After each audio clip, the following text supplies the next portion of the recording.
Hello everyone, welcome back to yet another week of the Mania 7 Key World Cup 2023. We're here to kick off the first few matches of the quarterfinals. I am Potassium F here casting with SurfChew85. How are you doing today? Hello and good evening, everyone. Also, doing very well. Yeah, you better be doing pretty well because we've got a few really exciting matches here. Of course, the first one being none other than Philippines versus Japan. Two teams showing in different ways a very exciting performance last week. Of course, anyone that watched the Japan match last week knows that this team came very clutch. They had an extremely nerve-wracking route to that victory over Indonesia last weekend. Team Japan basically getting a reverse sweep. If you watch that entire match without really telling that much, some people would even think that Indonesia already had it in the bag, but Japan just had other ideas. Yeah, 4-1 down, Japan was, managing to bring it back all the way 4-5, winning 4 points in a row. All of those points were very, very close as well. On the other hand, though, Philippines, of course, seed number 2 coming into this tournament, had another really, really strong showing last week. Actually, looking at some stats, there are some pretty scary stats for the Philippines. Having a look at it, they played 5 maps. 4 out of those 5 maps, they scored number 1 in the team rankings, and they're the only team in the round of 16 to score not a single combo break. They got 10 FCs out of 10 in the round of 16. Yup, the team from the Philippines just showing that they're a team on a mission. I mean, everybody knew what happened last year after Japan won't make that easy for them.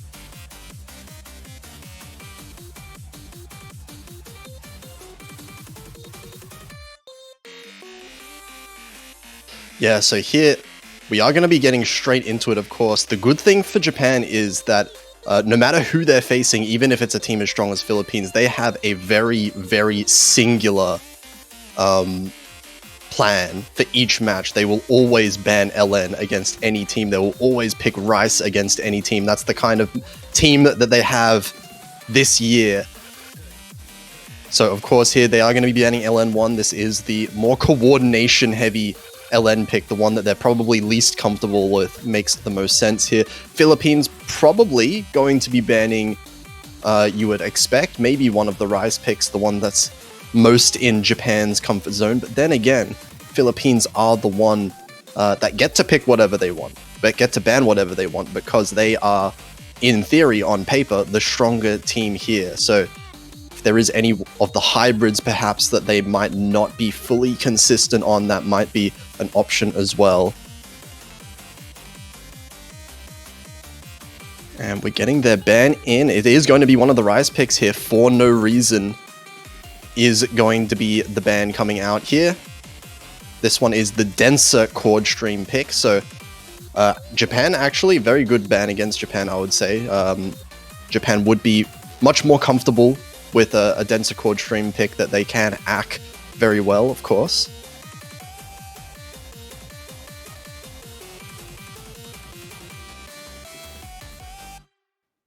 Would Okay. go for the first.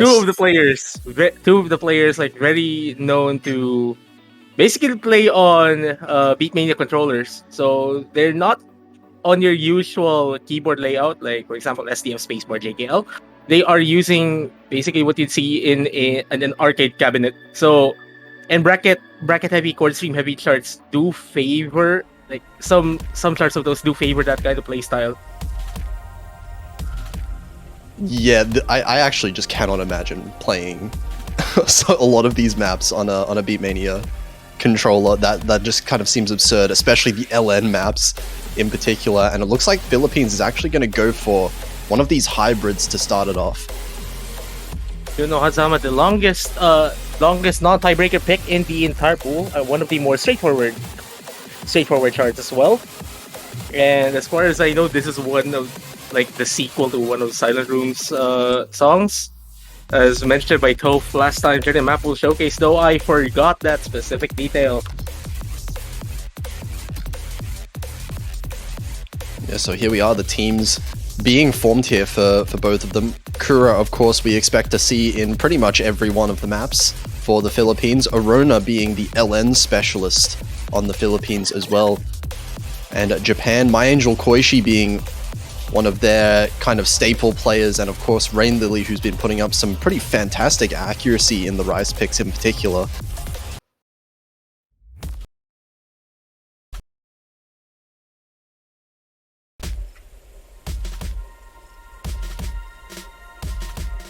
So here we go, the very first map here. Very, very long map as well, almost 4 minutes long. Longer than anything we saw last week. And that means that individual misses probably not going to completely decide the match. This accuracy from both the players is going to matter even more than usual. When right out the gates on these LNs, Rain Lily finding an early break. Doesn't drop a huge amount of accuracy, still in this 99% range, and it is before the 400 combo mark. So it's not going to matter as much as a miss right now from any of the players. But then we are about to enter the more denser chord streamy kind of section, kind of like Primatrix from the round of 16 pools. Albeit they're obviously long notes, and it does appear the Philippines side is carrying a bit more of that accuracy over both of the Japanese players. But that miss from Rain Lily not really affecting the scores that much. Actually, in terms of accuracy, Japan are catching up very quickly. Arona did drop quite a lot in accuracy now, and Rain Lily is already at a 90... Oh, no, never mind. Missed. But still very high accuracy. That's a clean miss, but it is a miss nonetheless, so that's 2 misses for Japan's side versus the 2 full combos from the Philippines. As long as the Filipino players hold on to those full combos, especially with Rain Lily still getting a 3rd miss on this chart, a 4th one. That's now that lead is starting to widen a bit. And Rain Lily's AC is still really good, but just struggling to hold the combo on some of these LN patterns, I think it is in particular.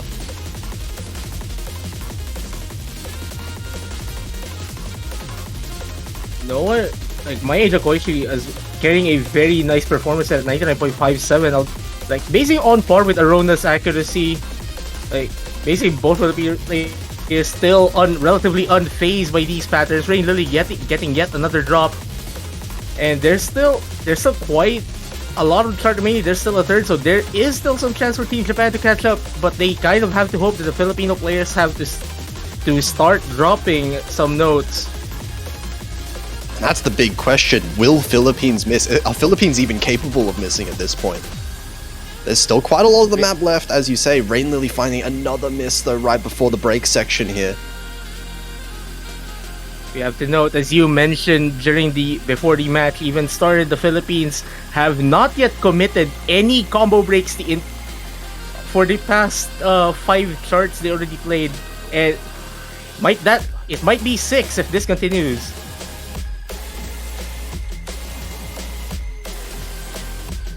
Rehash of the intro. No one really phased. It's super easy to miss on these kinds of patterns. Yeah, we're getting to the outro already now. Even if there is a miss at this point from the Philippines, it's not going to matter that much. There have been quite a few misses from Rain Lily coming in, and also this accuracy advantage overall for the Philippines is still holding strong. The Philippines just trying to take home this point. Rain Lily holding on to that combo very well now. Like these LNs are a bit more trilly, so it might be a bit easier for them to hold combo of some sorts, but that's not going to be enough as Philippines take their first point on the board. And actually really impressive overall being 3 full combos. Both of the Philippines players and also My Angel Koishi holding some extremely strong scores. But just a little bit of lack of comfort from Rain Lily, actually still holding a really good accuracy themselves, but just not being able to hold the combo really cost them.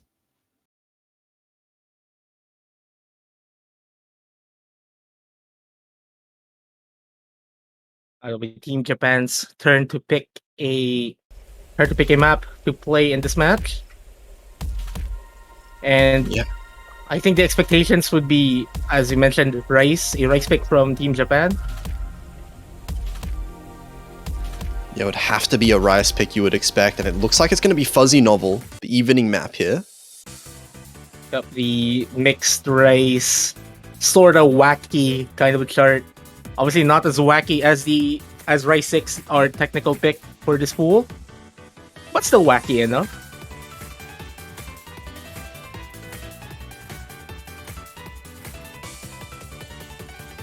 And this one is now the really important point for Japan to see if they can take one off of the Philippines here. Of course, that first map, it was Philippines' own pick, so it's not the end of the world yet for Japan.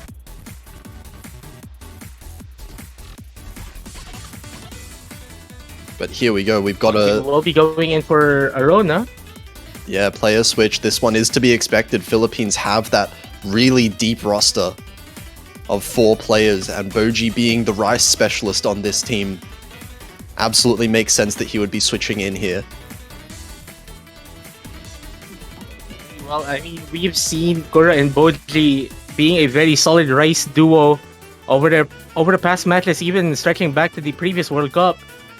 And they're going to try to continue that streak. Obviously, that 4th player, we still haven't really seen them in any of the matches except for the last match where they did the roll for TPH and got to 99 or something like that. But anyways, here we go with Fuzzy Novel. Let's see how this one plays out. A much shorter map overall, just under 2 minutes. So if Japan manages to hold the combo through this, and if we see a choke from Philippines, definitely could be possible here.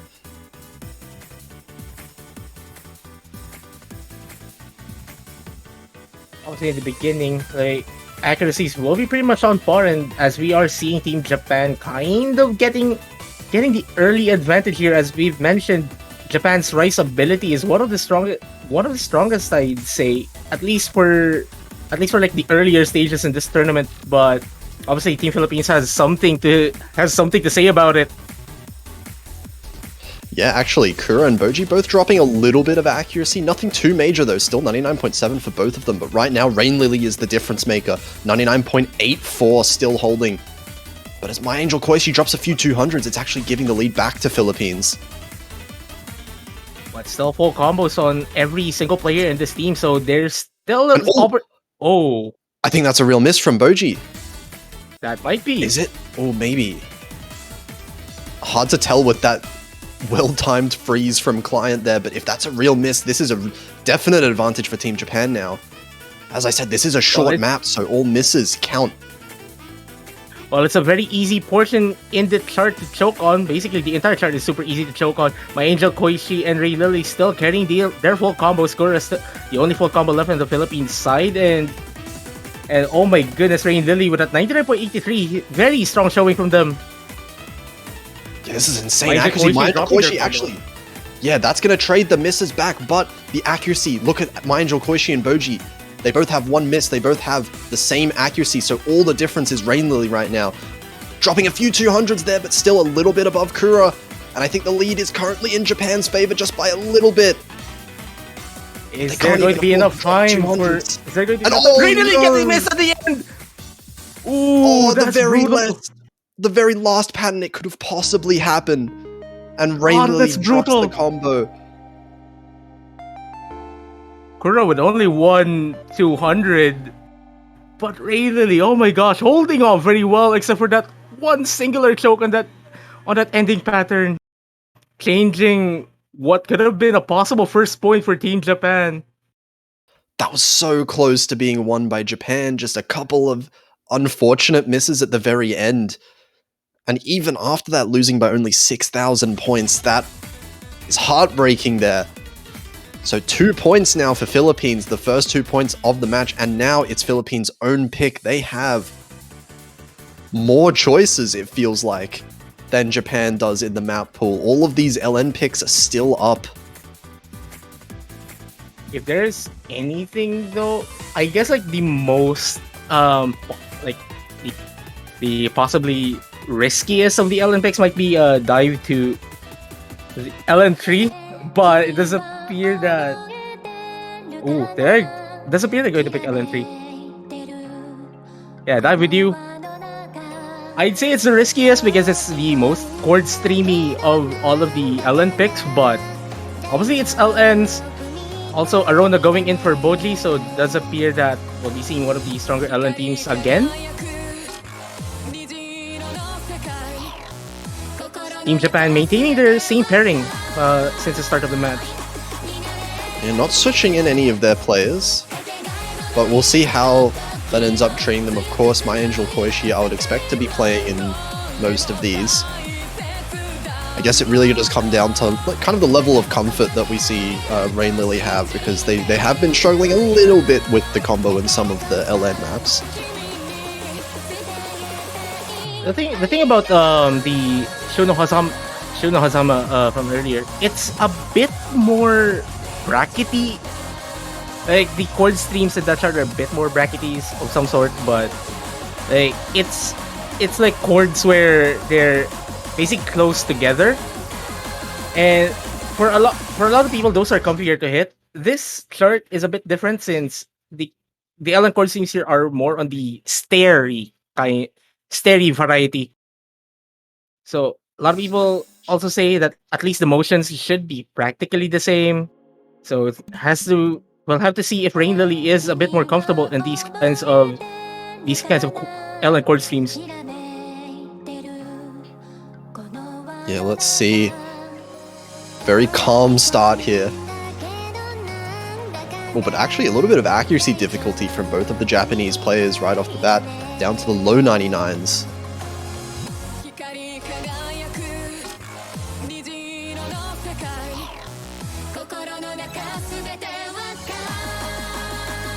Both of the Philippines players about right to now. enter the first chorus. Here we go.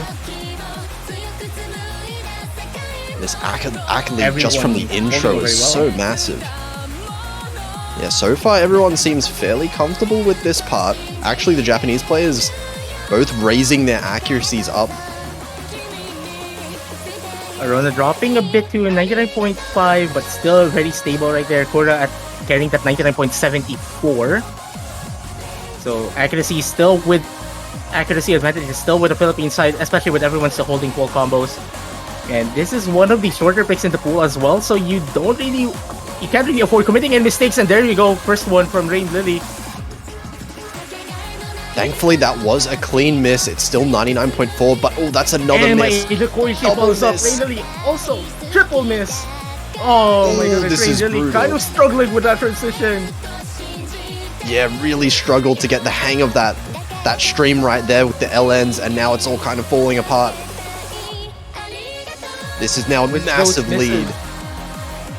Very massive lead indeed. My Angel Koishi not helping their cause there with that miss. But we have to note, like, these scores we're seeing are still super impressive. Like, similar to what we've seen on the Russia match last week for the Philippines. Like, Japan is like one of the titans of the game, but like, how do you beat a team that just carries like super impressive act?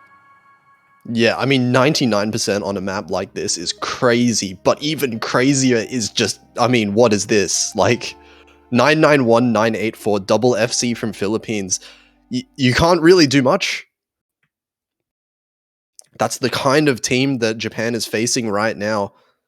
And unfortunately for Japan, that means that Philippines is taking that 3-0 lead in this match.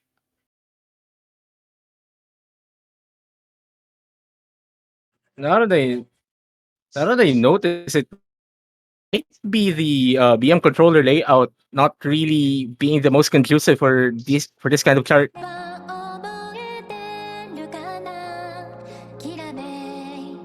Yeah, I can't imagine BMS controller is the best for LNs in particular. I'm not really sure how that would work.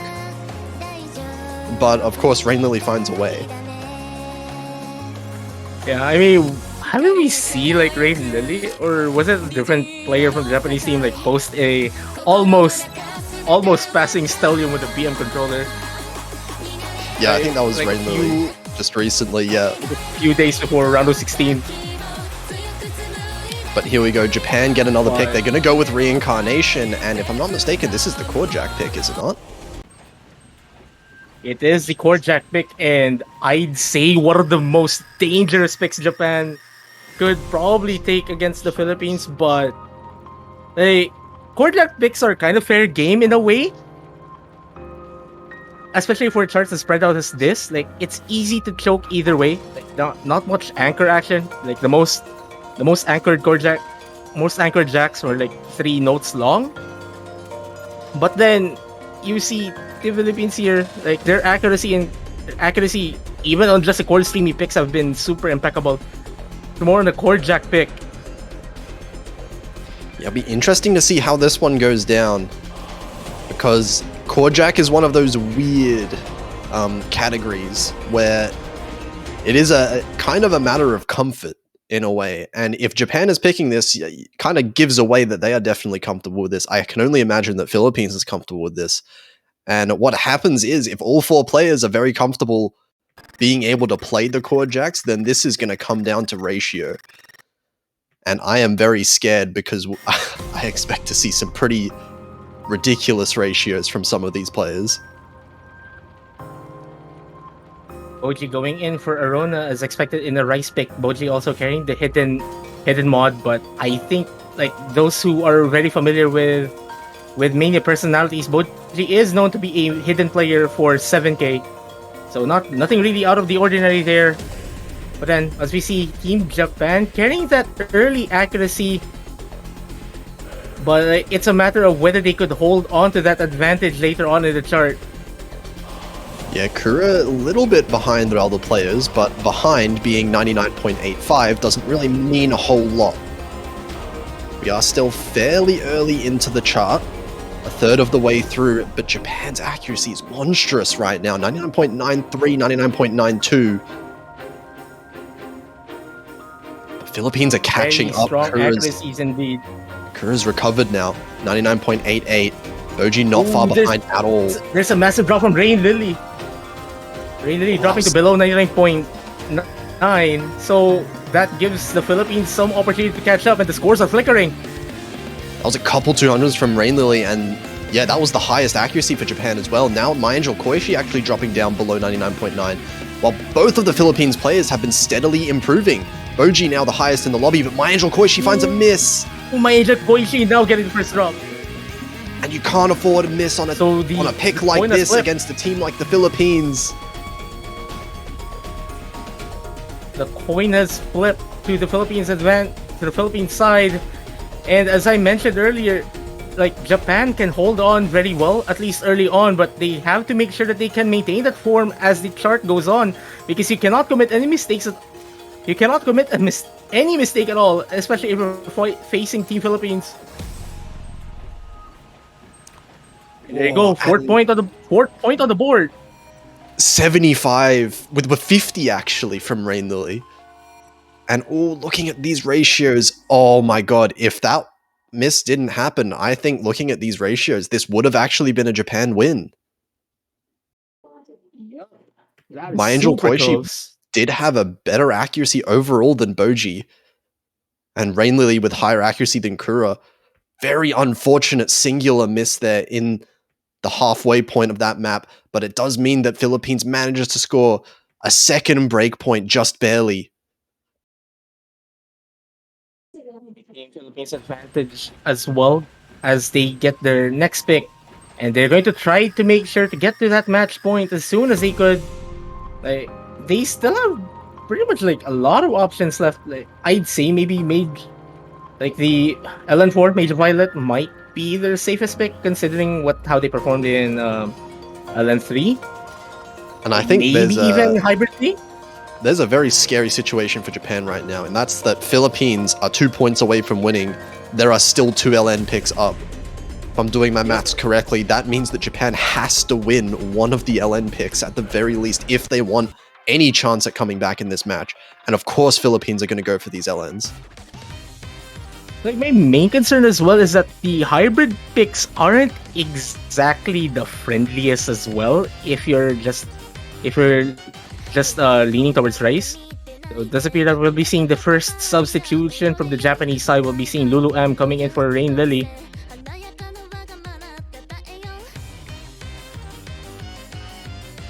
Yeah, first substitute we're seeing here. One of the LN players for Japan. Lulu M has been subbing in for some of these LN maps so far.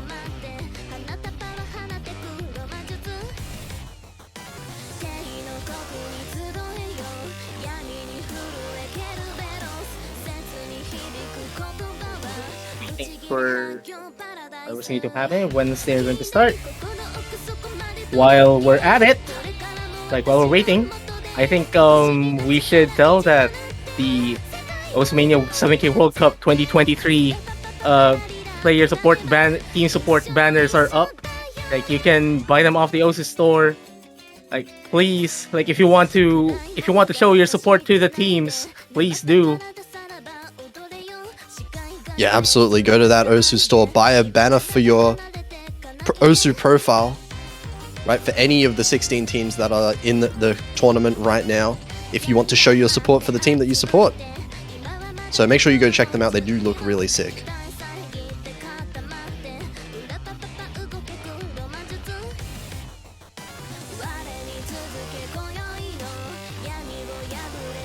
It's appear that everybody is just greeting each other in the chat. But yeah, about this pick, like, this is the mixed LN pick, so we're going to see pretty much a little bit of everything in this chart. I'd say this is actually one of the easier LN picks to deal with in the pool, but like, there's a little bit of technicality in this chart. Might trip up any of these players. Also, as you notice, Arona will be going in for Boji, as we've seen in the previous LN hybrid picks. Yeah, Arona has been really consistent on these LN maps, so definitely a good idea for them to keep subbing in for these. If the strategy works, they might as well stick with it. But anyways, here we go. Kura with a characteristic drop there.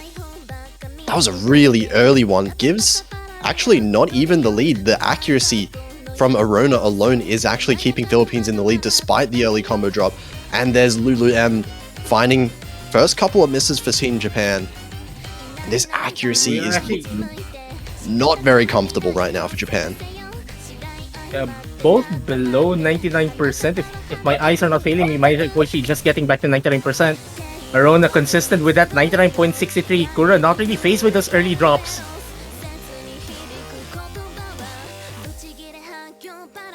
And the Philippines are kind of like starting to stretch that lead just a tad bit more.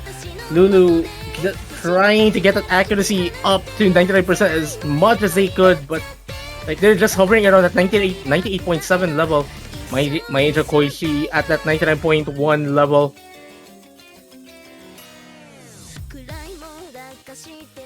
Yeah, we have to note Arona and Angel Koichi are the only ones with full combos left in this.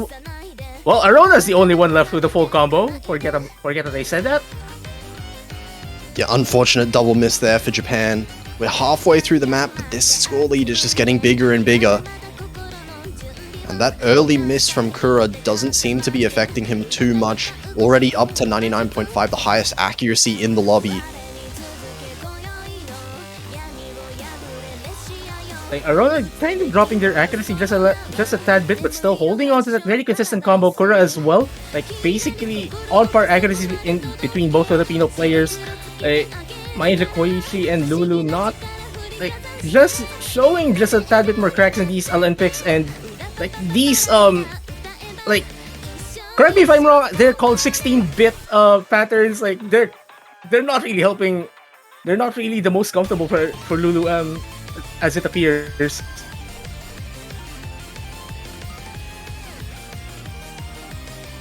Yeah, they do seem to be absolutely brutal. Actually, Kura finding another break here for Team Philippines, but a singular break, it's not going to do much. Well, there's a second one, but still, not going to do too much to this score lead right now. It's growing so large. And we're already towards the end of the map. Yeah, kind of uncharacteristic browser from Kura, but like at least for this round, like you're kind of have to start expecting like a few like a miss or two here every now and then. So kind of normal, but like ooh, Arona dropping their full combo. I was about to mention something like maintaining that in the end, but it doesn't matter. Team Philippines will be at match point, and it was a long note break as well. So no misses actually. But unfortunately, can't really call it the full combo at the very, very end of the map. That's unfortunate. But inconsequential to the map at the very least. So those misses aren't going to mean a whole lot in the grand scheme of the match. But now it is 5-0. Japan, they're going to have to pull it off again. But this time, I think it might be a bit too hard for them. We'll see. Has to start from right now, and they do have one more pick that they can definitely go for. Any of the Rice maps, 3 left that are still up.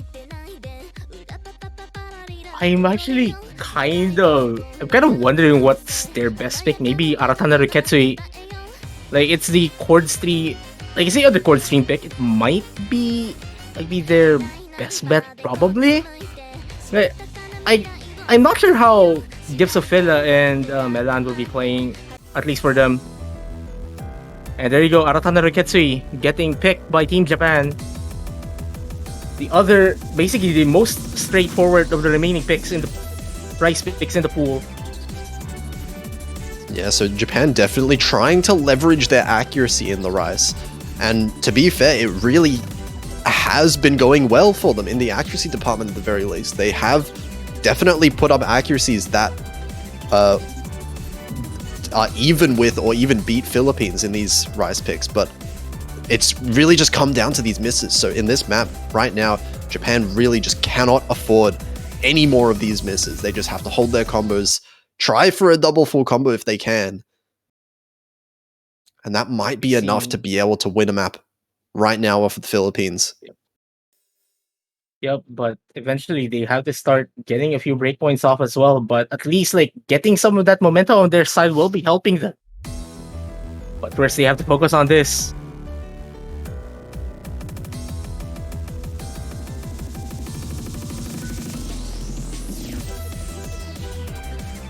Here we go with these initial chord streams, and we've been seeing this basically on all of the Rice picks. Team Japan kind of getting a slight advantage, at least on the accuracy end. Though it does appear that Team Philippines is a bit closer this time around. They're making the score gap flicker in between these two teams. These are some insane accuracies. This is like 99.9 for 3 players right now. Boji 99.88. This is tense. This is 1/200 difference between these two teams. Not even a few 300s could do it right now. And actually, my Angel Koishi does drop down to 99.85. Still an extremely high accuracy. Any mistake from any of these players can prove the difference between getting the point or not. Rain Lily drops a couple 200s as well. That stretches the lead of Team Philippines by just a tad bit, but still Japan within striking distance. But this is a very short pick, only 2 minutes. So if you're hoping for Team Philippines to drop, you kind of have to invoke that hope now. It feels like just with these picks, Philippines, their accuracy just goes up and up as the map goes on. Oh, there's a few 200s. Few 200. That's dangerous. Characteristic there. But still, one of the higher the second highest accuracy between these four players. Oh, but actually now this is really close. All 4 players at 99.8 now. Boji is the only one with any significant accuracy difference, 99.86. And it's so close, a couple 200s. Japan. But this is the end of the chart. Oh, and Team Philippines getting their 6 point. 1,300. We have 4 full combos. And look at these ratios. Wait, they're identical. Oh, they're super similar. They're identical. Boji and Rain Lily, basically the same. My Angel, Koishi, and Kura with, I mean, these 4 scores are ridiculous. That is ridiculous, yeah. But in the end, it does go to Philippines. That is a 6-0 sweep, but Japan put up such a fight there. This could have, in another world, you can imagine this is 3-3 right now. Yep, definitely. Japan showing that form that they have, the form we've seen from them on the match against Indonesia last weekend. Unfortunately, though, they'll be relegated to the losers bracket, but whatever team will be facing them will have one heck of a task. But congratulations to Team Philippines for advancing to the winners bracket semi-finals, getting to that stage where kind of have to think there might be a chance for a podium, who knows? Well, we'll have to see. But that will be the end of the very first match we're seeing. Of course, Japan is still in this. Japan have the losers bracket. That was a winners bracket match. So Japan are going to be sent down to the losers, and I'm sure there's a pretty insane matchup set up there for next week. But for now, next match, we're going to have 2 more matches in this block. The next one is going to be the first losers bracket we're seeing. So the first team that will be eliminated will be decided right here between the Russian Federation and Indonesia. So make sure you stick around for this one in about 23 minutes.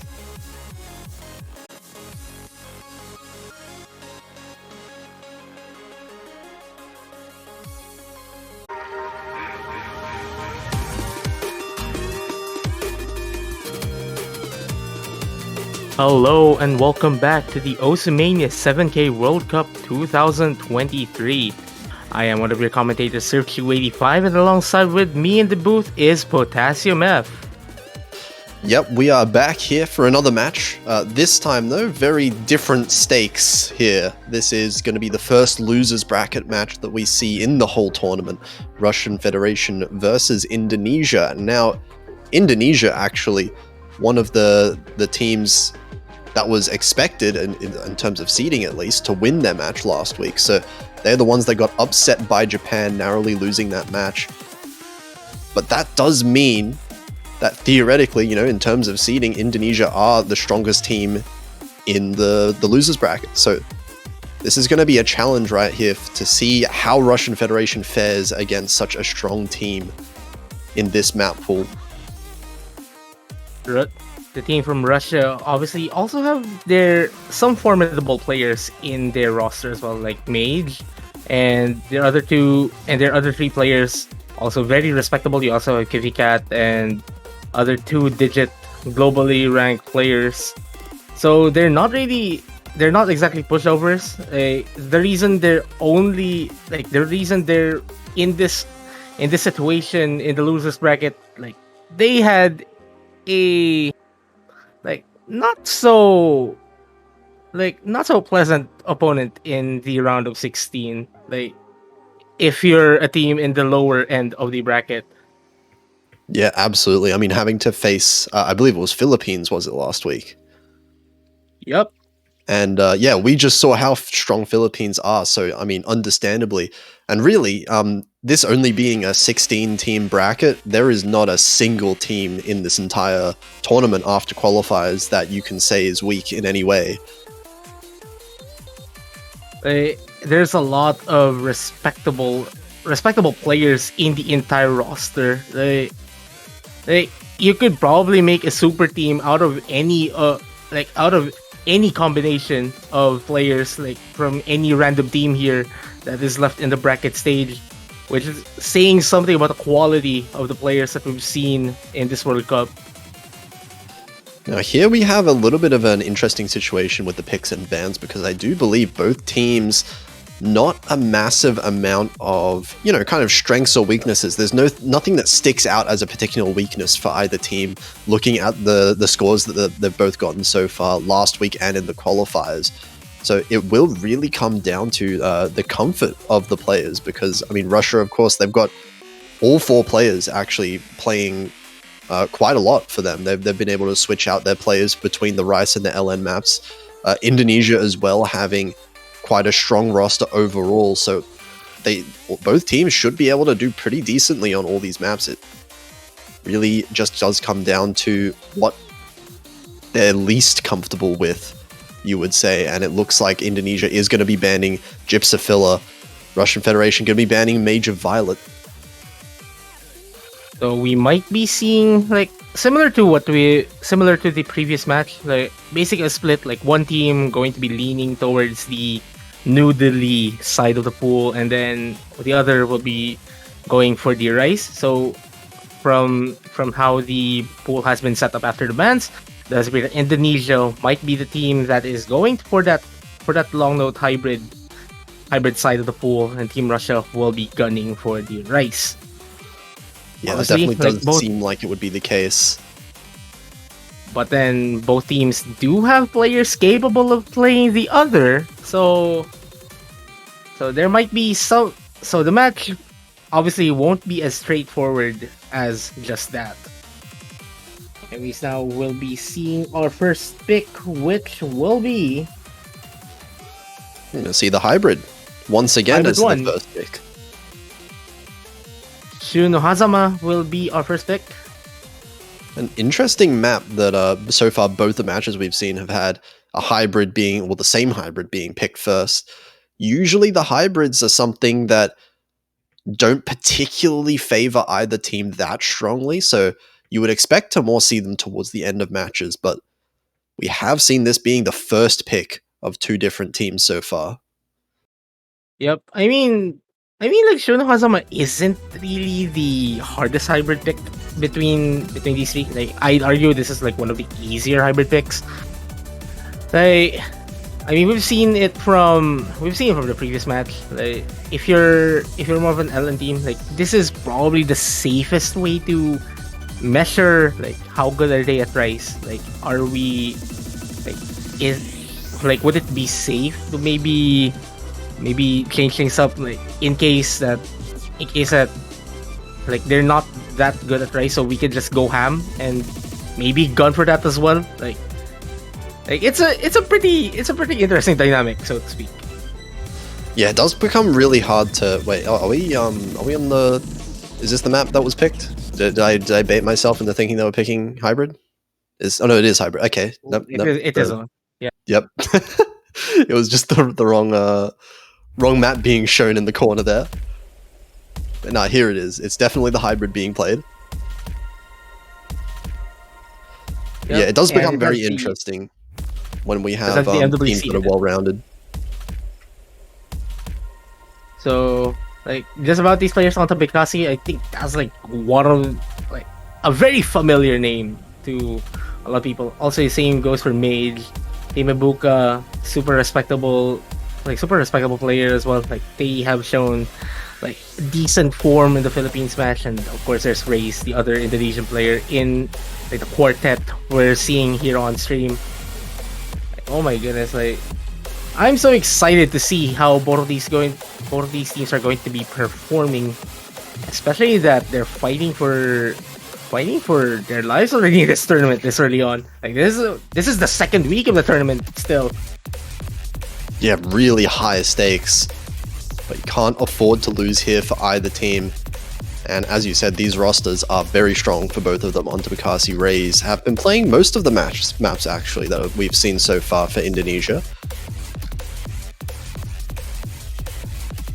And of course, Mage playing a lot of these LN maps. And Timebuka, I believe, is been playing most of the Rice picks. So Russia definitely have this kind of roster that they can switch in and out different players depending on the individual hybrid.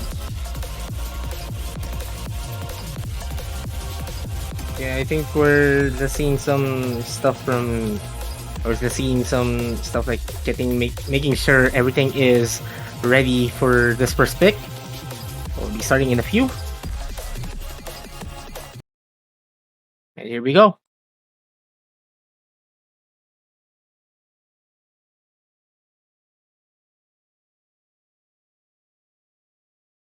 Okay, we'll see just how comfortable Indonesia is on this one to be picking it first in the match.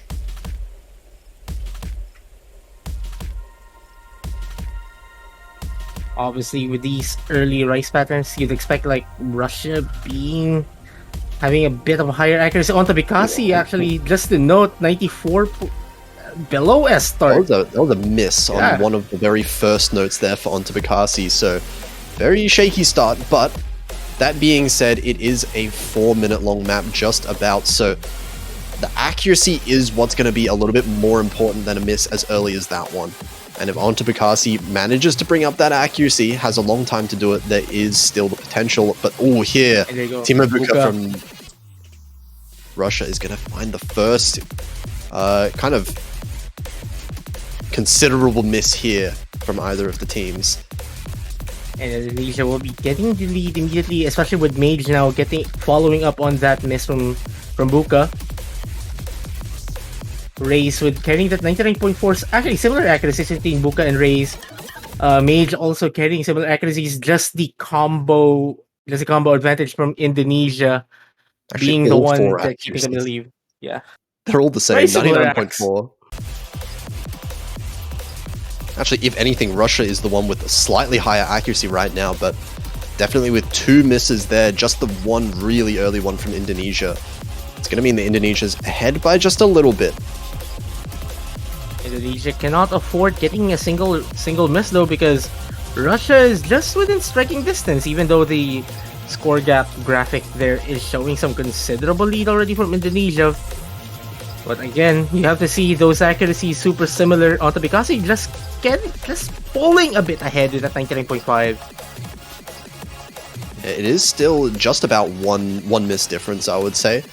Maybe Indonesia would still have a very slight advantage after one miss, but not really anything to write home about just yet. And of course, we are only halfway through. This is a long map. And like the patterns do get a bit rough in this start, as Raze getting a combo break. So no more full combos left in this lobby. But considering Onto Bikasi's very sizable combo and act, like Indonesia will still be maintaining that lead. Raze getting yet another drop before even reaching the 400 combo cap, so that might be helping Russia just a tad bit. But Time Buka from accuracy, Russia, the accuracy's dipped quite a bit down to 99.1, and that's keeping the lead in Indonesia's side. Oh, 3 people missing there. And Raze follows up. That's a full wipe for the entire scoreboard. We can just ignore all those, basically. They all trade each other. But at the end of the day, it is Indonesia with this accuracy lead. Mage with an unfortunate second. Oh, hang on a second. Buka following up as well on those staccato ends, like that this is a coordination section where like super easy to drop. So that does mean that Indonesia will be falling just a tad bit ahead going into the final section, like the final stream in this chart. Mage getting yet another drop in these Alan chords, and I think that might be Indonesia picking up their first point in this match. Well, just a bit more. Definitely looking likely. Yeah. Ooh, all players are missing left and right now, but it is that accuracy advantage. That's the important factor right now. Both teams have missed a fair amount, but the accuracy is something that's much harder for Russia to come back from, as Mage and Time Buka, both of them dropping down in the second half, but Onto Bikasi and Raze managing to hold on these acts for much longer. Onto Bikasi 99.4 at the end of that, despite 10 misses. Hang on, that would have been a single section that where most of those dropped. I don't think there were that many individual combo breaks. Yeah, it's just that intro section practically. Like maybe like a miss or two from the rest of the chart. But yeah, that's a very impressive score, especially coming off a pretty rough start. But yeah, now it's going to be the Russian Federation team's turn to pick this time around, hoping to get their first point on the board as well. Yeah, that was, of course, Indonesia's pick, so no harm done just yet.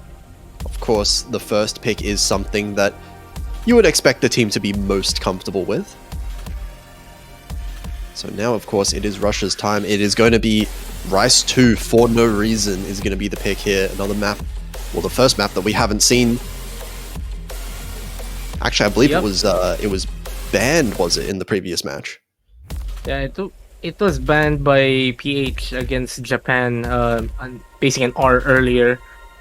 And this is again like the denser chord stream pick, so we're going to see a bit more brackets over Aratana Riketsui, the other chord stream pick. The other one is a bit more on the lighter side, basically just double stairs pretty much the entire chart. So a bit Russia trying to push like a bit more physicality into this match, maybe seeing if both of these Indonesian players are capable of playing these brackets. Hopefully getting their first point. Hopefully Russia getting their first point as well. Yeah, that would be the goal here. And they have been quite solid on the Rice pick so far, so something that's probably within kind of their relative comfort zone out of this map pool.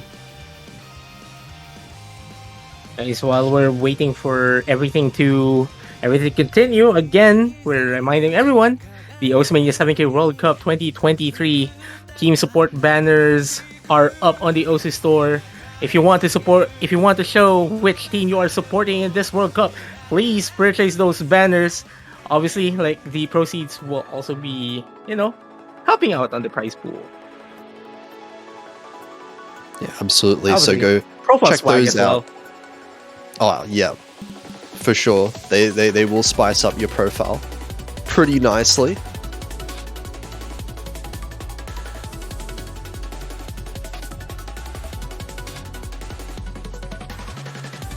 It's like we're seeing a swap for Russia. Kare's coming in instead of Mage. But Indonesia's looking like they're going to keep the same two players here. It does appear everything is good to go, so we'll be seeing the second map of this match for no reason. Also, we have to note this is OD 8.5, so there's some accuracy factor here. So have to be super careful here. We're going to see Ontapikasi on the mirror mod. Kare is carrying the no fail mod. Just for the information, everyone, no fail does not have any score penalties on score V2. Yep, so, I mean, not a huge amount of reason not to bring it. Yep. But that said, if you are failing a map in Mania, probably means that your score is not going to beat most other teams, to be fair. But either way, we're getting into this one. As you said, OD 8.5, very high, so it is very hard to maintain any kind of good accuracy on this.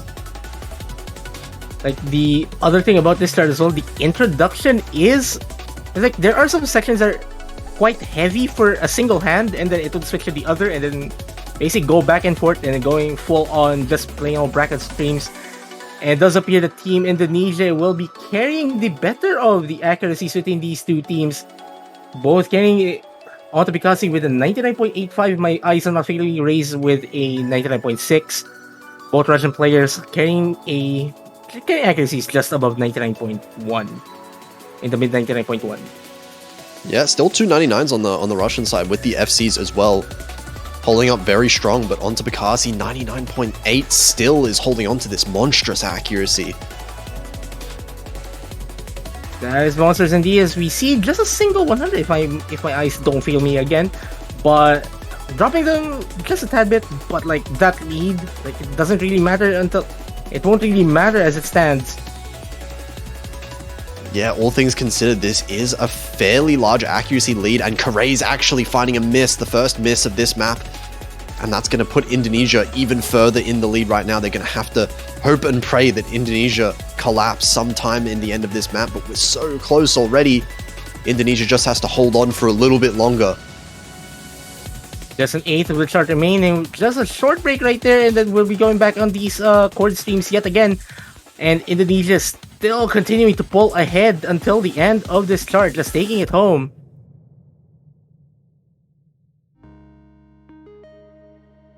And there you go, Team Indonesia will be getting their second point on the board. Yeah, 3 full combos here onto Bikasi with the ratio difference 272, far in front of everyone else in the lobby in that regard, managing to get that 991k along with the double FC from Indonesia. That's going to earn them the first breakpoint of the match.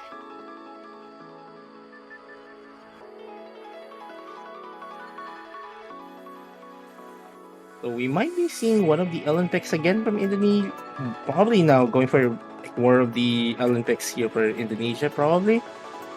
And there you go. We'll be seeing the Thai video LN3. The density LN pick of this pool. Yeah, seeing the density one once again here.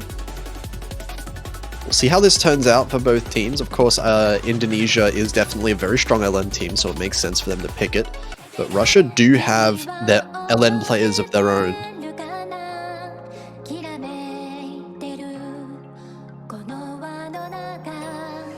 LN density picks have proven being like practically the most popular of like the LN pick categories in general, like over the past tournaments. I mean, to be fair, it's like the most straightforward of them all. Like, not much shenanigans on finger independence or release timings.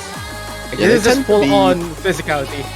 Yeah, the most comfortable, you would say, right? Requiring the less like technical skill. You can, I mean, sometimes you can play them kind of like Rice maps, but a little bit hard to do that in cases like this. You still have to maintain the accuracy right there. You know, comparing them to maps in the coordination category, definitely much trickier to try and play consistently those coordination picks. So makes sense why teams would opt to go for something they feel a little bit more comfortable with.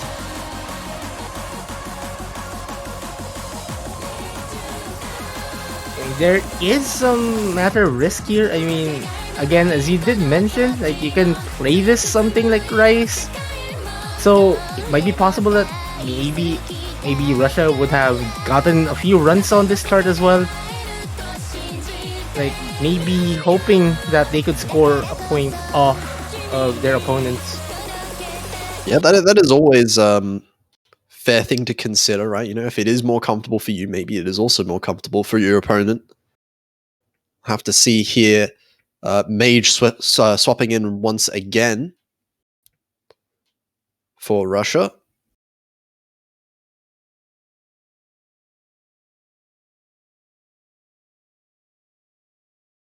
No substitutions from the Indonesian side. Russian player substitution does make sense. Buka kind of leaning more towards the Rice E part of the pool.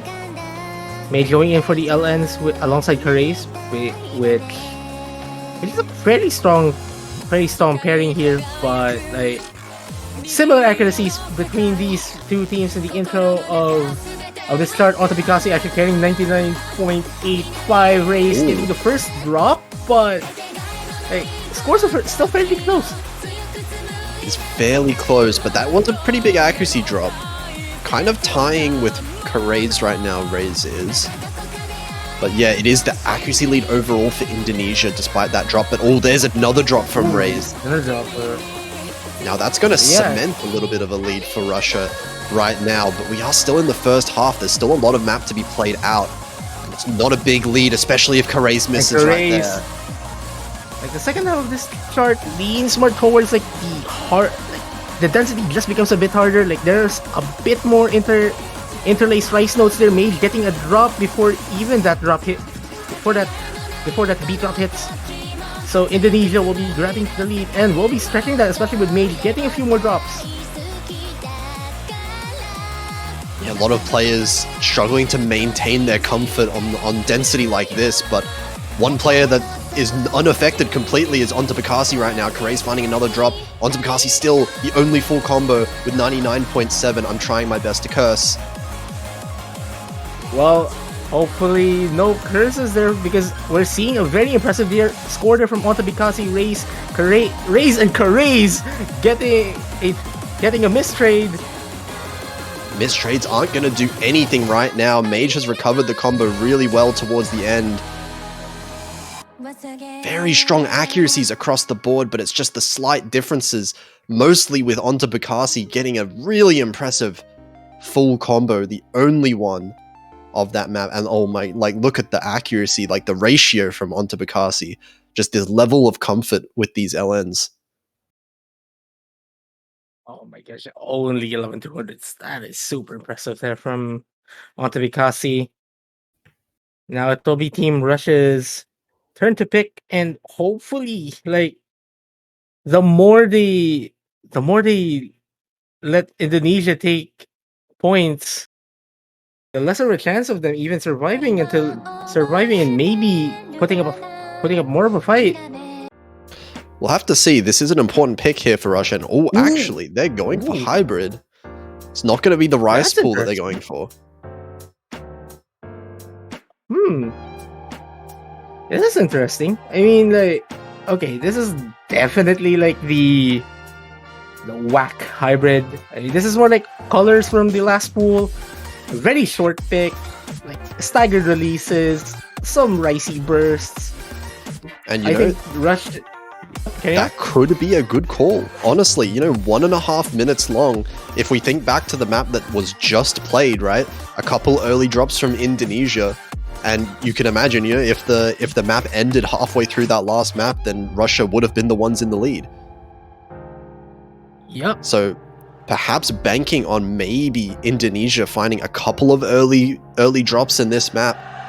And if Russia manages to hold the combo through it, that could be all they need to be able to win a point here.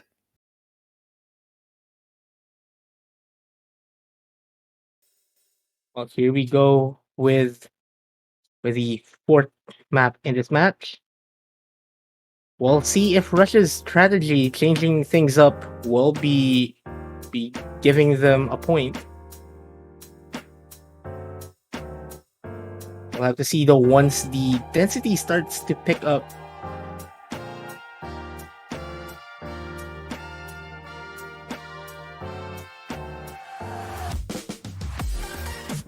Does appear that Indonesia will be getting the lead. Mage getting a very massive drop there.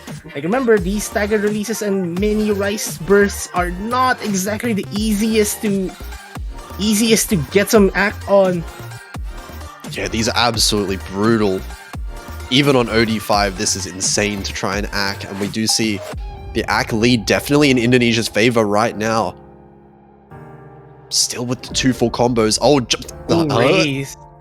That was a strange miss from Raze, but it is something that is much needed for Russia right now. And another miss. It's going to help them out a little bit more, but the problem still stands. Onto Bakasi's accuracy, 99.7.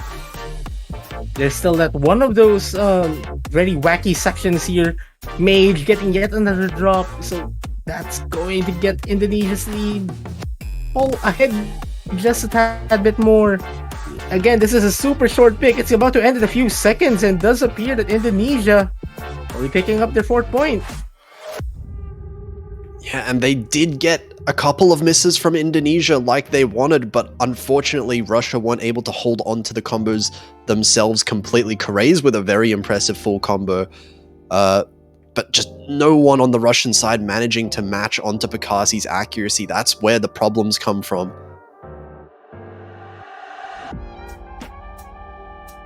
Wow, Onto Bakasi's 200 count. That is impressive for a chart. I mean, the like ratio this as well. That's like a 1-to-6, 1-to-7 ratio from Onto Bakasi, which, I mean, this is not a map that, like, ratio should not be on your mind when you're playing this map. At least, like, getting some basically full comboing the chart might be like the best priority you could have on this chart. But wow. That's another breakpoint. 4-0 Indonesia in a really good position in this match so far, and they get the next pick. There's 2 LN maps up. There's 1 hybrid if they want to go for that, but I feel like LN is probably more of the safer option. Never mind. There are no rules when the teams are picking whatever they want.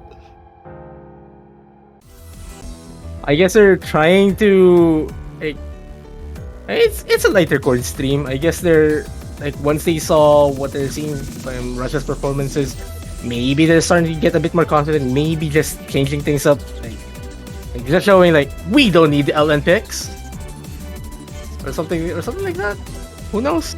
I mean, maybe just saying that Indonesia has the better accuracy, which they have been so far in this match. And, you know, if Indonesia have the better accuracy, then they might just be good to pick the maps they're most comfortable comboing, right? If Indonesia can pull off a full combo, then it will be extremely hard for Russia to be able to win a point.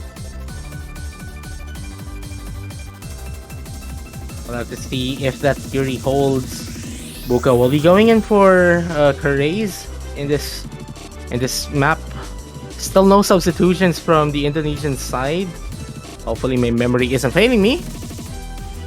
No, it has been onto Bikasi and Raze the entire match so far.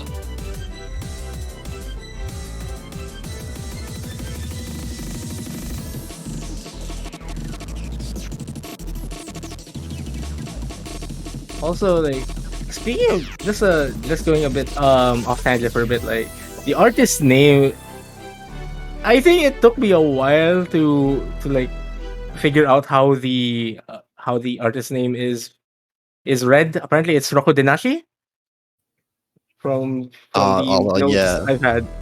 Okay, that kind of makes sense. Like the way that you know, Japan has like multiple ways of saying numbers. Yep. And unfortunate. Wait, hang on. Onto Bikasi as well. No, That's weird. Was it both of them? Or was it only onto Bikasi? I think Buka's might have been just a client one. I think onto Bikasi's was the real one.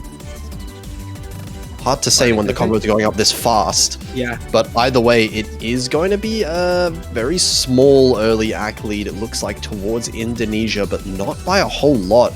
Russia are very close here, although Mage drops a few 200s there on that pattern. And actually dropping them to below 99.2 as well. Just carrying, but is trying to pull it up just a tad bit. They're back at 99.2, but like the Indonesian accuracies, like you see at 99.7, 99.6. The only what, like Buka's the only one really keeping up with both Indonesian accuracies as it stands. Bikasi already at 99.8, if my eyes are not deceiving me. Mage continually recovering that accuracy though. There's definitely 99.8 there. Mage, finding a drop there at the halfway point of the map. 99.1%. This is still a large, well, not that large accuracy lead for Indonesia, but it is an accuracy lead nonetheless. Buka for now is keeping up with Raze in terms of the accuracy and the full combo. There's still quarter of the chart remaining. A few more of these chord streams remaining.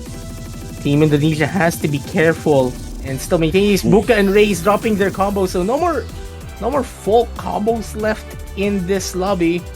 But because he's still carrying that very big combo at 99.83% accuracy. Super impressive there from Ontabikasi, as we've seen from them the entire match.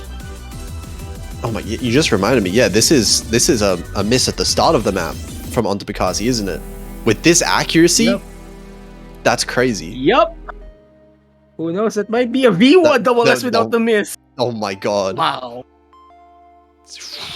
Okay, 1 to 11. That ratio is. That is insane. That is just crazy to be getting that. And actually, Raze is not that far off as far as the ratio goes. This is some extreme ACK coming out from Indonesia on a map like this. This is exactly why they picked this instead of one of the LN picks. Although, you know, it could have been pretty close. Russia's accuracy, honestly, I feel like if Russia didn't find those unfortunate misses, it would have been a very close score overall between the two teams. They weren't really that far from them. Like maybe in an alternate universe, there might be some changes. But anyways, Team Russia will be picking the Core Jack pick as a possible. We've got like a left-right split. Yeah. On that map pool selection screen. The blue, yeah, all the blue maps are on the left, Well, the red maps are on the right. Yo, that Teams is are a trying very to connect 6 as fast as they can. that's a very beautiful screen right there.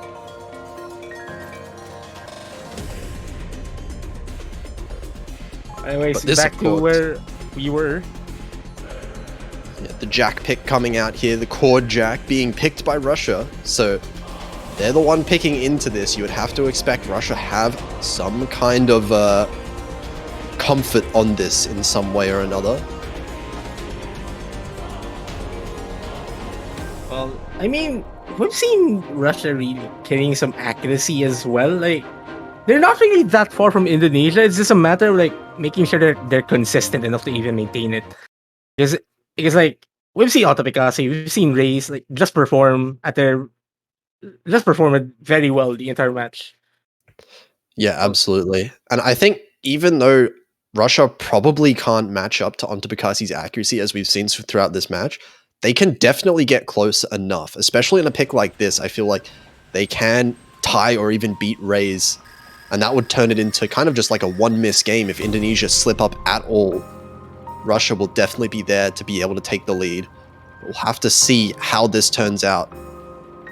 you did mention misses, and this is that one chart. Since the core jacks are a bit more spread out, it's actually quite easy to get a few misses here.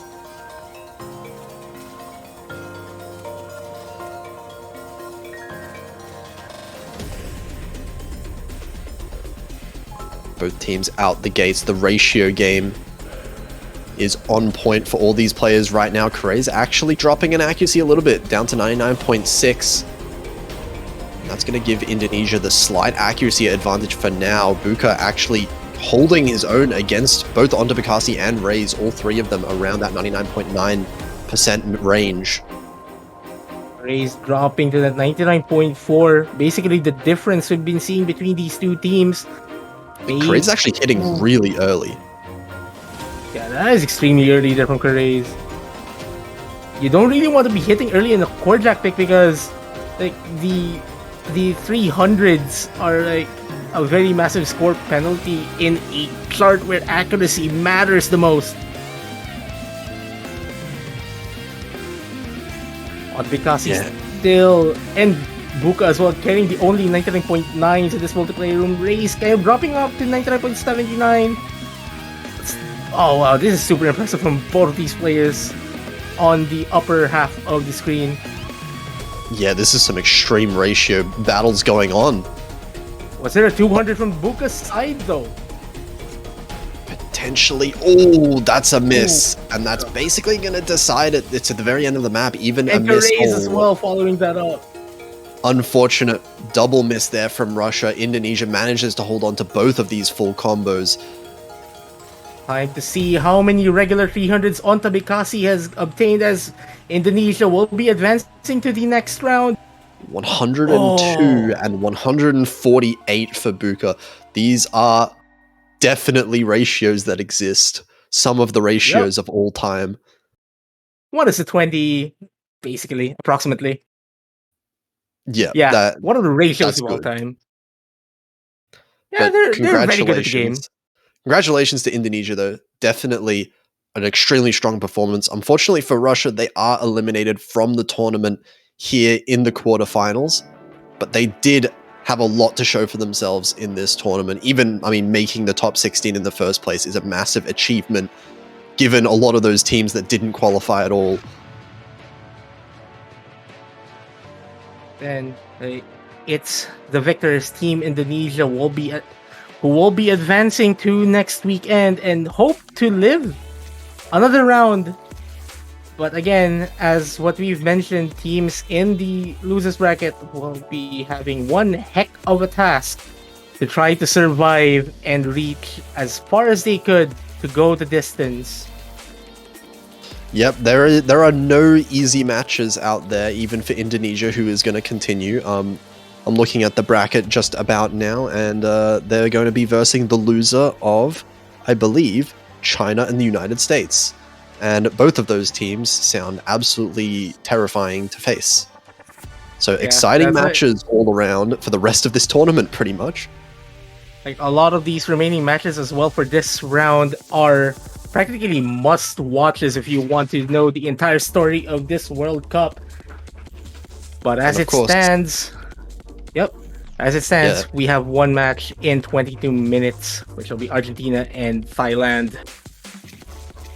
that of course that one is actually going to be another losers bracket match as well, I believe. So one of those teams is also going to be eliminated from the tournament very soon. So stick around. Make sure you check this one out because it is also going to be an exciting one to watch. And we will see you again in 20 minutes just about.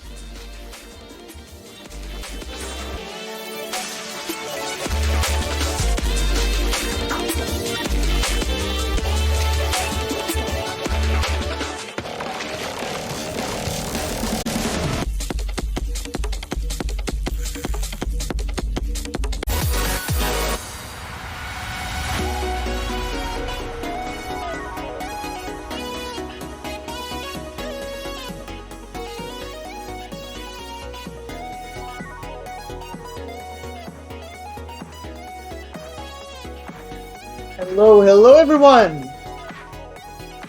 Welcome to this match of the Mania 7K World Cup 2023 between Argentina and Thailand.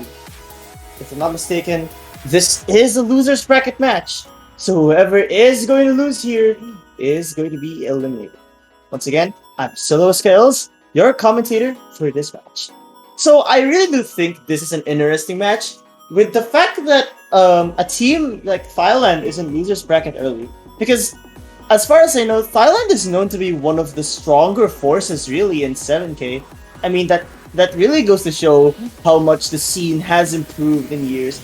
And even though Thailand doesn't really have some of its players back, like I don't see Harlem Shake anymore, or I'm pretty sure Nima is also not here, or they probably changed name. But despite all that, they were still able to pull through and still get a pretty high seed. And as for Argentina, they had a pretty nice showing as well.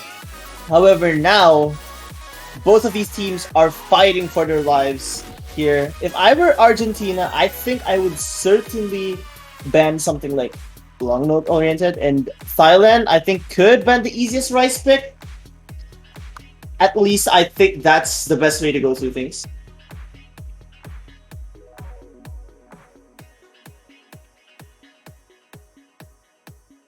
And joining me in the commentary booth is going to be Surf285. Hello there, sir. How are you doing today? Hello. Just got called. Yeah. Look, I wasn't ready to like solo commentate this, so I would definitely love your help. Well, it does appear that actually, you know what? Let me get my push to talk ready for a sec. Don't carry on with the topic. All right. Sounds good. But like I said a while ago, I would think Argentina should ban an alien-oriented pick, and Thailand should ban the easiest rice. Because when it comes to the lower-seeded teams, definitely the best choice of banning would be the ones that they could physically play. So I think Gypsophilia makes sense as a ban for Thailand. And as for Argentina, banning Fuzzy Navel, which I'm not sure which one it is. A weird ban from Argentina, I suppose. It's a weird ban from Argentina, I suppose, because like, yeah, I do know that Fuzzy Naval isn't exactly the most straightforward rice pick in this pool, but like, who knows really? It might be just because like Argentina isn't really confident with that pick. So if there's any of like the wackier rice picks, I would have expected Milan to be the one being banned, but who knows? Maybe these teams just know more than we do. Also, just to note that Gypsophilia is like the speed pick. Like, it's a super hard pick to basically score on. It kind of makes sense for Thailand to ban it. Though I do hope that like Thailand should be able to lean towards their LN side, towards the LN side of the pool as well. And that would have been, I think that would have been like one of the better strategies they would have had against Spain last weekend. Oh man. We'll have to see though. Argentina getting the first pick, and we'll be seeing reincarnation immediately going for the core jack pick. Oh, interesting. I mean, like what I've been saying, I was thinking Thailand would ban something like this because this isn't really the fastest. Like when it comes to core jacks, they're not exactly the fastest maps, but they require you to have a lot of coordination. But then again, the point that I'm trying to make is that this isn't the fastest map. So teams like Argentina would definitely be able to capitalize on something like this. That's if they're able to hold combos, however. Because if you are going to lose your focus, you will be dropping 50s, which is really, really bad and could make it drop accuracy really fast.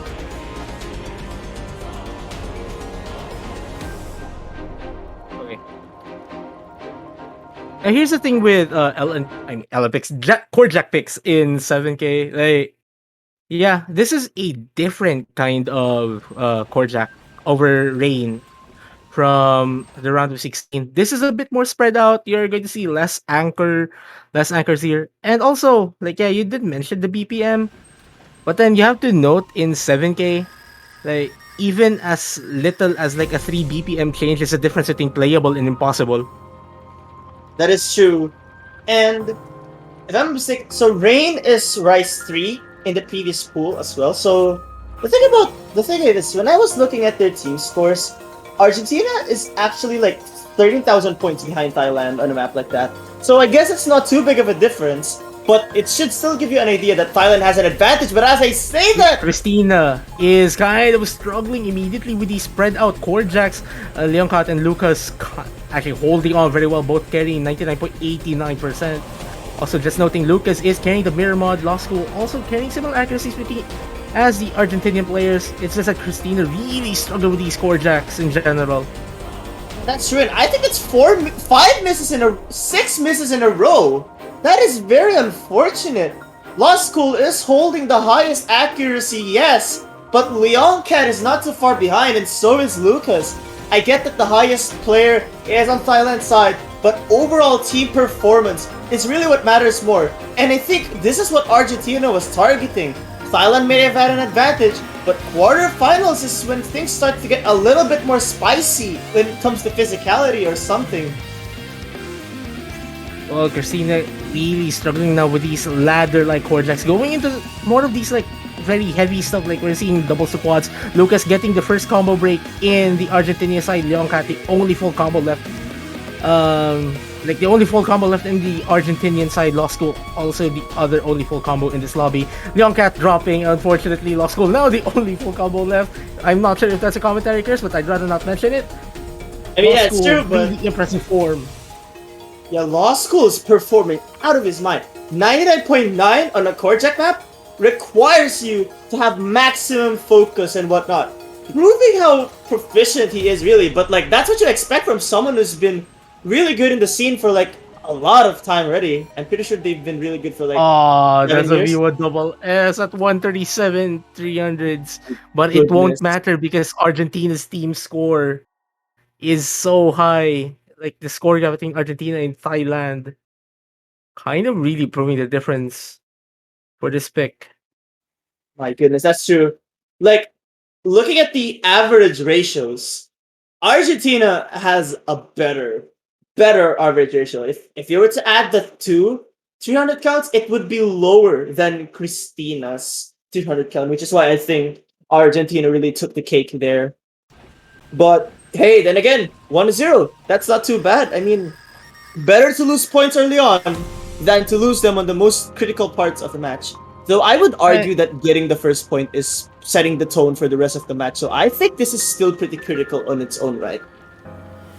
We'll have to see. We'll have to see though. Based on how the rest of the match plays out, especially with how the pools are going to be set up, and we'll be seeing Rice 2 for no reason being picked by Thailand. So kind of like an all Rice strategy going for both of these teams. Like ban Rice, pick Rice. Wait, I just realized something, sir. If you're picking Rice, like there's only 4 Rice picks left, right? I mean, like overall, even counting the previous one, there's 4 Rice picks that were left after the 2 bans. So I'm thinking, what if Thailand is like running out the Rice picks, so Argentina has lesser chances to be more comfortable later on. Especially if Thailand is confident that they can take this pick I think it's a really good strategy overall. Now that you mentioned that, you just reminded me of that Philippines versus China match back in the 2019 Oceania 7K World Cup, like the winners bracket finals there. Team Philippines basically going for the like the roundabout way of making sure they get to tiebreaker, like, or at least force one of the picks that didn't favor China. It might That's one angle that you could view this. But then we go back to last week. This is early, like this is recent. Last week for Thailand, Spain. I mean, everybody knew that was like practically an all-rice battle. Right? that is And we all knew what happened there. But we'll have to see though. I mean, if the trajectory remains the same, like Yeah, the trajectory, like all rice pick, obviously we'll be seeing some noodle action. Like the only question is if we're going to see pure noodles or noodles with like carbs on carbs hybrids. That's true. Although at least for me, what really makes me a little worried is if Argentina is able to keep it up when it comes to maps like this. Because I kind of worry that Argentina might fall off very early on. I mean, that's a trend really for the lower seeded teams. Like you kind of expect that to happen. And I know that Thailand isn't too far from the seed range that Argentina has. But regardless, Argentina is still the lower seeded team. So that's still, I think, a concern worthy to be raised.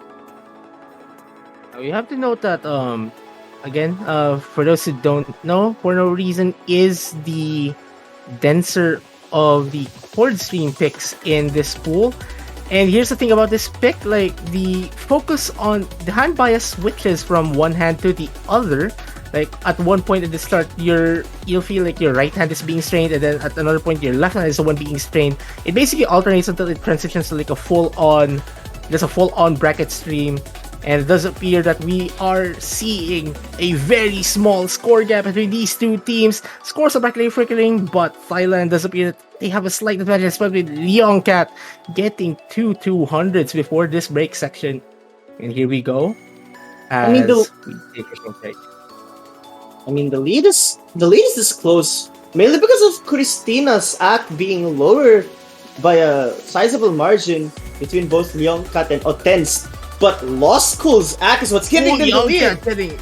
Ooh, That's a break from Leoncat, so that will be giving Thailand some leeway, like just enough space to start stretching just a tad bit. Lost School impressively still carrying the 99.82-83 if my eyes are not failing me. Christina just holding on to that massive combo. Like there's still 3 full combos left in this multiplayer room. Christina, just the accuracy being the problem, but still, like that's still super impressive to maintain that quite sizable combo. Yeah, that's true. But Yonka is actually recovering. Oh, never mind.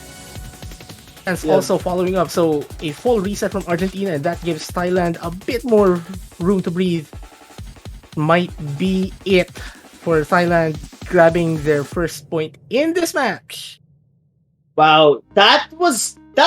I feel like if Thailand held those full combos, they would have. I mean, if Argentina held those full combos, they would have probably won that because they were both holding a 99, and Christina was getting lower and lower as time progressed. But that FC from Christina really was the reason why Thailand won this, and not to mention Lost School with another V1 double S. Just the consistency from Lost School has really been giving Thailand their chances of taking points, really. Now it will be Team Argentina's turn to pick. And now here's the thing. Milan is not that straightforward. I guess if they're going for like the more straightforward race picks, Aratanaru Ketsui is probably more preferred pick unless they have other ideas that us commentators are not aware of. Why not go for the rice-oriented hybrid? I mean, I don't know. I really feel like Thailand intentionally picked for no reason to run out the rice picks that Argentina could have. I mean, I get that there's LNs when it comes to hybrids, but you gotta pay attention to what's left on your picks and what's gonna give you the advantage. Because I fear the long notes might not be that favorable on the Argentinian side. Well, I guess they could offer Shuno as you mentioned. I mean, it's basically the most straightforward there. Oh, okay, never mind. They are going to be picking the LN coordination pick. We're going to be seeing Nocturne. Oh wow, this is surprising to me in my opinion, really. Right. Okay, so right now we've seen basically 2 rice picks remain. We would have expected maybe all rice picks until all of those are exhausted, and then Argentina just suddenly steers the match towards the noodly side. And it's on a chart as well that we haven't seen on stream yet for this round. Nocturne, yep. Nocturne is the LN coordination pick, so this is where like your finger independence gets tested. Super easy to miss if you're not paying enough attention. I mean, that's coordination for you. But like, I guess coordination would make sense. It's definitely better than picking the LN density. Like, when I think of Thailand, I would think they're really good when it comes to those kinds of maps. Like the Orujami density maps, I think that's where Thailand really shines on. But it would really depend on Lost School, on Christina, on how they'll be performing on that chart. Because like, Lost School, you can be confident in their performance. Like, no questions about that. It's a matter of whether Christina is able to cover what's left, because you don't really want to rely on the opponents to be committing mistakes on their end as well. Obviously, you want them to happen if you're one of the players, but you don't want to count on it. Yeah, that's true. Gotta put in the work. I mean, this especially on a chart like this. Yeah, chart like this is very, very chokeable. I gotta say, like, when it comes to long notes, when they're very slow, they just make you a lot more anxious rather than being confident and being able to hit a lot. And oh, Christina already dropping the first drop. Alright, so here's the thing. Lucas and Lost School are battling at each other. Leoncat and Christina is the difference right now. Like, Christina's drop was essentially the reason why Argentina has the lead, but Leoncat has to hold it on because Lucas is definitely matching Lost School as of this moment. Yep, any mistake from Leoncat's side will not be helping them, but Christina getting a drop them will allow Argentina some room to breathe. So as it stands, it does appear that this LN coordination pick is working out for the Argentinians. A full wipe on the Argentinian combos. Both players missing. Christina also trading some of them. So basically, like, the amount of accuracy drop for Argentina isn't really that much to affect things, especially with Christina also dropping. So it's still on their end. But they don't really want to drop, especially that there's still quarter of the chart remaining. Yeah, that's the thing. Like, I mean, we did see a full team wipe from Argentina, yeah, but Christina's drops have essentially traded each and every ounce of opportunity that Thailand has. So I guess I stand corrected. Looks like the long nut coordination really works well for Argentina. And right now, it's paying dividends. This was a risk they really had to take. And now, it's just showing that LN coordination really goes to Argentina. Lost School's score is amazing, yeah, but again, team score is much more important than the individual performance. Is that another V1 double S? Yes, it is. V1 double S. Lost School, like, your scores are so beautiful. Like, wow. But yeah, as you mentioned, team scores do matter in a World Cup setting. And Argentina is proving to be able to do just enough to grab the point. And Thailand has the opportunity to tie it up yet again and make this into a virtual best of 7. I'm just not sure what they'll be picking this time around. That is true. And wait, I forgot to mention. Yep. Forgot to mention, but I think that was a 0 miss run from Argentina as a team, right? Like, yeah, there were cover breaks, but that was 0 misses. Yeah, you just... Wow. Nice. That's actually really impressive because I get that there were cover breaks, yes, but the fact that you had 0 misses essentially proves that releasing them a little bit later or earlier could have made a big difference in seeing who's the more consistent LN team as a whole. And here we go, Thailand going for the density LN pick. Dive with you. 100% pick rate with the 3 matches that we have seen tonight or today or wherever you are in the world. So let's just call it today.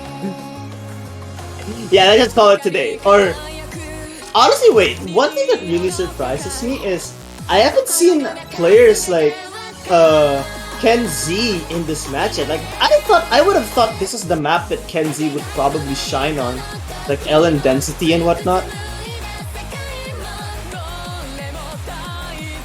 But I guess it's not. Like, yeah, and pretty much no substitutions on the Thailand side as it stands. So we are seeing some shift in the Argentina side where we're going to be seeing Greedom coming in for Leon Cat.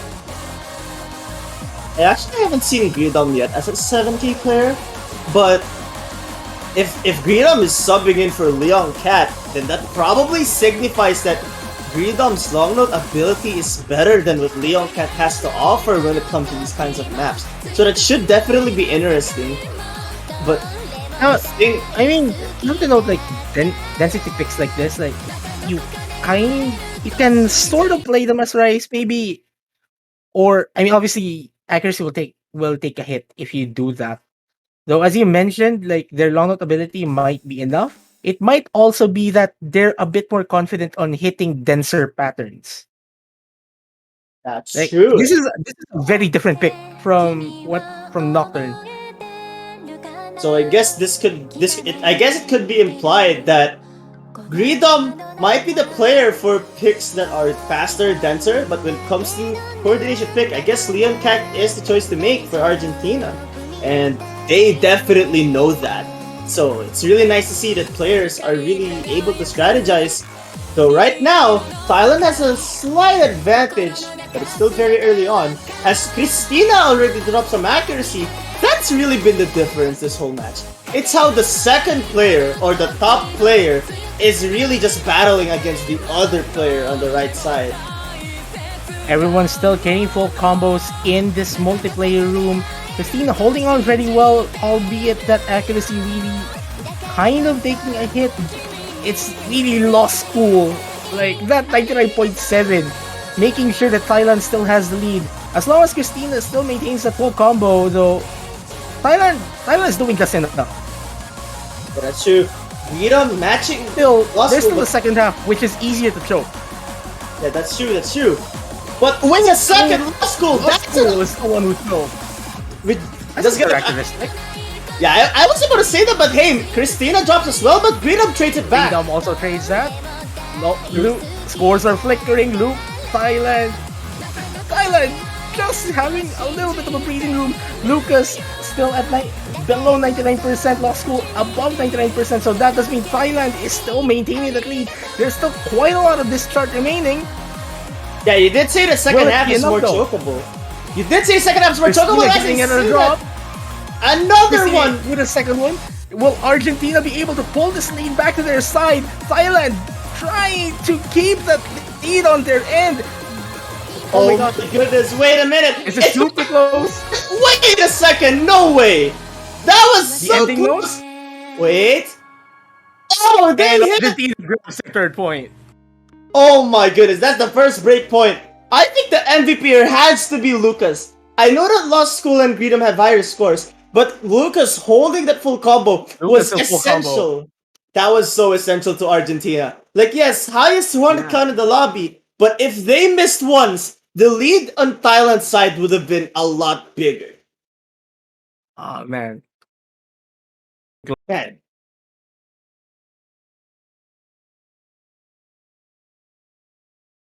That was so impressive from both teams, but that was so close. And now Argentina has the charge, has the baton to take another pick of their own. I don't know what they should go for though. But considering Also, I just got the number. The lead Argentina had on that pick was just 1144. 1144 points separating those two teams. Like that difference, like that full combo really doing enough. yeah, that was. It reminded me of that one match.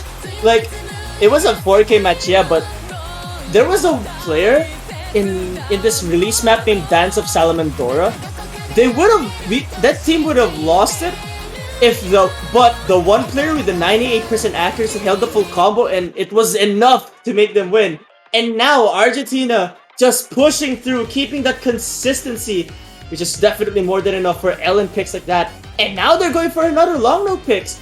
Now that you know that you're won 2 LN picks in a row, why not go for another one? I like this strategy actually. That is a very aggressive strategy, and a strategy I very much like. As you mentioned, Mage of Violet arguably is one of the easier LN picks physically. Like obviously this kind of borrows a bit more of a density, but you combine some more of the coordination, more of the releases.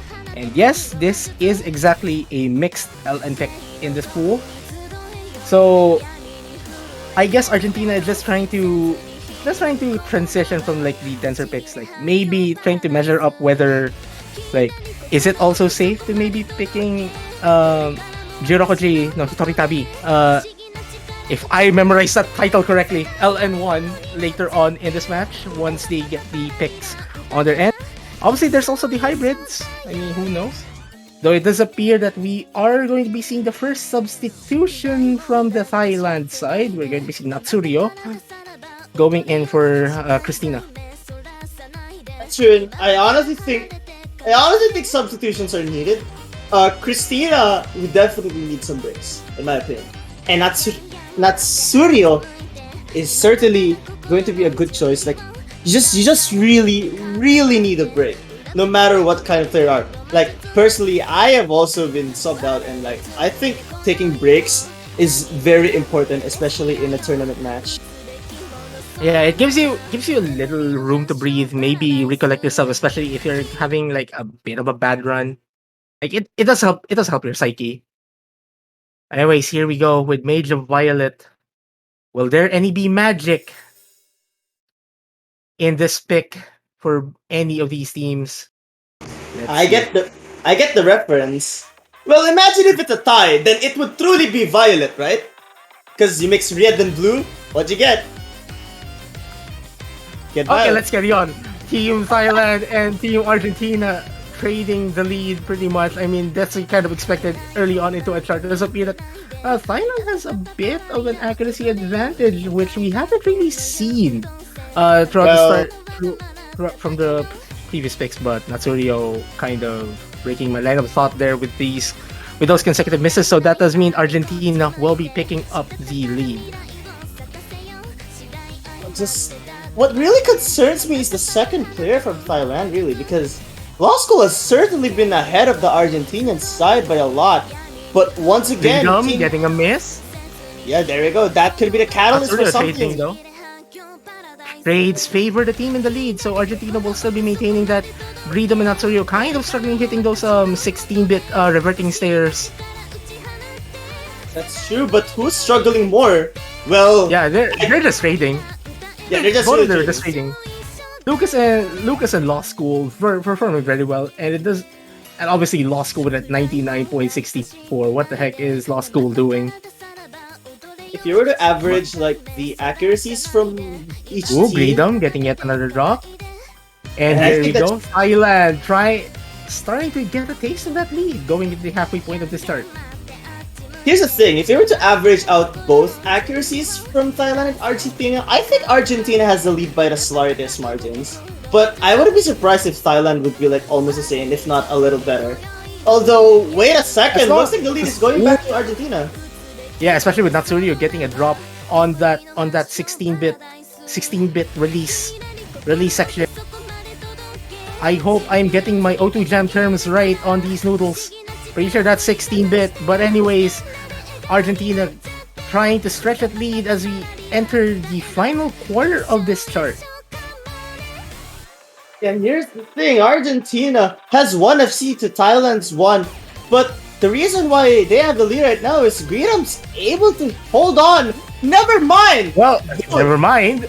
Oh, And there you go, Argentina, Thailand, again pulling Natsurio and Greedom trading misses. Lucas dropping the full combo. Lost goal, the only full combo left in this multiplayer room does mean that Thailand will be having quite the opportunity to get their second point. Lost School just needs to maintain this very impressive score now. As it stands, it does appear that Thailand might be sticking to this status now. Hopefully Natsurio holds on. That's a scary thing.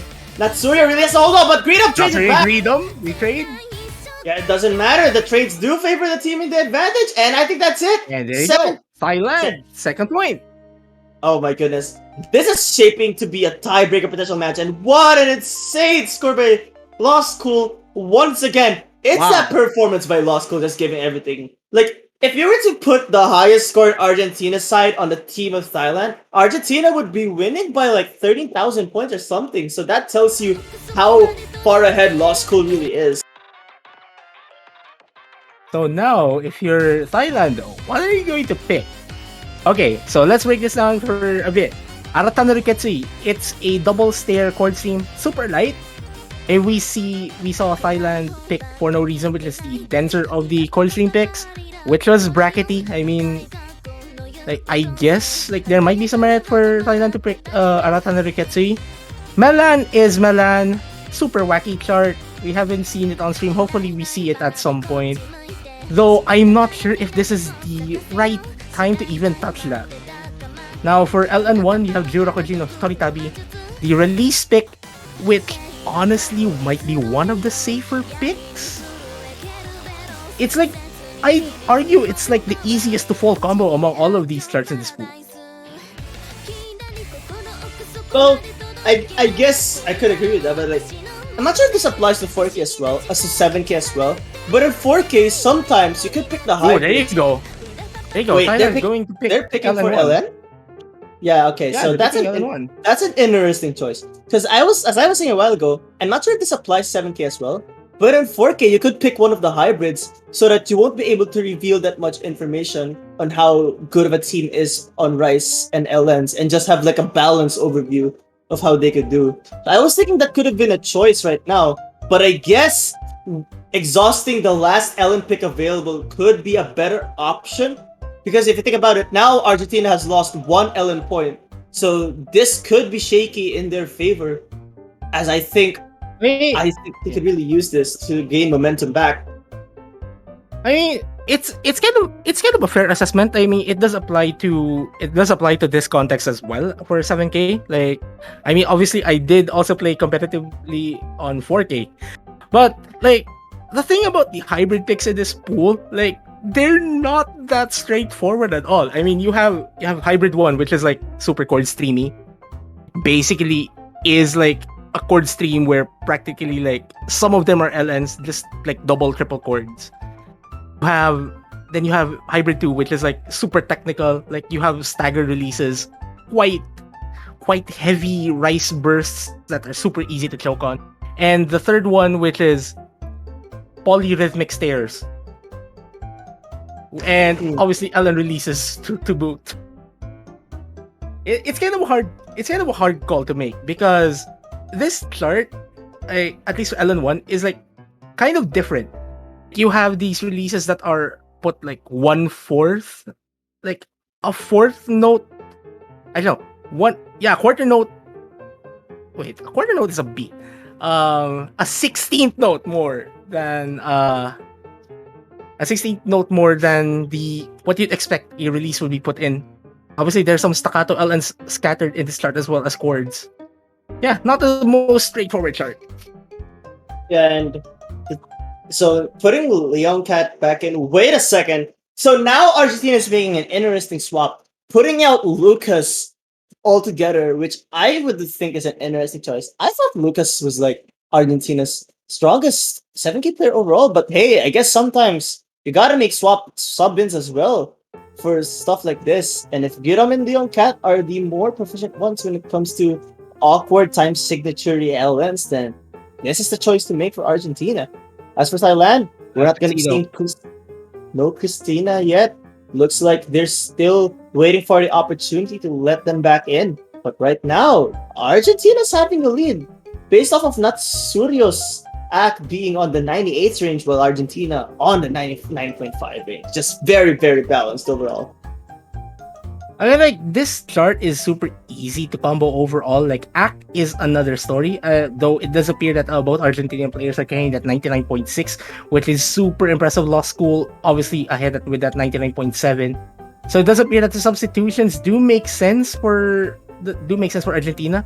I mean, from what I've observed from Lucas, like, we're seeing Lucas basically carry on the combo end, not necessarily on the Act, and then Young and Reedham are doing just enough. But as it stands, the lead is getting super close, especially with Leon Cat and Reedham struggling with these releases. Law School and Natsurio having just enough accuracy to pull the score gap to their end. So this chart is not yet over. Just a few more moments left, but these releases are not getting any easier. Like, the score gap is still pulsing. Thailand is just doing just enough. That's true. The reason why Thailand has a lead is Natsurio's increasing their accuracy. Wait a second! Natsurio! Wait a minute! That was so brutal!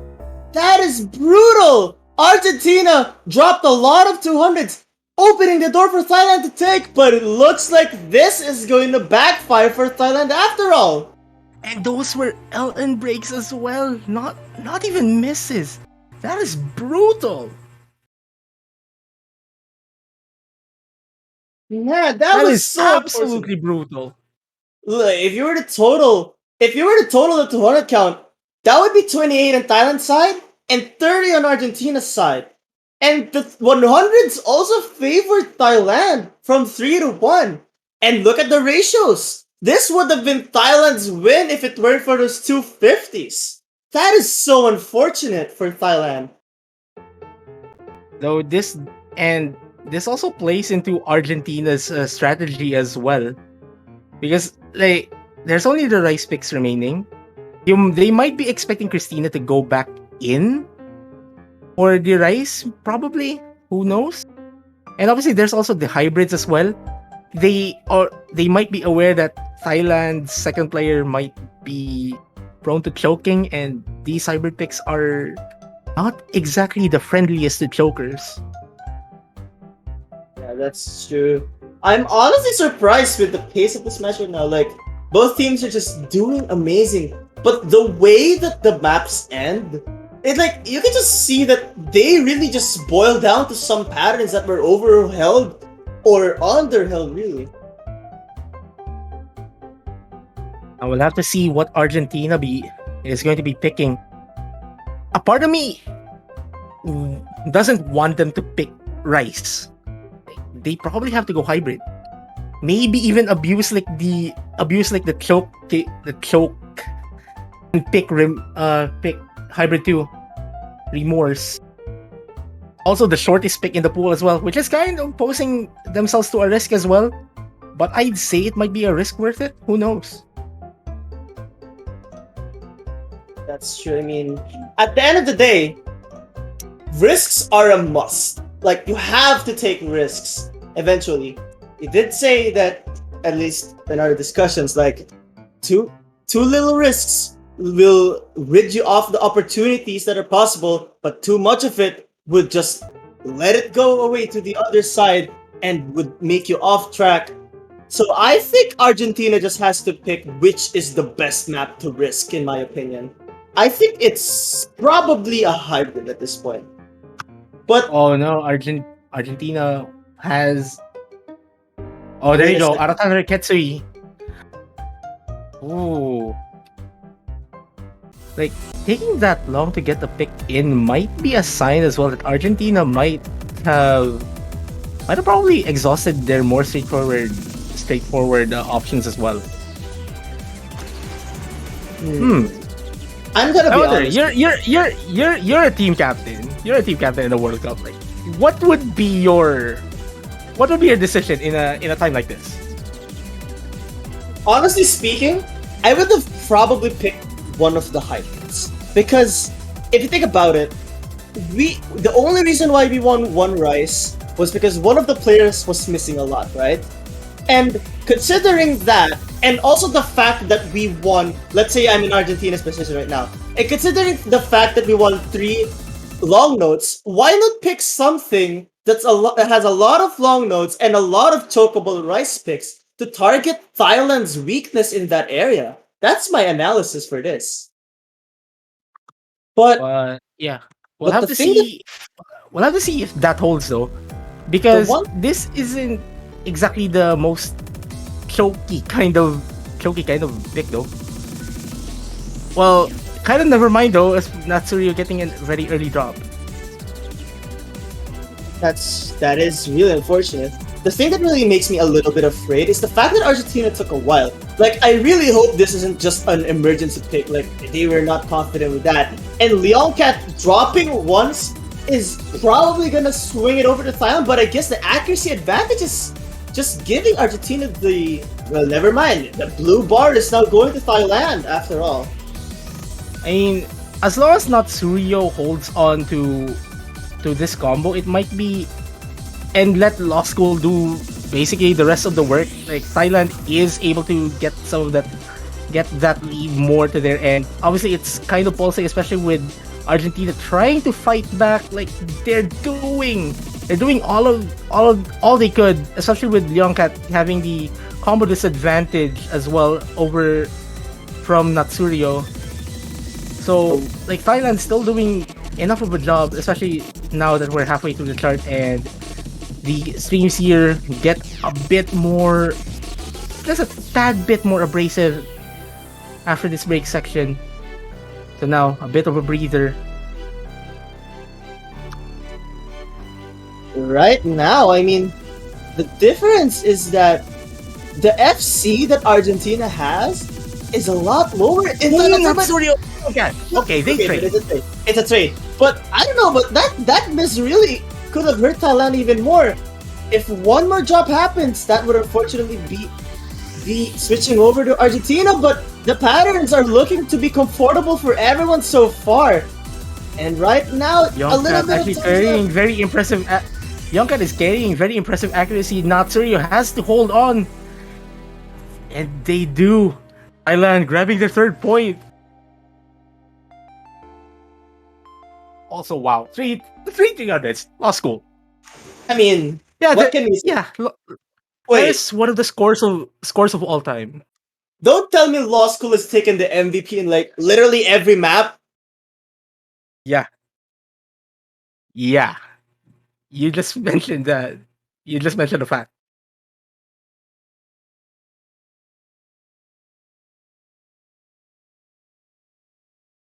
That's just insane. Like the consistency that Law School has really been giving Thailand their shots.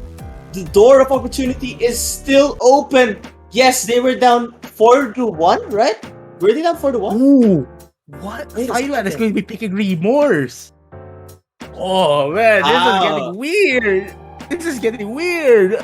All right, what kind of hybrid is this map? Like, from what I remember from the sheets, this is more classified as the technical hybrid. But what I Alright. call this, but like the I think the more appropriate term for this, at least in this context, this is the wacky hybrid. You have like staggered long note releases.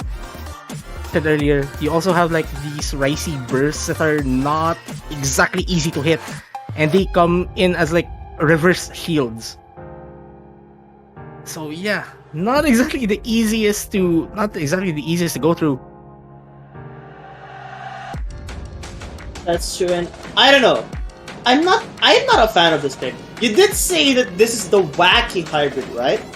And considering that Thailand's second player has a weakness in accuracy, why would you pick something that targets the like accuracy range even more? If it's wacky and technical and whatsoever, then the accuracy portion is gonna be hard.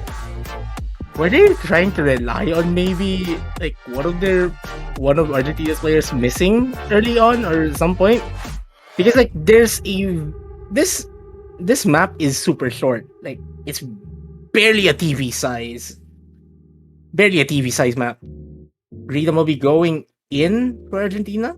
So Surprised. Greedom has been yeah, really Greta must good. perform very well. Yeah. Wait, I just noticed 1 minute and 29 seconds. I did not see that. But Yeah, that also means It's a that super short pick. okay. Here's the thing. I think the best way for Thailand to take this is if Natsurio is able to hold up consistency.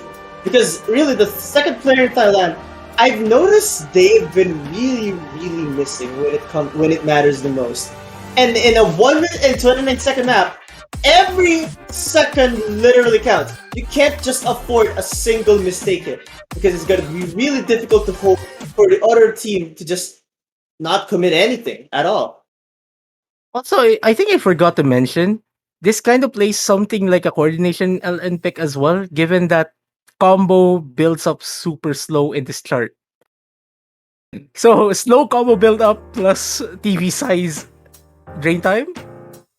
Yeah. That's a deadly combo because like again, there's just little opportunity to make mistakes. Law school Right. getting a few 200s early on. That's kind of like unusual, especially for I law guess. school. But hey, right now law school has improved their accuracy, and as I've expected, Natsurio is sort of dropping a little bit. But hey, Guidam and Lucas are just consistent.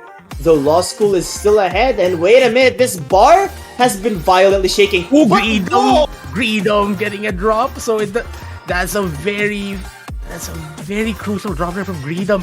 Thailand immediately getting a very massive advantage. That's what I meant.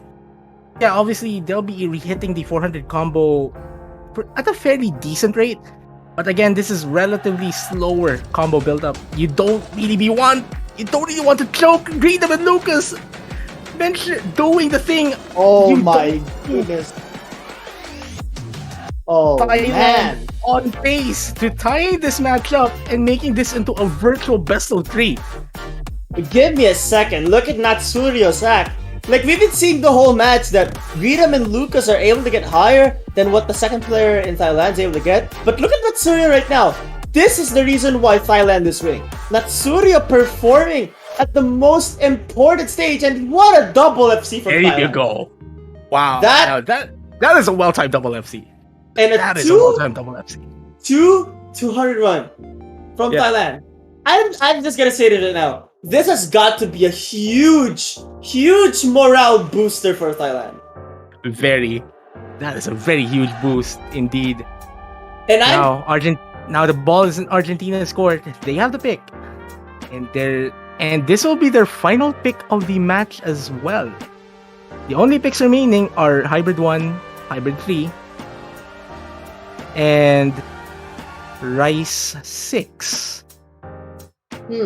I don't know. Like, if I were Argentina, I would probably take a timeout. Like, this is the very dangerous position to be in. Wait a second! They're going for Shudo Hazama! Wait a minute. I don't know. I don't know. Going for it immediately. I don't know if you agree with me in this. But So we had the shortest pick and the pool pick earlier. now we have the longest non-tiebreaker pick. Okay, hear me out. Something tells me that this could backfire to Argentina really fast. Because if Thailand wins on another Argentina's hybrid going pick- in. Wait a second, okay, interesting. Yeah. Okay. But as I've been saying, if Argentina loses this, then Thailand has no other reason but to pick Hybrid 3. And I think that's bad news if Argentina loses this. Okay. Hybrid. Okay, just a previous again, I've been mentioning this so many times the entire stream, like even the previous 2 matches. Shuno Hazama is a very chord streamy hybrid. And like it basically plays like Primatrix from the round of 16 if you made like some of the heavy chords into LNs. kind of release-ish heavy LNs. So yeah, accuracy will definitely be a factor here, and obviously Christina's form as well. Yeah, Christina. They- Yeah, I think that might also be playing into this match. I think Christina is the player to watch here. Like we've seen Law School carry the weight. Christina, I think, really has to hold on.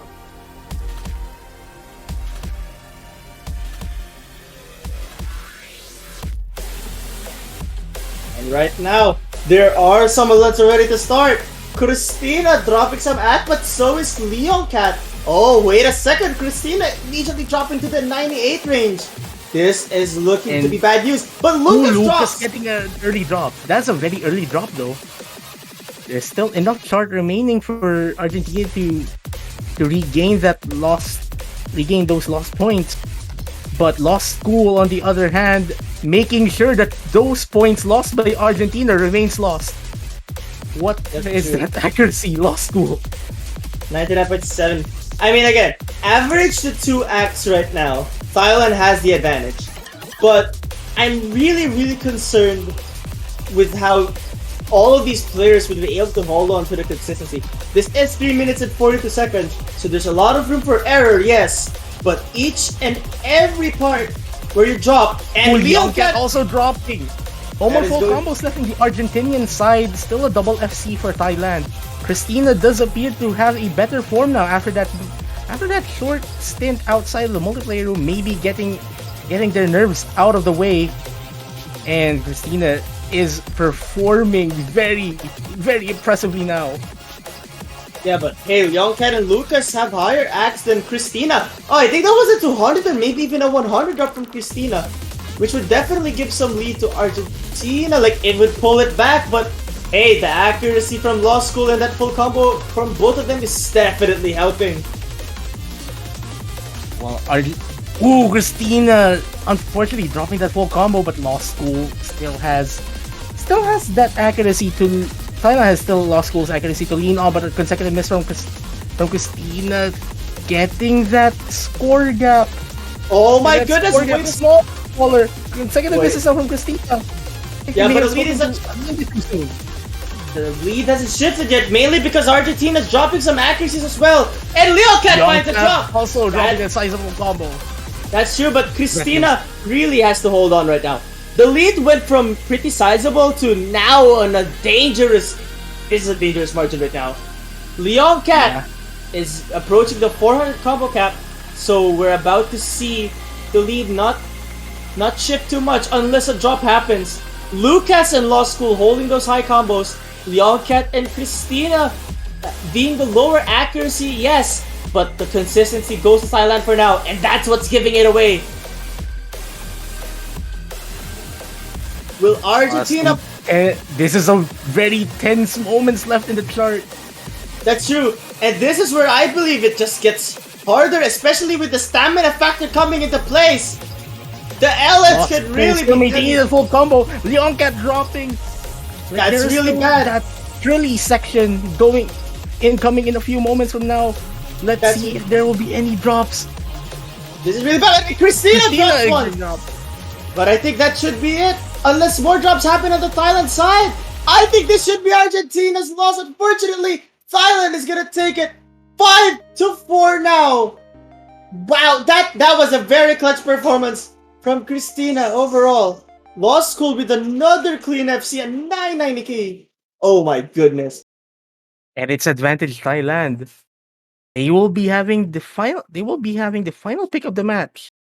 And Argentina has to force a break point if they want this match to go to tiebreaker. Yeah, that is just really, really intense.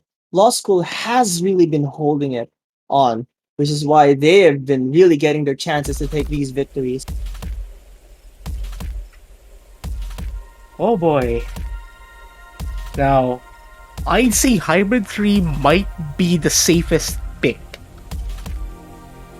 I don't like seeing... Okay, personally, I want to see Milan being played on stage. But like, if you're going to put yourself in the shoes, like you just want, in a way, you just want to play safe.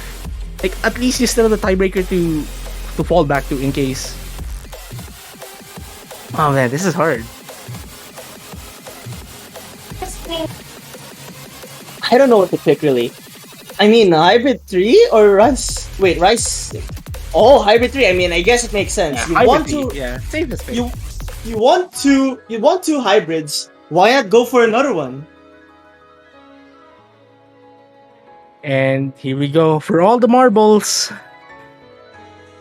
Thailand loses this pick. We go to tiebreaker. Argentina loses this pick. Argentina will have to say goodbye to this World Cup. I mean, hey, to be fair to Argentina, they put up a great fight against one of the stronger teams in the 7K scene. I think that's a very impressive feat on its own right. It's just a matter of. It's really just a matter of who wants this more. And I'm sure Argentina really wants this. If I'm not mistaken, this is potentially Argentina's first win on the 7K bracket stage. Potentially.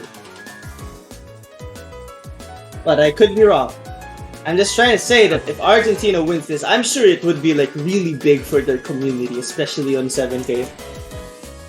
Definitely.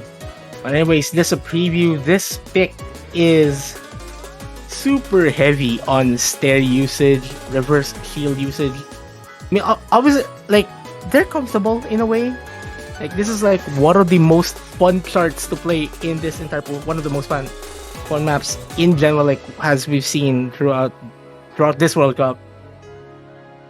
But then this isn't exactly the easiest to act.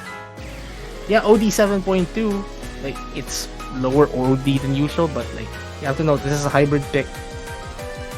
Like OD 7 is kind of high already for Olympics of this density. Act will be playing into this very well. You did say density, right? Now I see why they put Greedom, because density is something that Greedom I think had the advantage on really overall. Yeah, this is a very dense pick. Like I guess if you could think like Rice 3 if it was turned into hybrid, but then like this is a bit more dynamic though. Like this isn't as straightforward as that. Like yeah, there's a density, but you'll see. We'll have to see, yes. Both Thailand players have been keeping their consistencies a lot higher. Like they took it up a notch after being down 4-1. But now Argentina. Oh wait a second, Christina getting an early drop.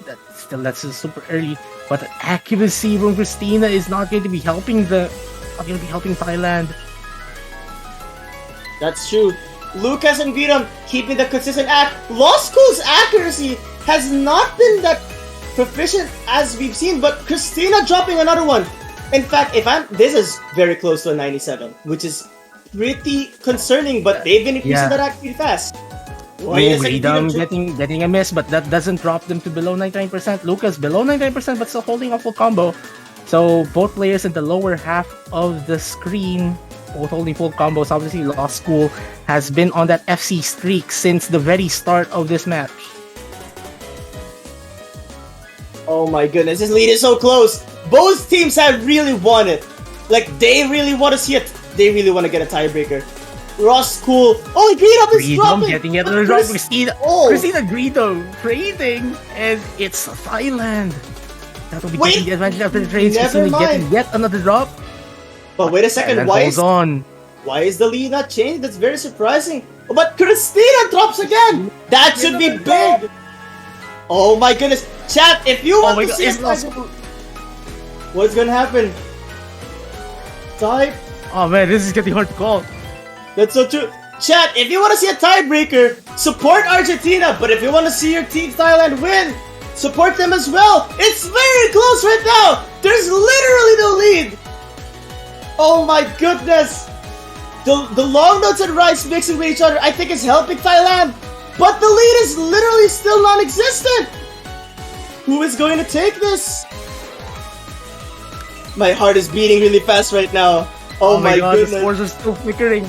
Thailand may Just holding on to a tad bit, but Wait, Argentina no. still pulling it. Oh my god! Oh, 2 breaks! Just like Christina.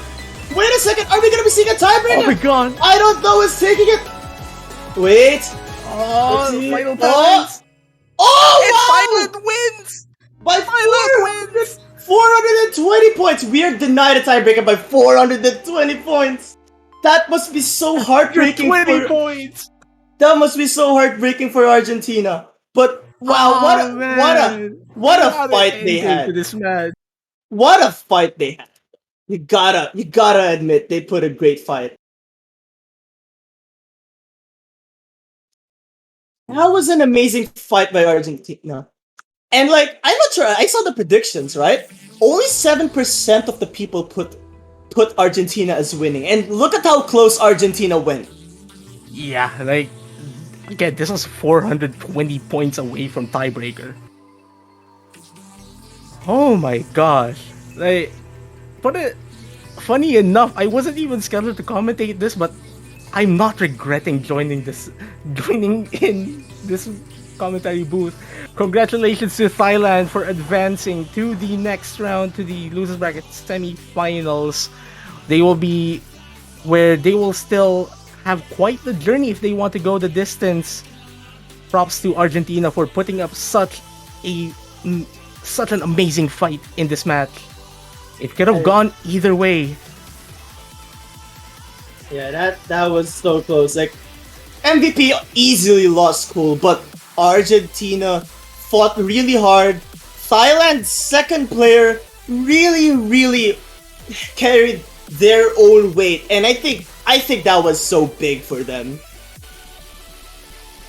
Definitely big for them. But you know what else is also big? Big Yep. for the World Cup? The Oceania 7K World Cup 2023 team support banners are up on the OSIS store. If you want to support the teams that are participating in this World Cup, feel free to visit the OSIS store and purchase the banners. Proceeds will obviously be going to the prize pool if you want to help that portion as well. Yeah, I mean, yeah. Please buy those banners to support your team. It's gonna have like a really big banner, which indicates how much you really love and support your team. Although right now, I don't think I have that much to say. Do you have anything to say? I am already okay with what I've said already before. I am quoting a certain person. Law school did not in fact lose his school. Yeah. Thank you to the person who gave me the idea to say that here on stream. Oh my goodness. But just stay tuned and hope you all enjoyed. See you next time.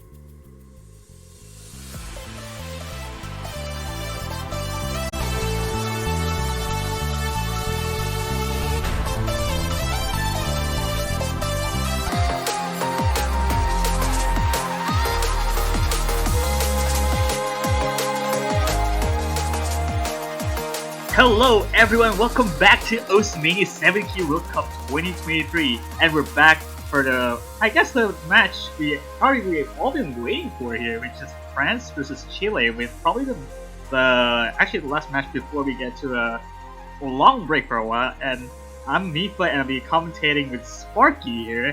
How are you today?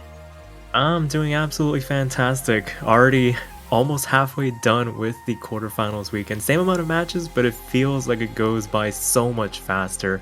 Starting to say goodbye to some of these teams, and we're back at it again with another lower bracket match. It's gonna be France, Chile, Elementaires, Jeremy Kyram, Mila Maxwell, and Clamati going up against Matthias. It's Benja, Faz CL, and Scalum. So a lot on the line for these two teams here.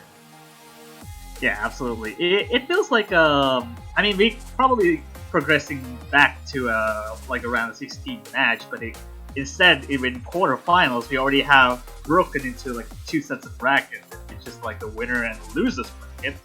And yeah, like you said before, when you have a losers brackets, and some teams we're gonna have to be eliminated, and unfortunately this is in a losers bracket match, and one of the teams here has to go home and probably being eliminated in the tournament, or at least for one of these teams here. And looking like France versus Chile is it's a pretty interesting situation because you kind of don't know what to expect, given the teams are pretty much versatile in one area. Yeah, for sure. It's really going to come down to who can really handle the other team's picks here. I think with Chile, they're probably going to want to stay in that upper half of the map pool. I feel like France might be just a little bit more well-rounded in terms of their skill sets. That's not to say that Chile can't hang with the hybrids and the LNs, but maybe a bit more comfort in the rice pool as we wait for the players to get settled in and everything. What are your expectations for this match? See, the thing is that when I'm looking at the current scores in like round of 16, I know for a fact that Chile has been pretty much like quite literally the veteran of the 70 team.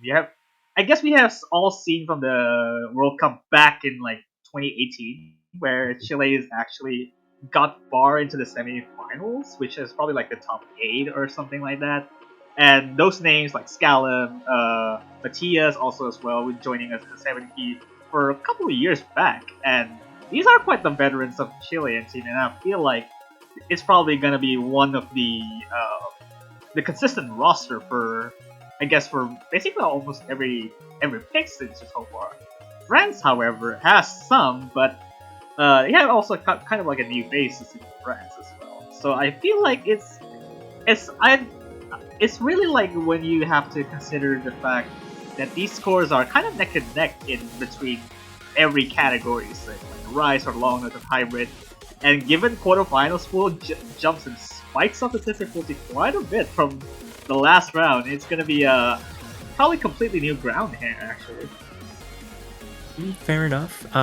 Definitely sounds like maybe some experience might be needed to navigate through maybe some of the nerves that can arise, especially now we're going to the longer formats, best of 11, first to 6, especially with the threat of elimination on the line.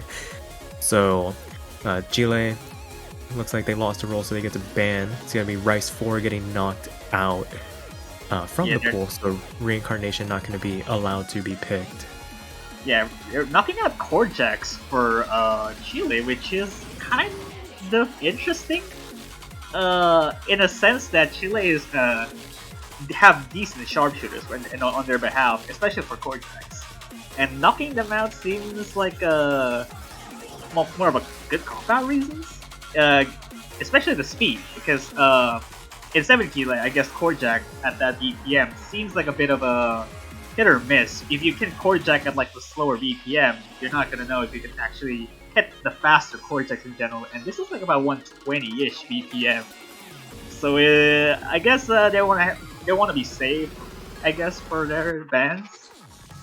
Yeah, for sure. It definitely feels like one of those black and white skill sets where, as a team, you definitely need to be very consistent at it, because on the other side, they can probably play it equally as well, and you don't want to run the risk of finding that one drop or that 1-200 that really swings the tide of the match. And in response, France will be banning out Rice too, so 2 Rice picks leaves the majority of the LN and hybrid pool untouched, so gonna be interesting to see them dive down into that lower half of the pool, probably for the majority of this match.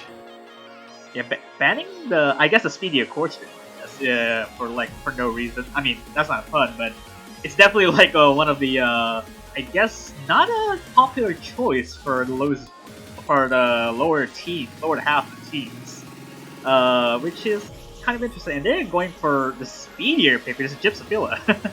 This is kind of interesting. We haven't seen that much of a pick in here, regardless.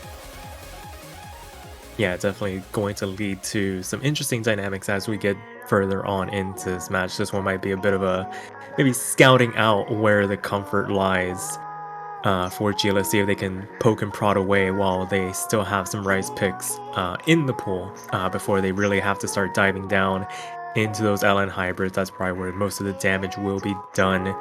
So we're going to see composition starting to get lined up here. Elementaires and Clamati going in for France. Faz coming in for Chile, probably with Scallum right behind, but definitely do have a couple players that can handle charge like this. I guess should be Scallum, considering Scallum is more more of a BMS oriented player, I guess. He's been pretty very well knowledgeable in terms of that area. I guess Fastiel being no surprise at all, given the more speedier player for the Chilean side. Yeah, right now just waiting on that last Chilean player to make their appearance here before we dive into the match proper.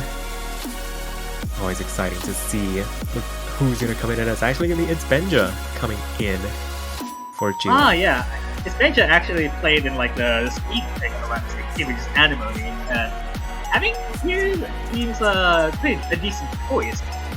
So it's pretty interesting to see how they were actually going to do well on it. Especially Benja's score on Anemone has been pretty solid so far, having the highest 984k on Anemone. So in particular, has a decent step up to it, but it has some complicated snaps for the speed pick in general. Yeah, for sure. So, final checks being done, players getting ready before we dive on into this match. As we said before, a lot on the line for these two teams. Tournament life on the line. A ticket to the semifinals as well for the winner. Players are ready. MP Star Command comes out, and we're going to get into Rice 1 here. Gypsophila to start this match off. Yeah, absolutely. I feel like I should also mention that the bans of the picks here seems a bit weird when they're banning 2 Rice out of the way, and it's the more of the harder and the easier pick, and they're going for an even harder pick for the Rice category, which is the speedier one. And this seems like a Chile's area of expertise, if anything.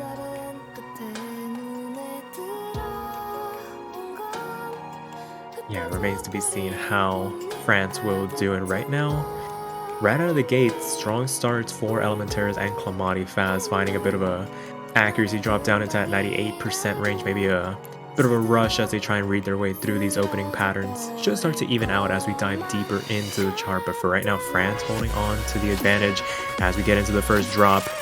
Yeah, bit of a delay section, I guess, for Fastiel. Oh, Elementaires is finding a pretty decent drop at 112 below 99. But Fastiel trying to keep composure, which we can see with a 98, but Benja being the second person to drop.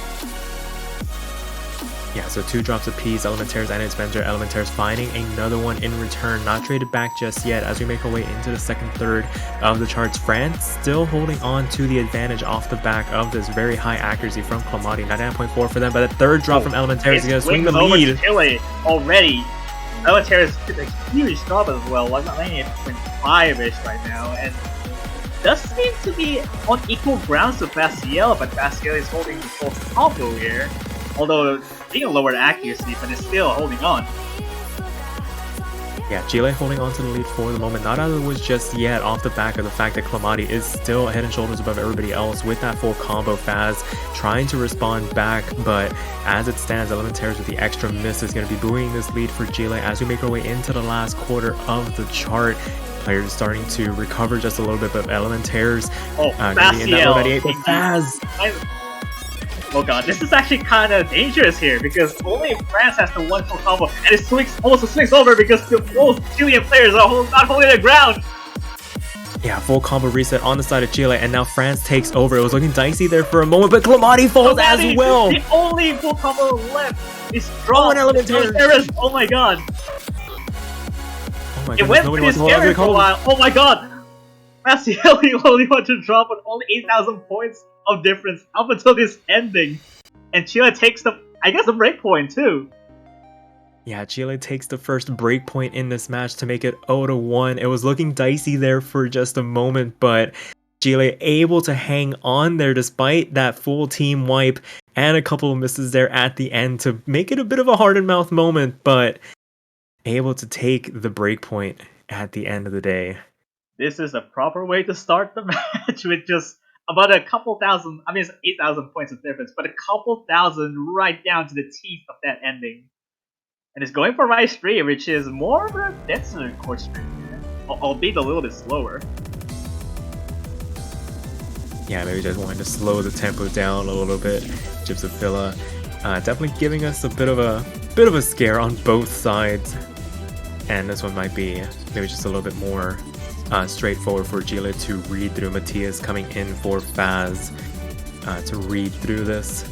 Elementaires and Clamati for the moment staying put for the side of France.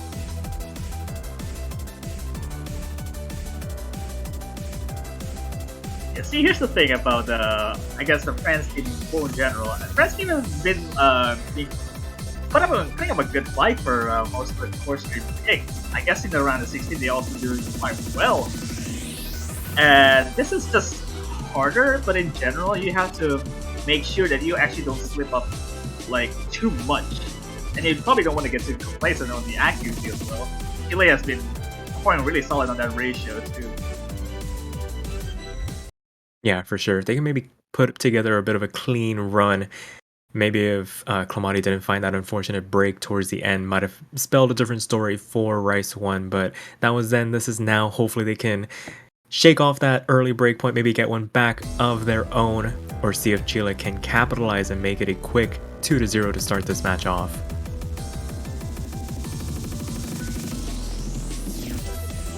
Starting off pretty strong for both teams. I mean, no surprise given the intro in studio and the rest of this section. Yeah, making our way through. Chile holding on to the accuracy advantage, and with that, the score lead for the moment, 99.7 plus for both of them. France not too far behind, 99.4, 99.6 for Elementaires and Clamati respectively. Able to keep this close within striking distance to capitalize on any potential mistakes as we make our way into the second quarter of this chart. Elementaires seems to be hitting pretty early as far as time goes on, so it might have to take a toll of 200s here every now and then. So might have to watch out on that. Clamati take first drop on the France team there. Doesn't look too good as Chile already holding a solid 9.7 average. Yeah, but that was a very clean drop overall. But that being said, it still gives Chile the advantage. They had the accuracy, and now they have an extra miss in the back pocket to work with as Clamati starts to climb back up into that 99.7 range, up above its Benja and Matias for the moment. And now they're back over that 400 combo cap. Yeah, Matias seems to be dropping a decent chunk of that accuracy down, but it seems like they have about a 7,000 point buffer, but they're not out of the woods yet. They still have like a quarter of this song left. Yeah, things start to pick up here towards this ending. Oh, that's a lot of 200s of Matias! Oh, but Elementaires trades back in the miss. That trade nullifies it, and even then, I guess there's no full combos on France too. So Chile is probably cruising this way. Yeah, we were thinking that on Rice 1, but then Chile started to find a couple of misses of their own to make things very interesting here, but it looks like they're going to keep it clean. Both full combos still on the board for Matias and it's Benja, and they're going to be able to capitalize on that break point, make it 2-0 now. That's so impressive for two full combos. I guess all combos from Chile inside. 17-10 to have 4 200s by Clamati, but having to pick up a miss there, it might have been an MVP of that particular map. But I guess it's kind of funny given that the lead doesn't change after that break too, given that it's only 8,000, 9,000 point difference. But it's because mainly the 200 dumped by Matias. Seems of having the difference a bit closer than I was expecting. Yeah, Matias said that having all 200s on the jacks. Yeah, that might have been making a difference there. Yeah, it's always interesting starting off those simple jack patterns early, start to get the rush coming through there. So fortunately didn't break the combo when that happened, but definitely might have been a bit scary seeing all the judgments pop up on their screen. And it looks like France is gonna try and right the ship here a little bit, go down into the LNs, pick LN2 here. I believe it's the was it Nocturne, I think? Yes, it is gonna be Nocturne. Yeah, it's apparently, I'm not sure if this is the right song. Is it the round 16 one? But it seems like. Yeah, I believe the. yeah, we're tracing back to the round 16 apparently, but no, we're going to the most, I guess, annoying-ish LN pick because it has coordination, but not necessarily how the release is. And 4.5 stars definitely makes it has a false sense of security. Yeah, a full team swap for France, Mila Maxwell and Jerem Kyram coming in to contest on this LN pick. The Rice hasn't worked out. Let's see if this lower half of the map pool can give them some footing in this match to start taking some points. Lest they hand over another one to Chile to help buffer this advantage that they have started this match off with. Matthias and it's Benja staying in. Yeah, I'm pretty interested to see how Chile will do on most of the long note picks in general, especially on the releases like this. It's very prone to make 200s because of the overholding, but also you letting go of the releases way too early, and you pick up a slider break and probably eventually miss. And it seems like they have a equal footing, just far up. I mean, Billy Maxwell already picking a drop, but seems he is actually taking this first drop as well, so the lead doesn't change anywhere. Yeah, still on the side of Chile for the moment. Matthias finding a second one. Jerem Kyram trading that one back, keeping Chile in the lead for just a moment. And like you were saying, this map isn't the hardest in terms of like raw physicality, but all these 4-5 column LNs that you need to coordinate can definitely be very taxing. A lot of 200s coming out across the board, but right now both Chilean players holding strong above that 99% mark. But is Benja's next one to find a drop going into the back half of the chart? Yeah, no full combo in this lobby anymore, but 99s across Chile is helping them really keep them afloat. Oh, that's another drop of Miller, but trading that out of Miller Maxwell.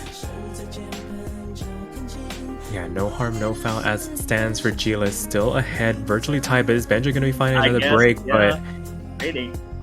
But it's still, the song is pretty short, so there's only like last third remaining with Jeremy actually taking the trade, but having a 15k buffer seems having a no big deal for Chile, especially if they don't want to drop here.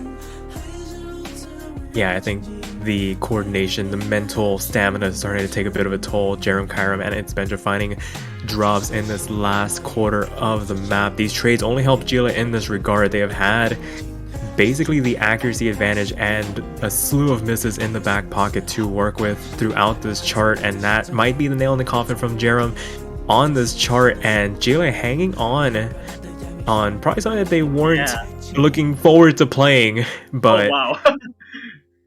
Yeah, that's a really solid score actually for all of these players. And look at that, like the ratio wise, Chile is nailing it. Yeah, for sure. Matthias, I think top scoring that one and making it 3-0 in favor of Chile now.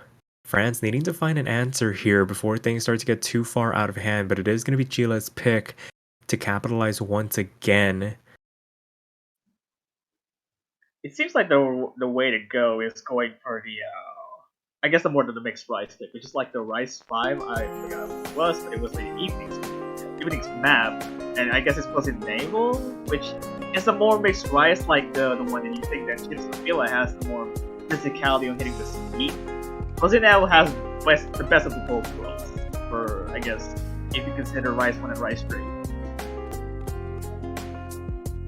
Oh, but it's gonna be Rice 6 coming out to Milan. Oh yeah, that is the first time we've seen on after 3 matches we haven't seen this pick at all. Either it's ignored or banned. Yeah, it's a pretty risky pick overall. Not surprised players want to avoid this one if at all possible, as we start to see some more substitutions come out. Clamati coming back in, probably to back up Mila unless they find a late departure. Yeah. I mean, as someone who actually mains Forky like a whole lot for at least for a lifetime, I find Melon is actually the easiest of the Rice picks. So it's kind of a thing when you have tech picks in like the 70 area where it doesn't really test so much as tech, but it can just kind of cheese the pattern in a way that you may think that this is actually how it's played. Yeah, for sure. It'll be interesting to see how the players approach it. So Faziel checking back in for Chile for Matthias to back up its Benja. Clamati coming in to back up Mila Maxwell. Currently 3-0 in Chile's favor. Still an opportunity for France to try and take some break points. Gonna need to if they want to try and force the issue here and take this lead back.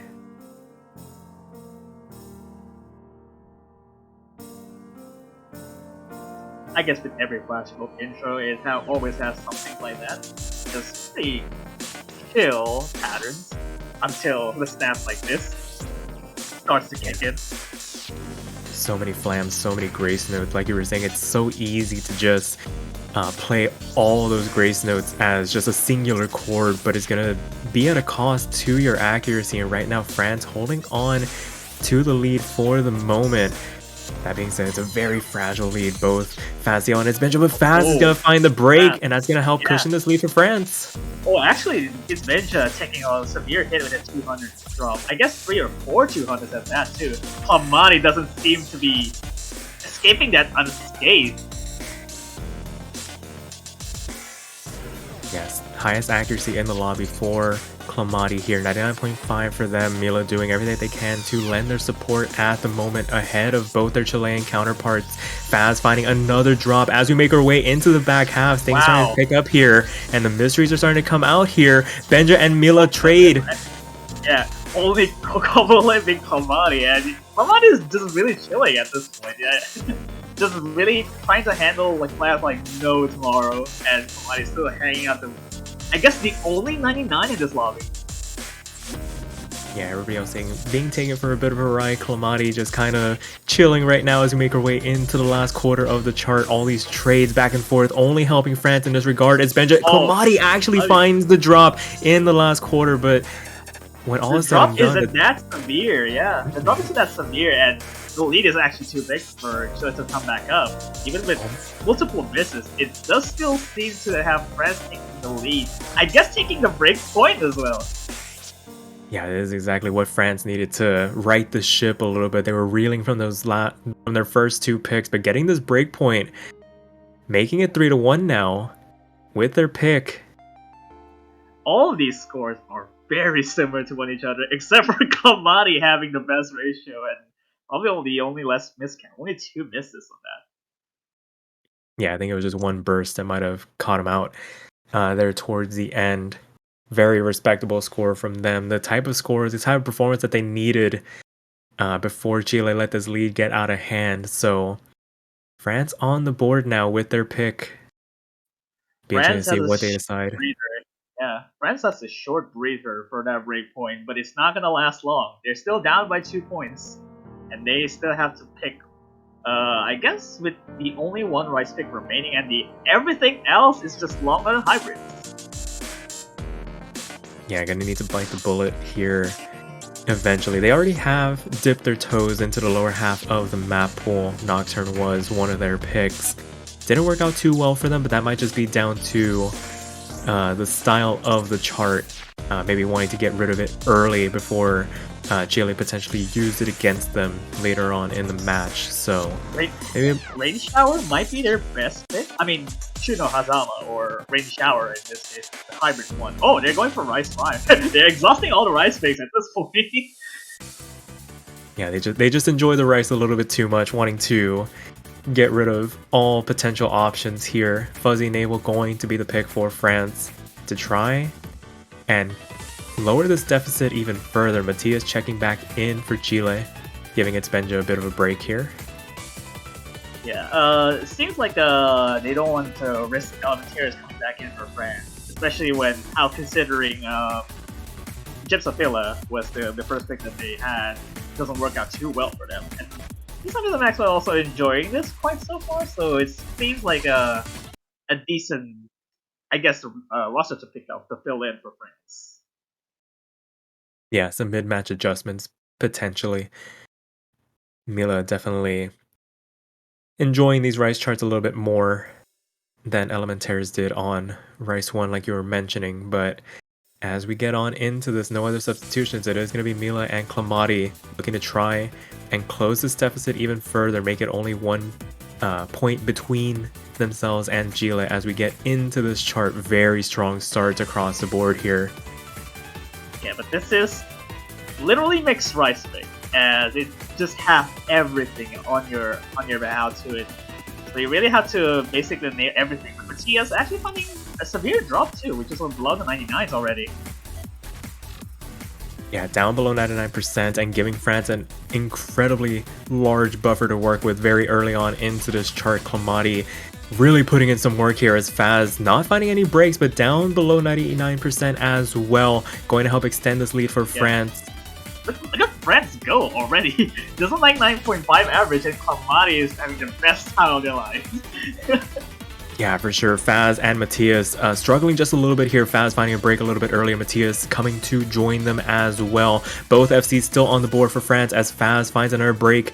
Going into the back half of the chart, both French players above that 99% mark, and this is quickly spiraling out of control. This lead growing for the red side as we make our way into the last third of the chart here.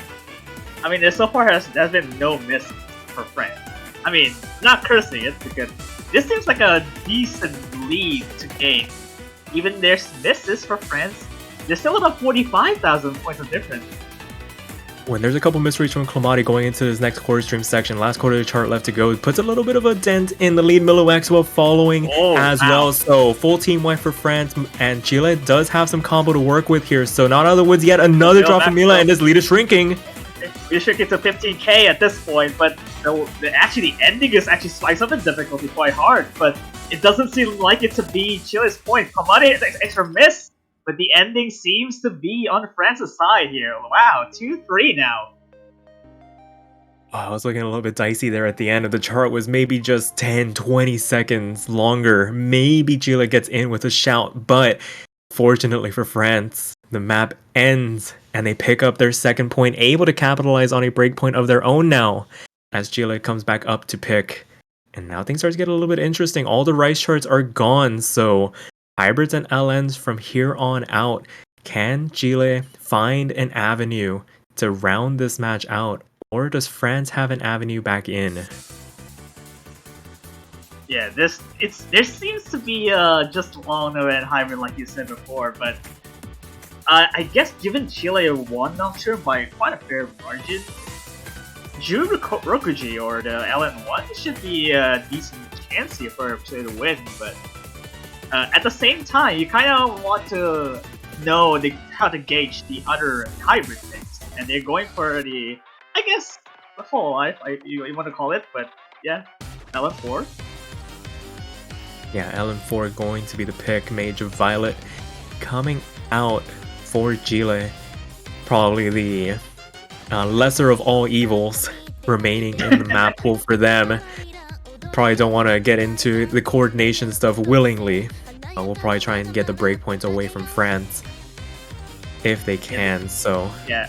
So if they're actually kind of like guessing if they picking this, it would kind of having a decent choice for picking the LN3, which is a density thing. And this is more of a mixed LN, I guess you want to call that. It has everything. It has more of a release and more coordination part.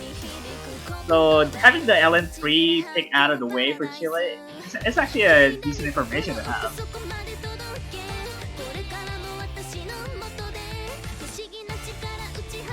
yeah, for sure. So as it stands, both Mila Maxwell and Clamati staying in for France. I think they found the power duo to make their way through for the moment. No need for Jerem or Elementaires to come back in if these two have been doing the bulk of the heavy lifting for France. It's Benja tagging in for Chile on this pick.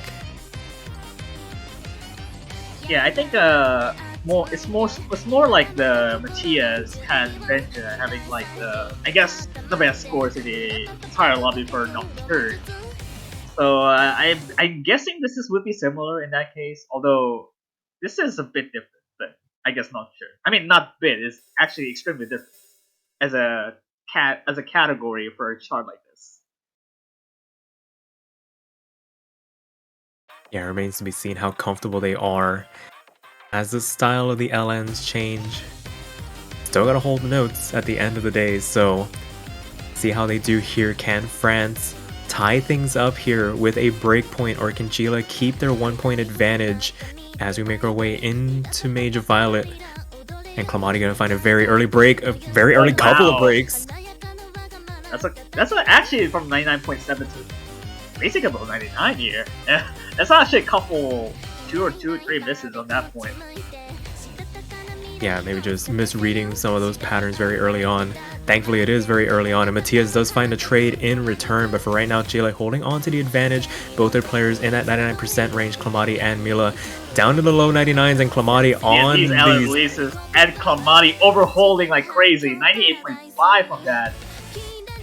Yeah, full combo reset on the side of France. Mila Maxwell as well, losing their FC. Gonna help cushion this lead for Chile at the moment, going into the second quarter of the map, and this lead quickly spiraling out of control off the back of its Benja, holding on to the FC for the moment here. Yeah, even though this is still before we get to hit the second half of it, it seems like this doesn't really have too much to cover here. Clamati having some bit of an issue in that, just to even hit releases in general, and even then Matias having drawbacks before that, but the accuracy stays intact. Yeah, just cleaner drops overall from the side of Chile, and the fact that its Benja is doing a boatload of work right now. 99.3 for them, still holding on to the FC. Everybody able to hold on to the rolls, and as I say that, its Benja does find the drop. Is traded back. It doesn't. The drop from Clamati doesn't look as severe as before because we might have figured it out how to release it properly. But even then, the damage for the 58 point difference for Chile, but Chile has a miss from Matias and Clamati being traded that out. Yeah, and right now Mila Maxwell holding on to the highest combo in the lobby, trying to keep this in check, but right now Chile is still holding on to this massive advantage. Matias finds a drop in the transition, but Benja... At some point, the lead is closing at some point. Look at that, like a 7k point. Oh, Clamati actually traded that out of Benja as well. It's actually down to 5k now. Yeah, right now, silently, Mila Maxwell has been slowly but steadily building up this combo, the only one not to trade any of the misses back after their early couple of drops. And as we make our way into the last sliver of map, this lead is starting to get very slender. It was a pretty comfortable advantage for Chile, but actually closing in, the lead is getting smaller at some point. They need to hold their ground. France needs to actually try climbing back up, but it seems like there's not much of the map left. We're not going to be enough at the end of the day, and Chile survive. 6,000 points of difference. It just comes to this at this point, right? Look at that. There's no misses on the map, so only one slider break to its stat. Yeah, it just seemed to be a onslaught of slider breaks from Clamati that was their undoing. You can imagine if they had managed to hold a little bit longer, maybe we have a different story on our hands. But Chile survived that little scare there and make it 4-2 now, with France up to pick. Yeah, at this point, Chile's picking LN3 is very risky at this point, given how France nailing the density of that chart. Yeah, you start to wonder maybe if LN1 becomes a consideration for France to go into. See if they can hold on just that little bit longer.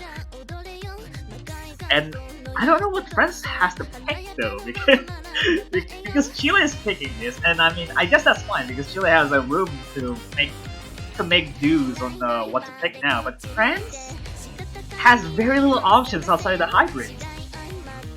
It might have to be the hybrids coming out. You were alluding to Rain Shower, Shuna Hazama a little earlier. Maybe that becomes an option. You do still have Remorse and Simurg as well, but I mean, it's really just a pick your poison moment here for France as they try to keep themselves in this match. And it is going to be Rain Shower. Oh boy, oh boy. We're ringing for the long haul, given that this is actually the longer one. I guess in the 2021 iteration, the 4D, where it's actually the cut version, but this one is more fully charted. So we got some taste of a double the duration of it. Yeah, clocking in at just under 4 minutes. And we have seen some of these charts go back and forth. Teams winning points by sheer virtue of the map running out of time. So maybe with this extended one gives an opportunity for the team that's behind to mount a bit of a comeback, maybe take that lead away. Definitely cannot rest on your laurels for even a moment. As we see Faz come back in for Chile to contest on this hybrid. I don't seem to. Okay, I mean, I'm holding my opinion on this, but given that the chart itself, the ending actually has a de-escalation, and the middle has spikes up in difficulty so much that you kind of want to make sure that you're actually playing a hybrid as the best as you can, because this doesn't seem like a rice pick as well. So having to hold longness at the same time, it's kind of a tough job for Chile, especially for Faciel. Yeah, it's gonna be up to them to keep themselves afloat for as long as possible, see if they can handle the LNs interspersed throughout some of the denser rice charting in the song. That being said, it is France's pick. Gotta watch these releases. Very easy to find yourself dropping so many 200s very early on. But right now, everybody managing to make it through. I mean, just make it through just barely, because there's no lead. No, we're virtually tied as we make our way into the first drop here. It is Clamati going up against Isbenja for right now. 99.6, 99.5 a piece for them. Mila Maxwell holding Faz in check. Actually, Faz winning that battle. 99.3 to 99.2, canceling both each other out. They're increasing their accuracy at the same pace. And Clamati and Isbenja is almost literally tied. Yeah, I think right now it's the finest of margins, maybe a 0.1% between these two teams, maybe just thousands of points, maybe shrinking into the hundreds as we make our way into the second third of the chart. All four players still holding on to their FCs. You imagine playing a bit of a cat and mouse game. Who's gonna blink first? And it's gonna be Faz! There's Faciel, that's one I mentioned before, and we come to the before we'll hold us to the saxophone, and Faciel taking one more drop in that section, and it doesn't still give the lead to France just yet. Very narrow one. They had the accuracy. They were very clean drops, maybe just singular notes being missed in those sections. As we make our way into the back half of the chart now, France holding on to this narrow advantage. Oh boy, this is still anyone's game. No lead whatsoever from this point onward. No, this is way too close to call. Despite the fact that it is trending to the red side, it is getting closed in on by Chile. It is starting to shrink. There's a lot of 200s from Mila Maxwell. Faciel recovering that accuracy. But very importantly, both players from France holding on to their FCs, able to keep Chile at bay for the moment. Oh my god. Oh, it's the difference between Mila and Maxwell. It's just a tug of war at this point. There's no combo draw whatsoever from these teams. This is insane. Oh no, oh my goodness! There's a collapse there from Chile! There it is! France is holding on so well! And they're still at full combo pace! There's still a quarter of the chart left to go. A bit of a hiccup from Chile as things start to calm down just a little bit. A bit of an LN section to basically catch your breath. That was a brutal onslaught, and the transition out of it really catching Chile and taking them for a bit of a ride as they start to recover to that 400 combo cap. Mila Maxwell gonna drop. Oh, wow. You don't want to get too complacent to this ending. All eyes on Clamati. Can they hold on to the FC? Last eighth of the chart left to go. France in the lead for the moment on their pick. They need to make it through this last section if they want to have a chance of trying to get back into this match. The LNs get so dense to read through. Everybody making it through. Still no drops here. France still in the lead for the moment. Mila fights a break though. There's Mila Maxwell. There's over 6,000 points in their support. The standard deviation of the score is actually down to close here. But Faciel, oh wow, Mila Maxwell trading that up. Oh wait, the score difference is actually virtually 2,000 points. Oh my god. That is a 1,600 point win on a close to 4-minute map for France. Clamati with the FC when it matters to pull France and make it 4-3 now. Chile up to pick here to try and make it a match point situation, but you would imagine the momentum and the good feelings are on the side of France right now. Can I just say these players are absolutely spectacular. They're all holding their combos up right into the middle before Faciel breaks on the break. And they actually went down to full combo the chorus or the saxophone section, and they went out all ham until France actually have a bit of a meltdown towards the ending. Yeah, it was a bit of a war of attrition. That one singular section in the middle of the chart being the undoing at the end of the day for Chile. France doing everything in their power to basically tank the misses that came through. I mean, with a chart that long, they are inevitable, but oh my goodness, what a performance from France to hold Chile off to only 1,600 points. And despite that chart being 3 minutes 45 seconds long, it still came down. If the chart was just 15-20 seconds longer, I think Chile would have actually had enough time to pull it back. Not to be though, and it's going to be LN1 coming out from Chile. Yeah. I guess this is no surprise coming in that Nocturne went so well for Chile. Although this is a bit more of a release, I guess more release-oriented one. So it's still pretty different, all things considered. But they went after how they well with Nocturne. So Chile has an advantage on this. I guess if you want to call that an advantage. Yeah, it really just comes down to concentration on picks like this. Gonna basically lower the energy levels a little bit. Just go for a little bit of a stroll here, if I'm allowed to say that. 1 minute 40 seconds, a very short chart in comparison to Shuno Hazama. And we see Matthias check back in. Yeah, it's very short. Although there's less risk involved in combo breaking. I mean, if you want, there's more risk into actually having to make sure you're not dropping 200s left and right. And this is how Ellen release oriented goes, right? So it's just like, even with OD6, it's still very prone to get you 200s with overholding a lot of these.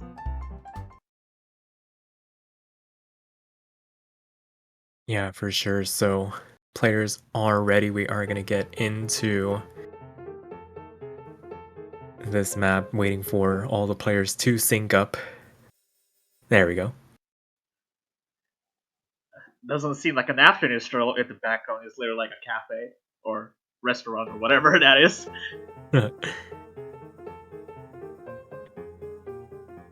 Mela Maxwell having a slight more of an inconsistency on release chart like this.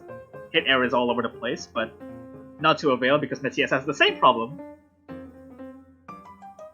Yeah, so very early on, Chile gonna hold on to this very narrow lead. Dare I even call it a lead? It's starting to flicker back and forth as we transition into the second quarter of the chart. Everybody getting above that 400 combo cap now is going to be very important to hold on. Any drops gonna swing this lead massively in one way or the other. Oh god.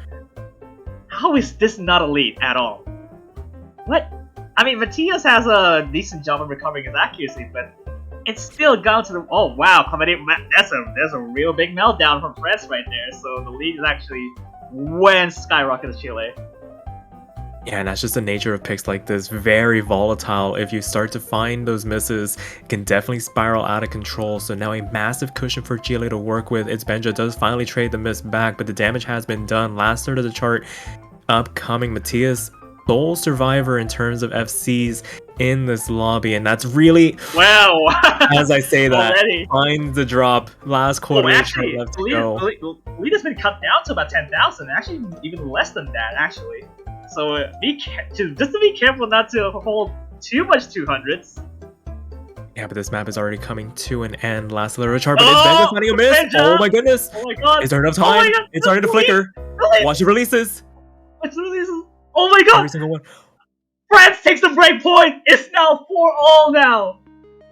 Oh my goodness.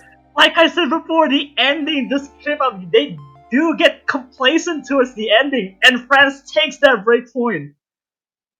Oh, that's just pure timing of misses. The fact that France was able to recover their combo, get back up over that 400 combo cap as Chile found their breaks, gave them just enough time to pull the lead back. And now, it's basically a best of 3.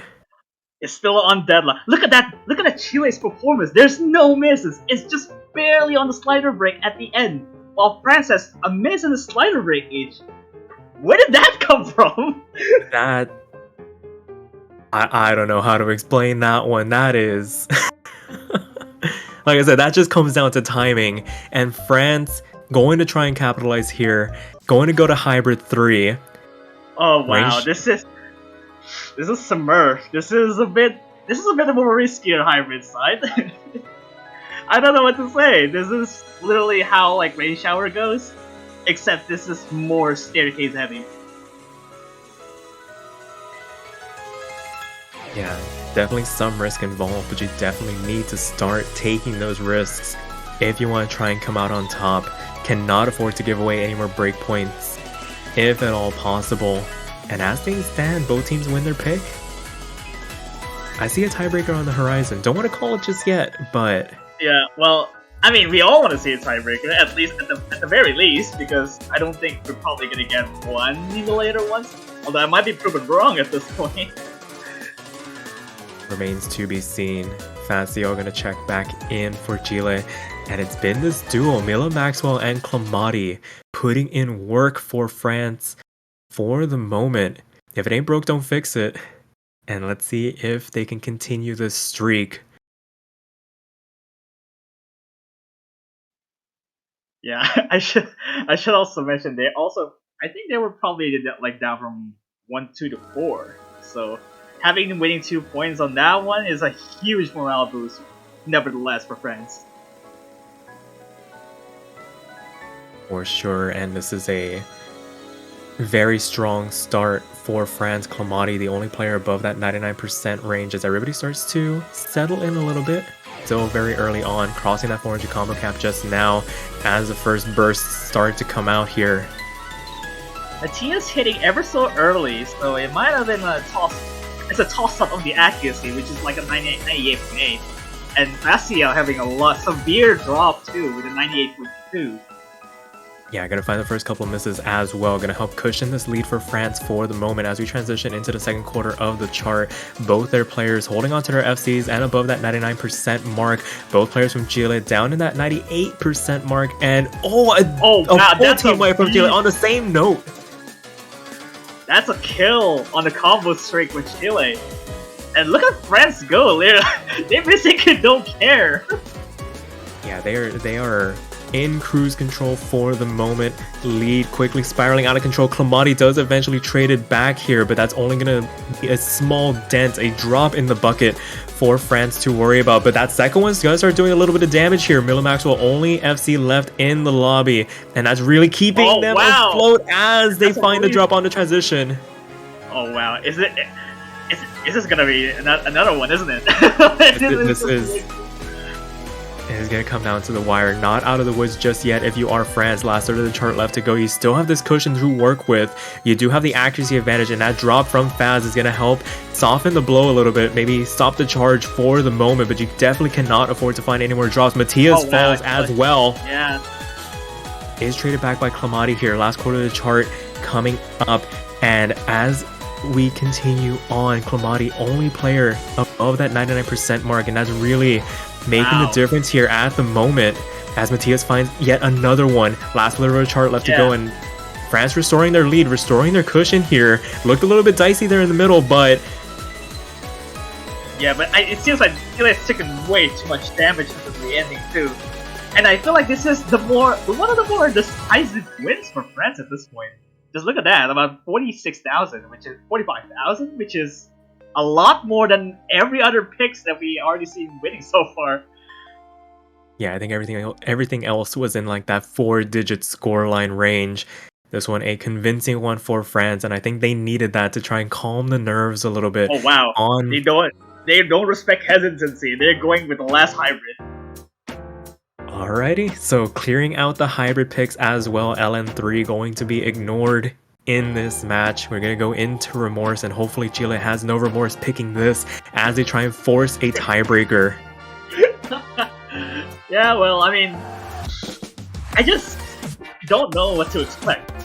This is TV size length, and France has a very good stick on keeping combos. If that's what I'm gathering. I don't know about you, but this seems like a bit of a risk. This is a death. This seems like a death and risk situation here.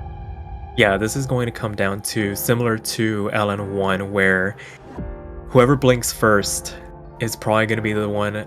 Actually, no. If you blink first and recover, was what happened on LN1. So maybe the first miss isn't the worst thing in the world, but you definitely don't want to give your opponent an opportunity to take this point away from you if at all possible. So Chile, on the cusp of being eliminated, need to win this to force the tiebreaker. France need to take this break point to close this match out and avoid it at all costs here. Seems a bit of a rocky start for Benja, having 100, literally 100 on the release. But it's a TV slice leg, right? So nothing bad. And we start to dive on into it. A lot of LN bursts, very hard to read through, very awkward to maintain, but so far all 4 players holding onto the combos. Clamati and Isbenja trade. Mila Maxwell falls as well. Oh wow, only Faciel is holding on, but I'm not gonna call it too early because the lead is still nothing. Clamati, that's a drop right there. We're already halfway through the chart. Exchange helps Chile for the moment. There, after that first exchange, Faciel, the only one left standing with a full combo at the moment. But that being said, they're not out of the woods just yet. We're already in the last third of the chart. Things start to build back up here. They need to be playing out of their minds because it's still about 10k point difference, and one miss could spell the death sentence. Cannot afford to blink. Clamati falls. But Isbenja trades it back here. It's still one striking distance. Chile will probably have to nail this section, and it's probably going to tiebreaker. Oh my goodness, Faciel, when called upon, similar to Clamati, FCs it on command, and we are going to tiebreaker. We're going to see and getting that machine gun style. Oh my goodness. What a performance. We have seen some very, very close points in this match so far. Unable to find an outright winner in the main map pool.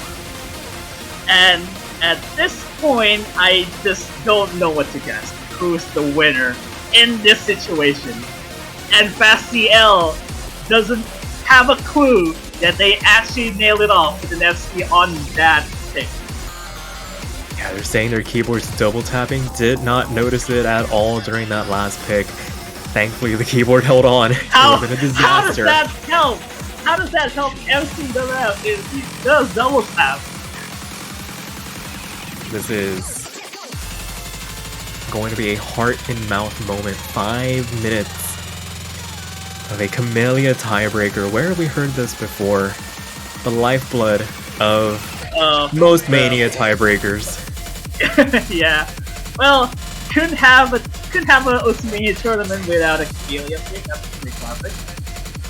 Although not that very classic, as we have plenty of variety on the tiebreaker so far.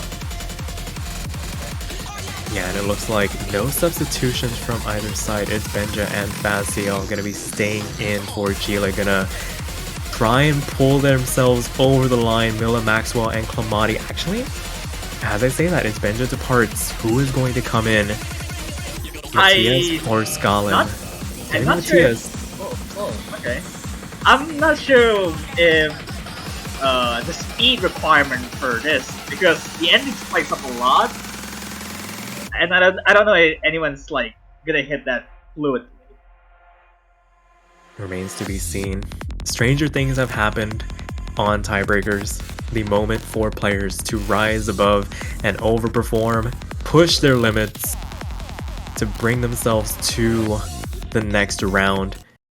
It is going to be the dynamic duo Mila Maxwell and Clamati doing the work, the battering ram for France to pull themselves to this situation. Faciel and Matthias going to try and answer back. Yeah, we'll see if this tiebreaker actually makes Clamati and Faciel playing out their minds, because they literally are just a duo of taking every MVP in this entire match. We'll see if they can do this on this tiebreaker.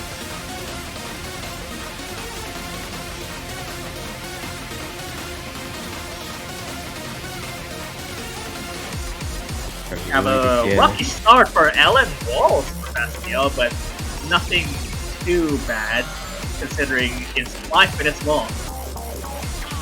Yeah, these early drops are going to start to even out as the chart goes deeper and deeper. The very important thing is to hold on to your combo for as long as possible. And Faz is going to find the first drop in the build-up here.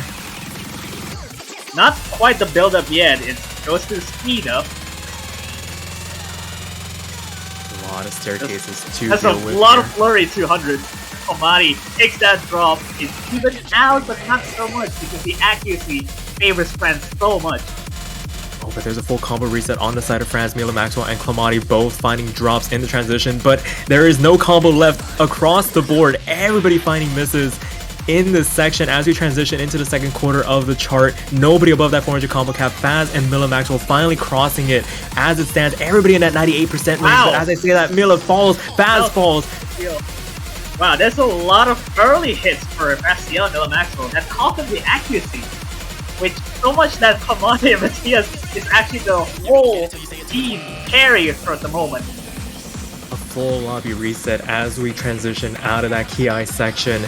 And as the dust settles just a little bit fast, finding another drop in this next build-up. Matthias and Mila fall as well. Everybody handles that role well. Clamati, the only one. There's only 10k point difference at this point. We still have some materials in this map going on. Yeah, a bit more of a tech-oriented section. Faz finds a drop, gonna help cushion this lead for France for the moment. An opportunity to build as both Mila and Clamati over that 400 combo cap. Gonna get full credit for their judgments as we transition into the back half of the chart. Everybody handling the staircases, and we go into a bit more of an LN. This is scary because anything can happen at this point because the LN section is really dense. Yeah, Mila and Clamati fall. There's no combo drop for Chile, and it seems like they're actually holding their grounds really well. Matthias, highest combo in the lobby, falls. Mila trades it back here. Now it's on the shoulders of Faziel, about to cross the 1,000 combo mark as we make our way fully into the back half of the chart. Still not out of the woods just yet, but Faz falls. God. Also, this more of a slow section. The Clamati is still holding that 99, which is absolutely impressive. Coming to the last third of this chart too. Yeah, definitely not out of the woods just yet if you are France. Still room for a comeback. About 2 minutes of this chart left to go. There's still a definite possible comeback because the ending spikes up so much.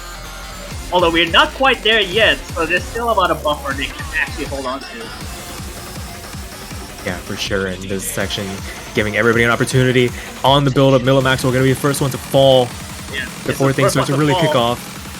Oh, but it's not quite there just yet. Matthias trades it back as well. Mila Maxwell having so much trouble on the releases, although the same thing could be said for Chile right now. It's about 24 points. 21. As the dust settles here, Clamati, last one left standing. Only player above that 99% mark. Able to keep both Chilean players at bay. Mila doing their best to lend their support.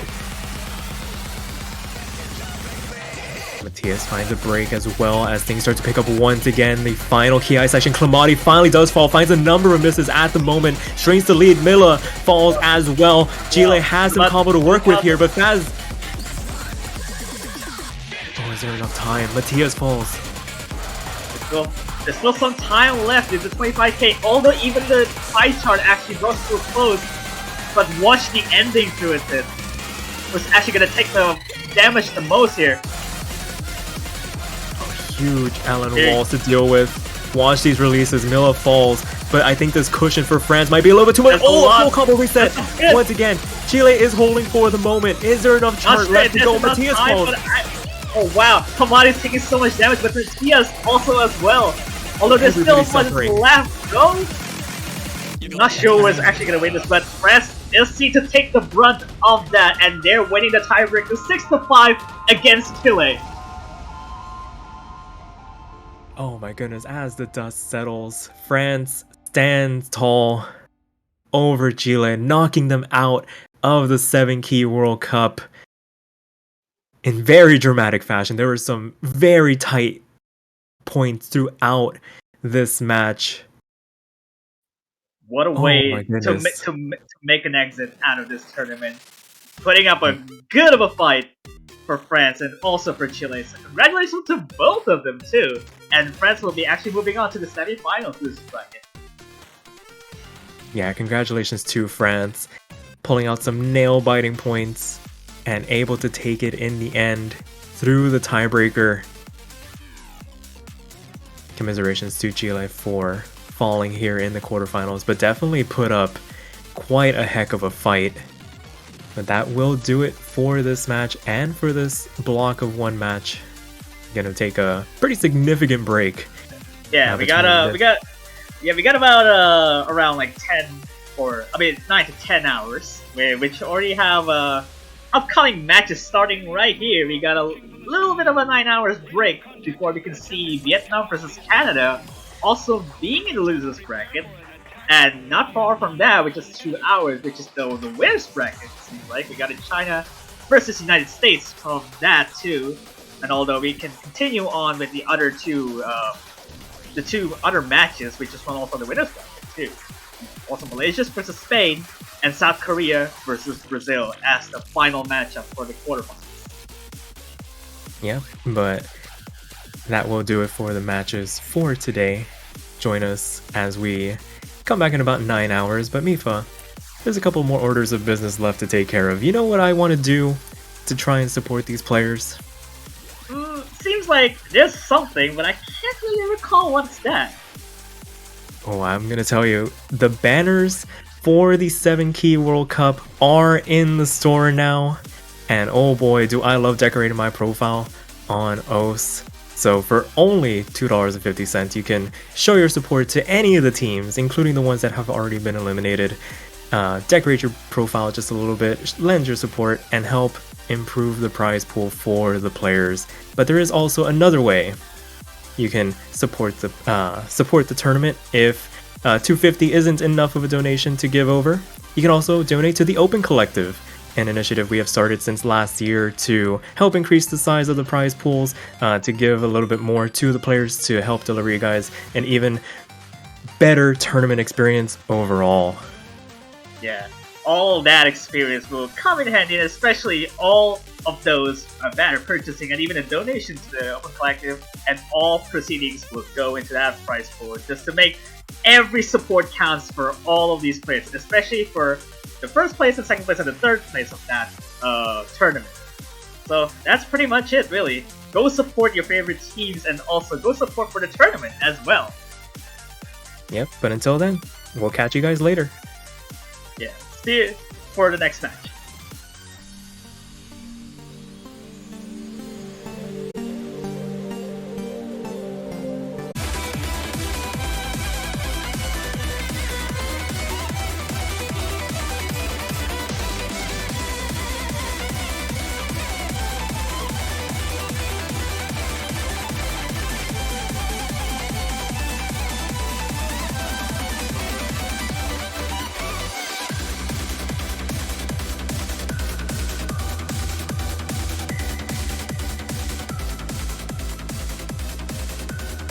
Alrighty, hello everybody and welcome back to the Mania 7 Key World Cup 2023.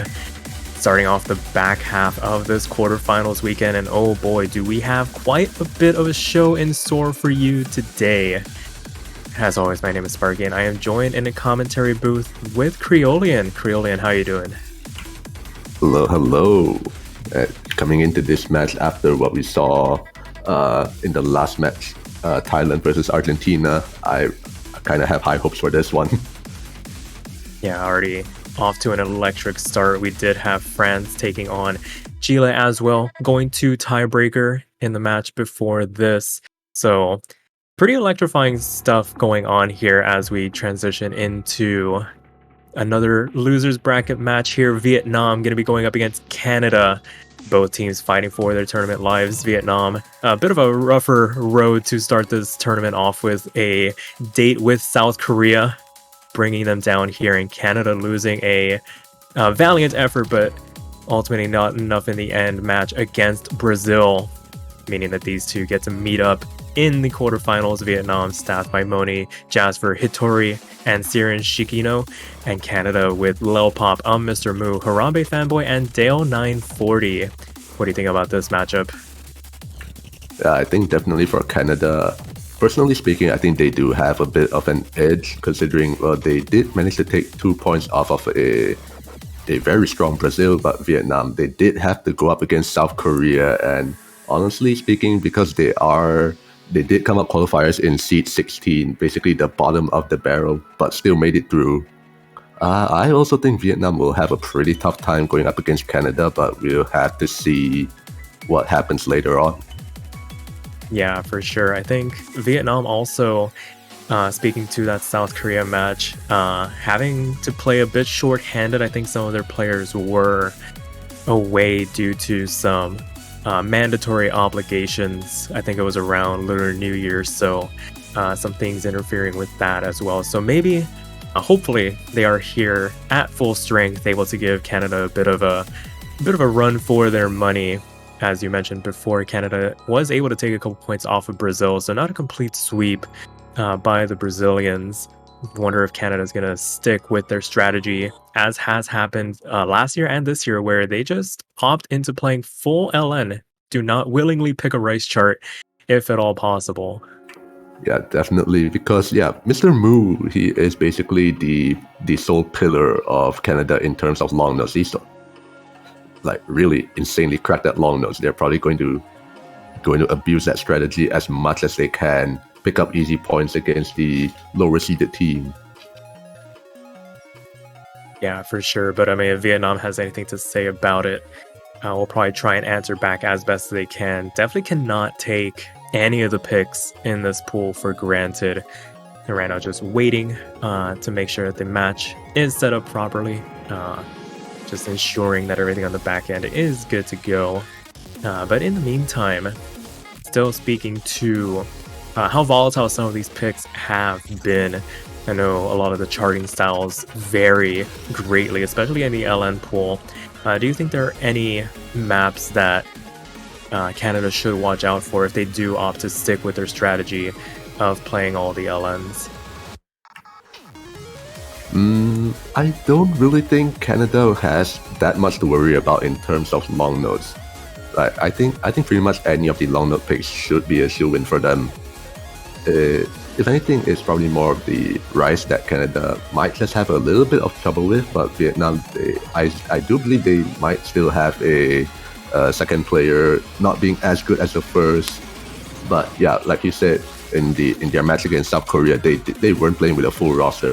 Things might change. Siren Shikino, if they are in the lobby for today, that is also going to be something that Canada might not be prepared for. Not too sure. Yeah, for sure. Some of those scores from round of 16 from Vietnam might be a little bit deceptive. So if they're using that information on the side of Canada to determine where they should go for some of their picks, or maybe worrying about some of the rice picks that can come out from Vietnam, might be a little bit skewed, might be a little bit higher than they might be expecting. So definitely can't rest on their laurels here. I'm sure they're going to stick to what they know and go with those LN based charts, but I think there's only 4 in this pool, and you do need 5 to take the victory here. Actually, 6 points to take the victory here. Yeah, there's the first to 6, and probably if just thinking about bans, I think Vietnam will be definitely taking out one of the long notes, like immediately, just trying to shut down any potential points that Canada will be taking advantage of. Yeah, for sure. Forgot to even mention the fact that they do get a ban, so that pool is going to get even smaller. Oh, but hold on a minute. Laopop taking out a long note map for Canada. Okay. Very interesting. We were alluding to the fact that Canada was a all LN, all in team on the lower half of the pool. So seeing that LN1 ban actually going to be very interesting for the match dynamic overall. Maybe not wanting to give away too much information to future opponents, but ultimately that's one less pick that they are probably favored in. While also taking into account that LN1 is in fact a new category in the LN pool. This is like basically releases, and when I saw the showcase, I was thinking like, okay, there is no way that anybody except for like maybe the top 4 or top 3 countries can actually play this consistently. The release is just extremely tricky, extremely cracked. Like it's pretty much a choke fest all the way through. So maybe this is just something that Canada doesn't want to deal with at this point. That's fair enough. Yeah, you definitely don't want to inadvertently hand over what could potentially be a breakpoint to your opponent, especially as you're mentioning, new category being brought in for these map pools. Maybe some time to adjust further is needed. And Vietnam up to ban now. It's going to be Rice 1, so Gypsophila getting knocked out as well. So 1 Rice, 1 LN. Oh, okay, yeah. So Canada and Vietnam are banning the categories that I thought the other country would ban.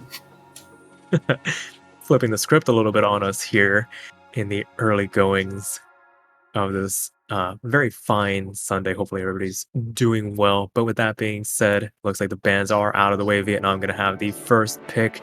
Ended up winning the roll. Did not see what Canada rolled, but I saw a very strong 95 from Vietnam. So I assume that was higher than whatever Canada was able to throw out here. Well, there are only 5 numbers above 95, but going into picks now, I believe. So Hybrid 2. Okay. Alrighty, so Okay. Remorse. Honestly, I actually really like this pick from Vietnam because this is like I would say one of the might be the hardest map in this pool actually. Might just want to take Canada off guard by sending out the highest or the hardest map right off the gate. Yeah, for sure. Maybe catch him a little bit off guard. And I think part of the difficulty added on is the fact that it is basically TV sized under 1:30, so any mistakes get amplified almost tenfold in terms of score differential. Any drops can lead to over 10,000-20,000 points of score being dropped in worst case scenarios. Yeah, for sure. But yeah, with Remorse, apparently it is very similar to colors that we saw before, but like amplified like twofold in difficulty. Very short, but it does not let up. Yeah, for sure. So both of the teams are getting settled. It is going to be Harambe Fanboy and Mr. Moo coming in for Canada to contest on this first pick from Vietnam. Siren, Shikino, and Hitori coming in response to try and defend their first pick. Looks like the players are ready. MP Star Command comes out, and we're going to get into this first map of this best of 11. First team to 6 points will be moving on to the semifinals, keeping their tournament run alive, and we'll be saying goodbye to whoever loses this match. I'm really interested to see how Siren will perform in this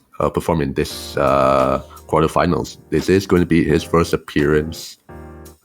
He didn't appear in round of 16, so this is going to be the first time we see him in the bracket stage. But as of right now, really early on, it's just like some trivial patternings right here. It isn't catching anyone off guard. Mr. Moo is going to be taking his accuracy all the way up 99.8. And here we see a lot of the staggered releases followed by the reverse shields. Actually, Siren is going to be finding the first break, and that solidifies Canada's lead really early on. And it's already a quarter of the way through, a third of the way through. As you said, this is basically TV size, very short breaks are happening left and right, except from Mr. Moo. Yeah, halfway through the chart, players trading left and right. Siren, Shikino, and Hitori. Basically a combo reset as we calm things down a little bit. Harambe Fanboy does find the trade in return, but right now Mr. Moo is standing head and shoulders above everybody else in this lobby. Everybody in that 98 range. full percent ahead of everybody else and really just ballooning this lead for Canada as we get into the last quarter of the chart. As everybody else stabilizes across that 400 combo cap, it is going to be Canada firmly in control for the moment. But basically, the map is already over. There's not any map left. This is already going to be Canada's point. First one in less than 2 minutes. Yeah, by sheer nature of the chart alone, Canada picks up the first breakpoint in this match to go up 1-0. It's really solid performances from Canada, especially from Mr. Moo, taking up only 3 200s and basically getting perfect the whole way through. Really solid stuff. I would imagine that this being the hardest pick, at least for me. I thought the scores might be a little bit lower than that, but no, surpassing expectations. Yeah, for sure. Canada really showing off their LN prowess. And Canada, I was alluding to it before, being a full LN team, making a full out of me, gonna be Rice 6, Milan coming out to try and capitalize on this breakpoint that they have picked up. Okay, I think this might be actually I would say that a lot of the picks that Canada does is going to be pretty much okay. Like, yeah, I'm really not sure if Vietnam does have the prowess to handle Canada at this point, to be honest. Yeah, definitely can't call into question that for now. It remains to be seen if Canada can perform on a chart like this, famously known for their LN prowess. Definitely not a slouch by any stretch of the imagination on the right side of the pool, but definitely not where the majority of their strength lies. We see Lil Pop tag in for Canada and Jasper coming in for Vietnam. Yeah, one swap apiece probably just to bring in their Rice mains. Yeah, this pick was very technical overall, very abrasive patterning throughout. Yeah, when you see Flash Bob, you can think like one of two things.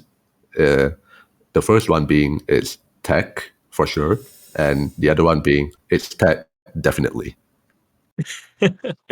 Two sides of the same coin as we get loaded into the second map. Canada riding off that breakpoint, an opportunity to capitalize here. Vietnam going to do everything in their power to try and answer back, but going to be a bit of an uphill struggle.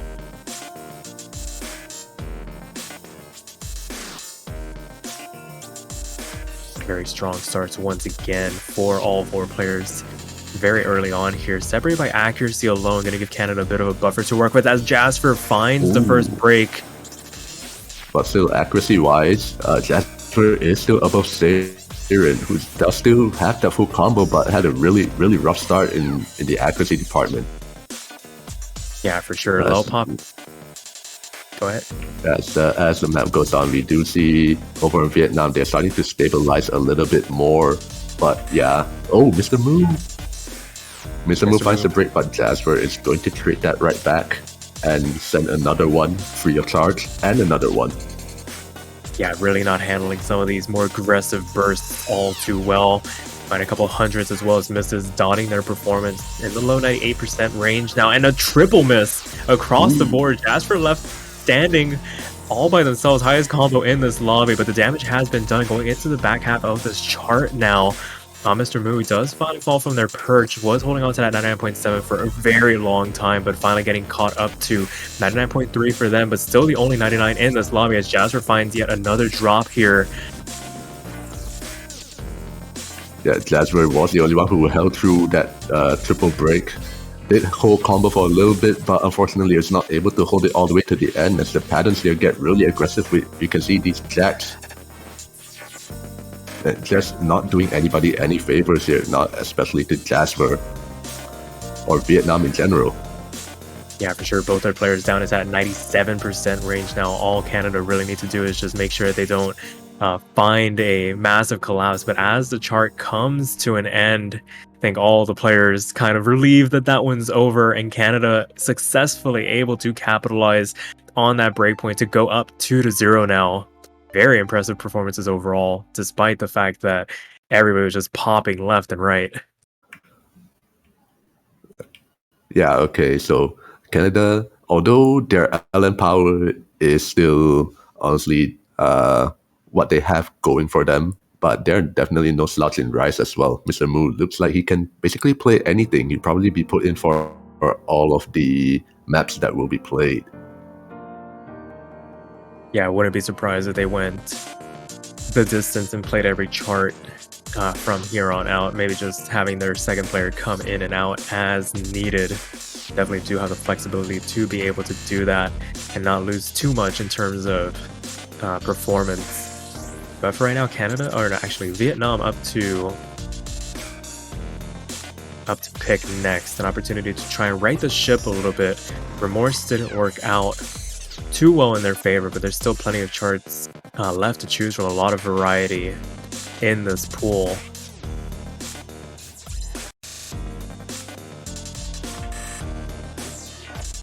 Now, if you are Vietnam, what do you decide to go for here? My inclination would be something like Rise 4, Reincarnation. Go into a bit of a Core Jack style pick, something that I think most players in this tournament are pretty comfortable on. Maybe introduces the issue of being able to handle Jacks at that BPM. It does increase just a little bit from round of 16 to quarterfinals, but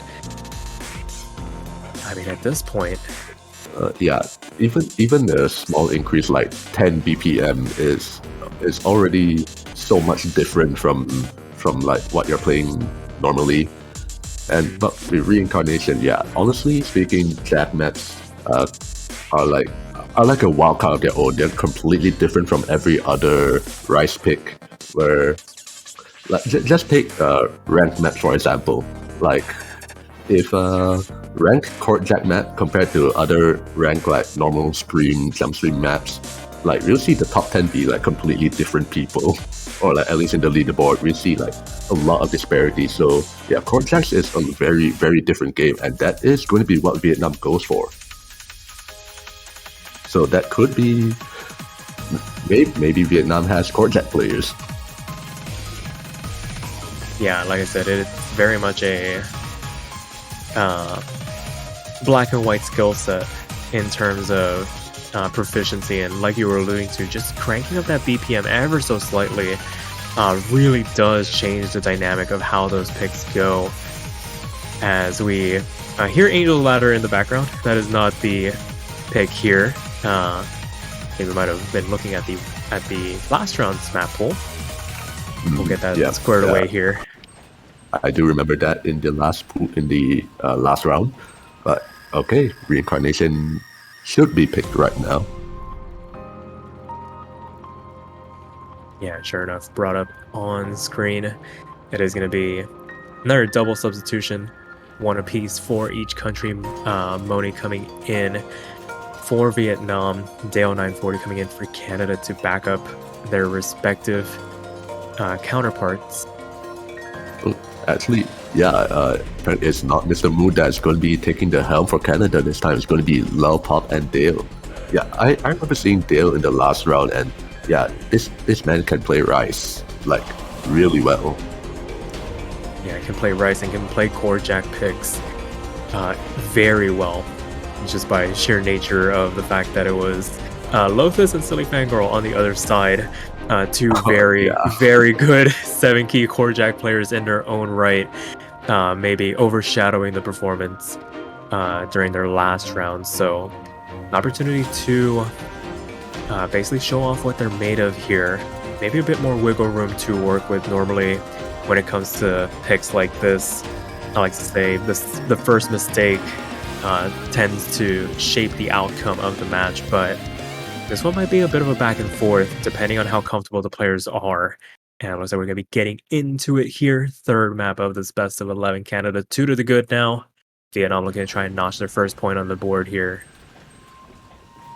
Yeah, we'll see if they can do it.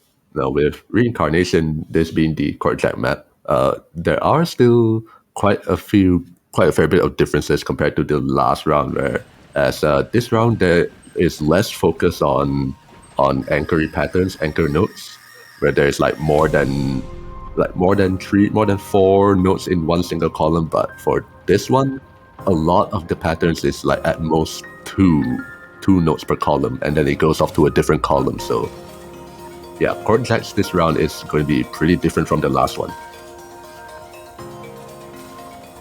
Yeah, I think there's going to be a very close struggle as we make our way through the first quarter of the chart. Moni going to be finding the first couple of drops on the transition, and that might be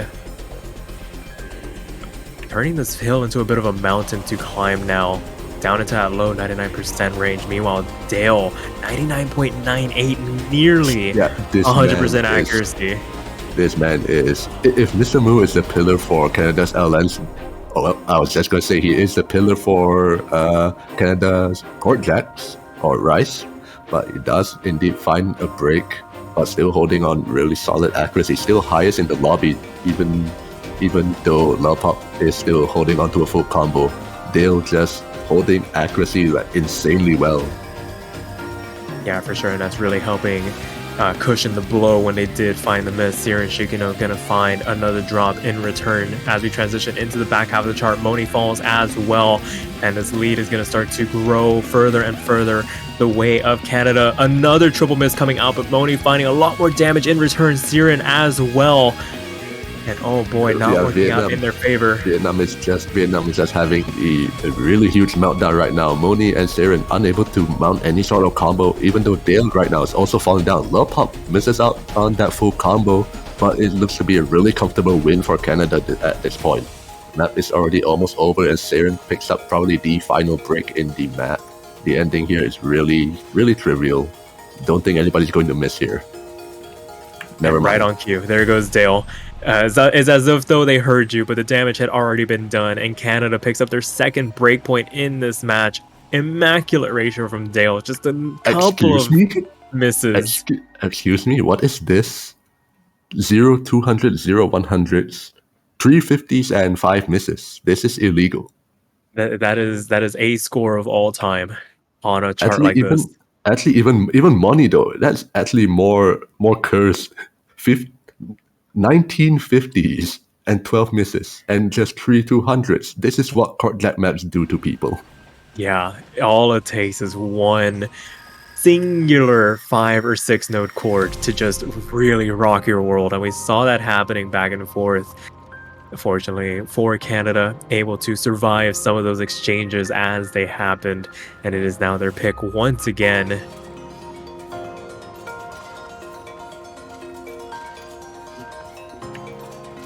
And now Canada right now 3-0 up, and their turn to pick. So far, LNs have not been touched. Canada has only picked rice 6. Will the trend continue of avoiding long notes? And there it is. So long notes this round apparently not to Canada's liking, I would assume. Yeah, they heard us talking about how they spent the entirety of 7 Key World Cup 2022 picking nothing but LN. They heard that and they took that personally. No LNs allowed this round as they go into Fuzzy Navel here. And it'll be interesting to see if there are any substitutions. Mr. Moo coming in for Lelpop.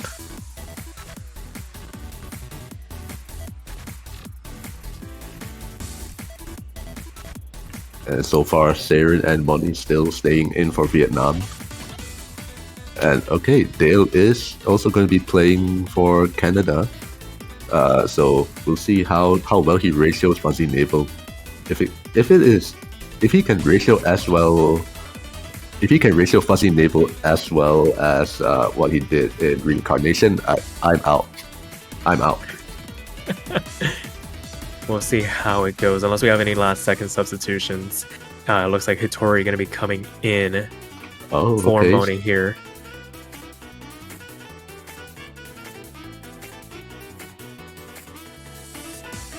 Was here for that first hybrid pick, coming back in, maybe shaking up the lineups a little bit, maybe just trying to see what sticks as they throw things at the wall that is this Canadian roster.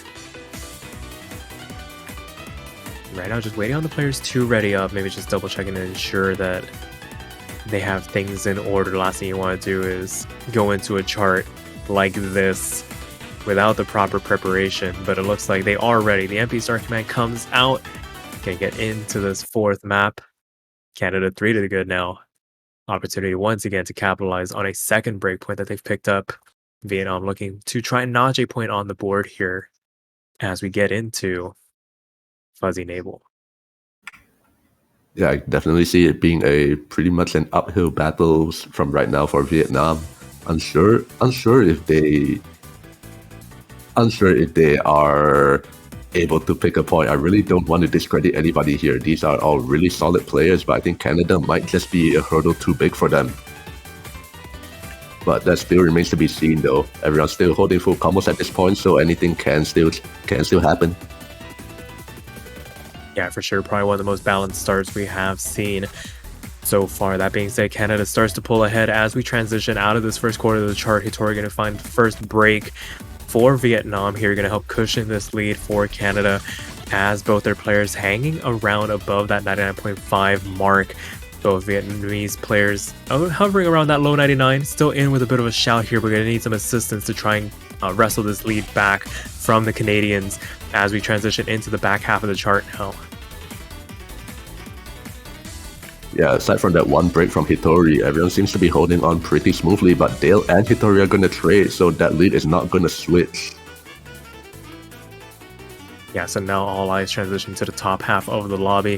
Siren Shikino and Mr. Mu holding on to the Seoul FCs for their respective countries right now. Mr. Mu winning the battle in terms of accuracy over Siren, and Dale winning the battle over Hitori as they find yet another drop going into the last quarter of the chart. And this lead quickly spiraling out of control is starting to fight a little bit, but starts to even out as Dale crosses that 400 combo cap. You know, Hitori is the one that has yet to make 400, and right as he reaches 400 combo, finds another break that definitely tanks the score a lot. And it's not just one break, it's like a couple of breaks in that one very small section. Now even Dale is going to be finding a break, but this is the tail end of the map. There is not much left to be had. Hitori picking up more breaks for Vietnam, and Siren losing out their full combo right at the end. Yeah, and that will do it. Canada now 4-0 up, winning their second pick now, with Vietnam up to pick once again, potentially their last one. Going to be very important that they make the right decision. In terms of what to go for, the LNs have yet to be touched, but you definitely don't want to play in Canada's court there, so understandable if they're maybe a little bit hesitant to go into them, but ultimately gonna need to find something, and fast.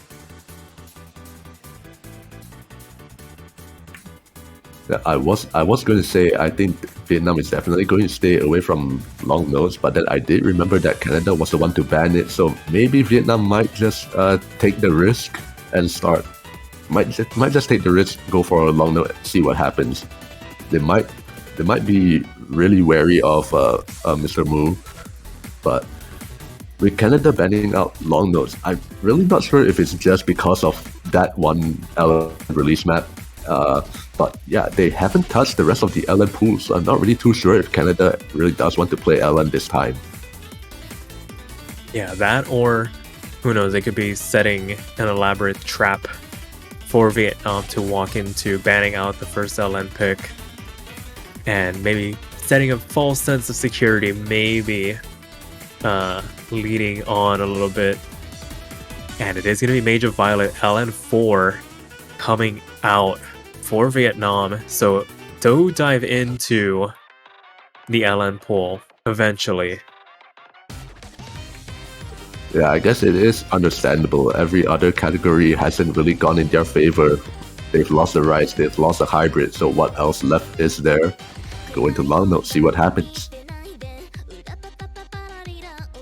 Yeah, for sure. Going to be interesting to see who comes in to contest on this pick for Vietnam. We see Harambe Fanboy checking back in for Canada. Unsurprisingly, Mr. Moose staying in as well.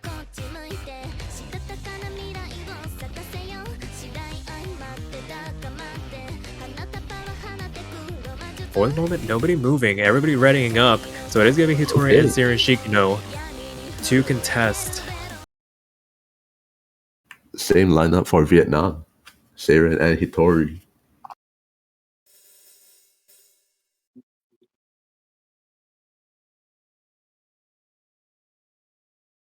And as we wait for everything to get synced up, be interested to see how Canada performs on this. Have been hiding their LN scores so far this match.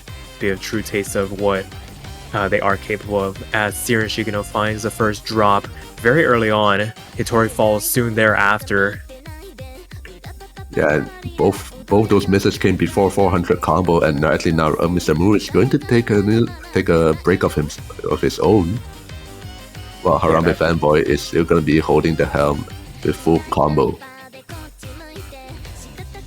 Yeah, where one falls, the other comes to pick up the pieces. Harambe Fanboy, the only player with the full combo, does eventually find a drop, and this is the closest we've seen these two teams. Siren Shikino does end up trading it back here, but in the battle between Hitori and Mr. Mu, there might be some avenues in. Harambe Fanboy does find another drop here going into the second quarter of the chart, but the accuracy from Canada on Mr. Mu, 99.67 despite the drop, able to keep Canada afloat at the moment. Hitori does fall once again, but it is traded back by Harambe Fanboy.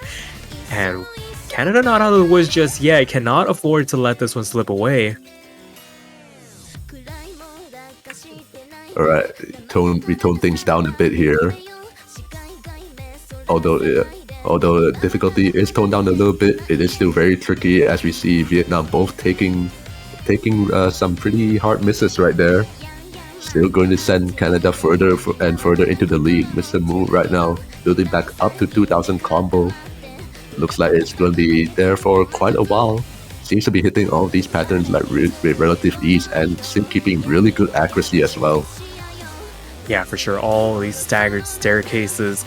The fact their holds very hard 2 times some of those releases sometimes can definitely lose significant chunks of accuracy if you're not too careful. But for right now, all 4 players able to hang on through that section. Hitori does finally find a drop. Siren follows as well. Yeah, transitioning out of that is kind of rough. Yeah, for sure. You start to hyper focus just a little bit, making sure you nail it. And as things start to wind down, that's when those misses occur. And there's still a quarter of the chart left to go here, but Canada comfortably in the lead for the moment off the back of this incredible performance from Mr. Mu. Unfortunate to not have the full combo, but at the end of the day, as long as your score is higher than your opponent's, that's really all that matters. Another break section coming up here, and Hitori going to find the drop in the transition. Last lever map left to go, and the writing might be on the wall here for this pick. Not a lot of chart left to go here. Yeah, it is not a lot, but there is still actually quite a bit of score left that they can get. But yeah, the difference between both teams right now is pretty huge. Coupled with another miss from Hitori, it all seems all but over, and it is over. Canada picks up their 5th and go into match point.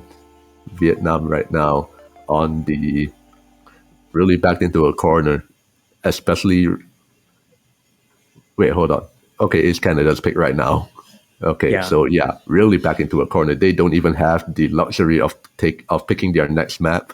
It goes to Canada, and it's going to be something that they're probably going to be really good at.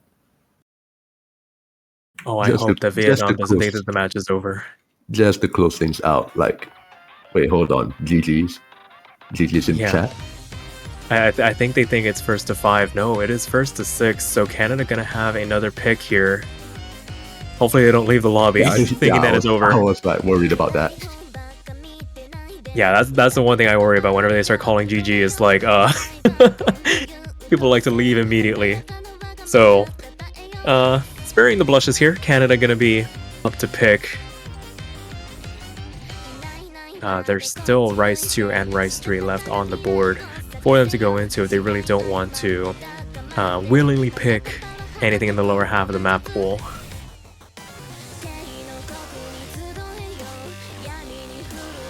But really, everything's worked out in their favor so far. 3 breakpoints and 2 picks of their own going their way. Just waiting to see what they want to try and close this match out on.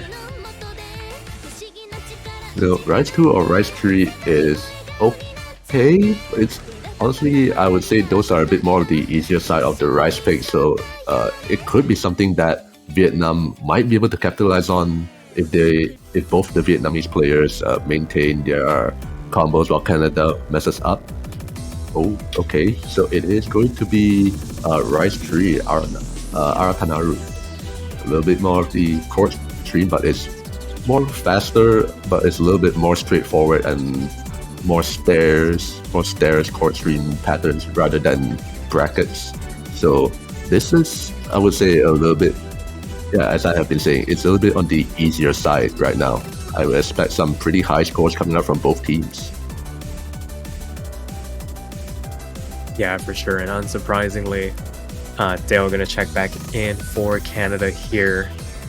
Probably proving themselves to be a bit of their rice specialist. Going to be backing up Mr. Mu, their all-rounder.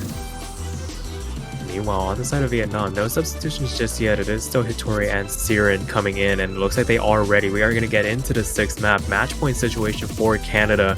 Going to need to be a reverse sweep from Vietnam and a tiebreaker win to try and pull this one out, keep their tournament run alive.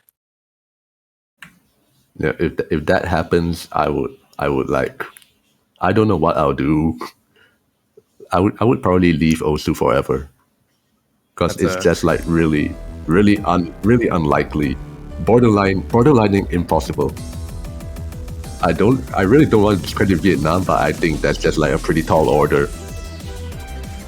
Yeah, and that hill is going to quickly become a bit of a mountain to climb as Hitori finds the first drop out of that opening burst. Going to give Canada an opening cushion to work with for the moment. That being said, all accuracies above that 99% range.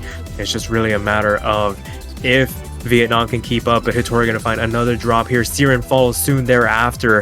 And as we transition into the second quarter of the chart, on Mr. Mu and Dale holding it down for Team Canada. Both FCs still on the board for their side. 99.6, the lowest accuracy on their side as well. And oh boy.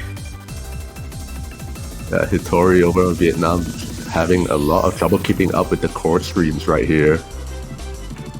But with this being a little bit faster, yeah, that is a little bit of the expectant side. But yeah, Vietnam unable to mount any sort of decent combo going through.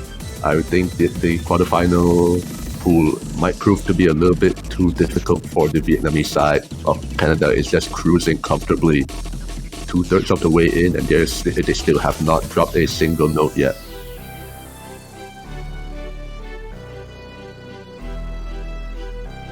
Last third of the map coming up here. A chance for the players to catch their breath as the build-up starts to work its way through. And as the density picks up once again, Hitori going to be finding the drop as things start to pick up here. Maybe the speed maybe a little bit too much for them to handle overall. And as we transition into the last sliver of chart, it is basically a foregone conclusion at this point. It would take a monumental collapse from the side of Canada to hand this one back over. And as things start to close out here, last couple of chords, it is going to be Canada finishing the sweep here, taking it over Vietnam 6-0. An impressive way to cap off a very well-rounded performance from them. Yeah, massive props to Mr. Mu for just basically almost V1 double S'ing, just taking 1-200. And Dale, of course, no slouch either, being the rice player for Canada. Less sub 10 200s and just 100. Really solid performances from Canada, and Vietnam also mounting a pretty okay fight, but unfortunately they did go up against Canada, and it proved to be a hurdle too high for them to handle. Yeah, for sure. Commiserations to Vietnam. Did definitely put up a bit of a fight here, but congratulations to Canada moving on in the losers bracket to the semifinals. And oh boy, only 3 matches left this weekend, and they are going to be very contentious, if I do say so myself. As we pull up the schedule, it is going to be China taking on the USA in the winners bracket at 6 UTC, about an hour and 20 minutes from now. And then we round out the weekend with Malaysia taking on Spain and South Korea taking on Brazil. Definitely do not want to miss either of those matches.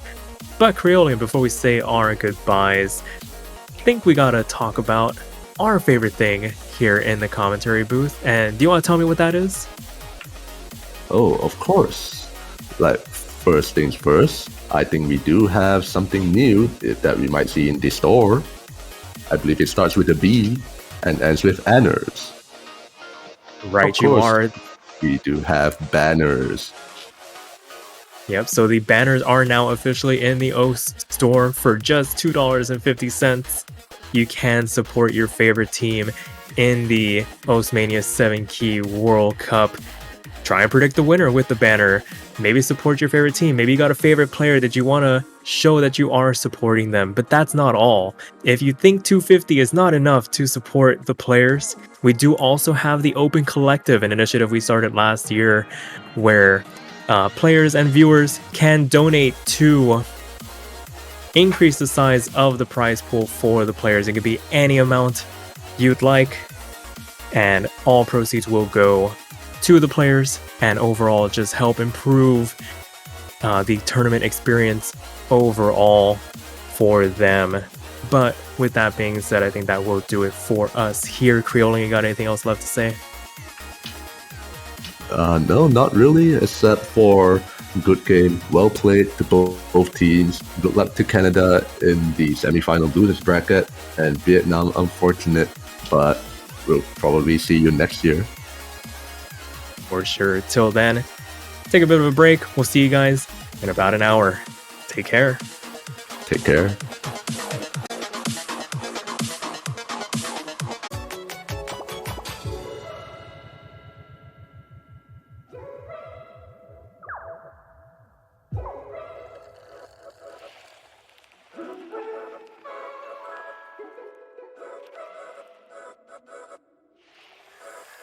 Hello, everyone. Welcome back to another match that we have here in the Osumania 7 Key World Cup 2023. We're, of course, in the quarterfinals, finishing up the last 3 matches left.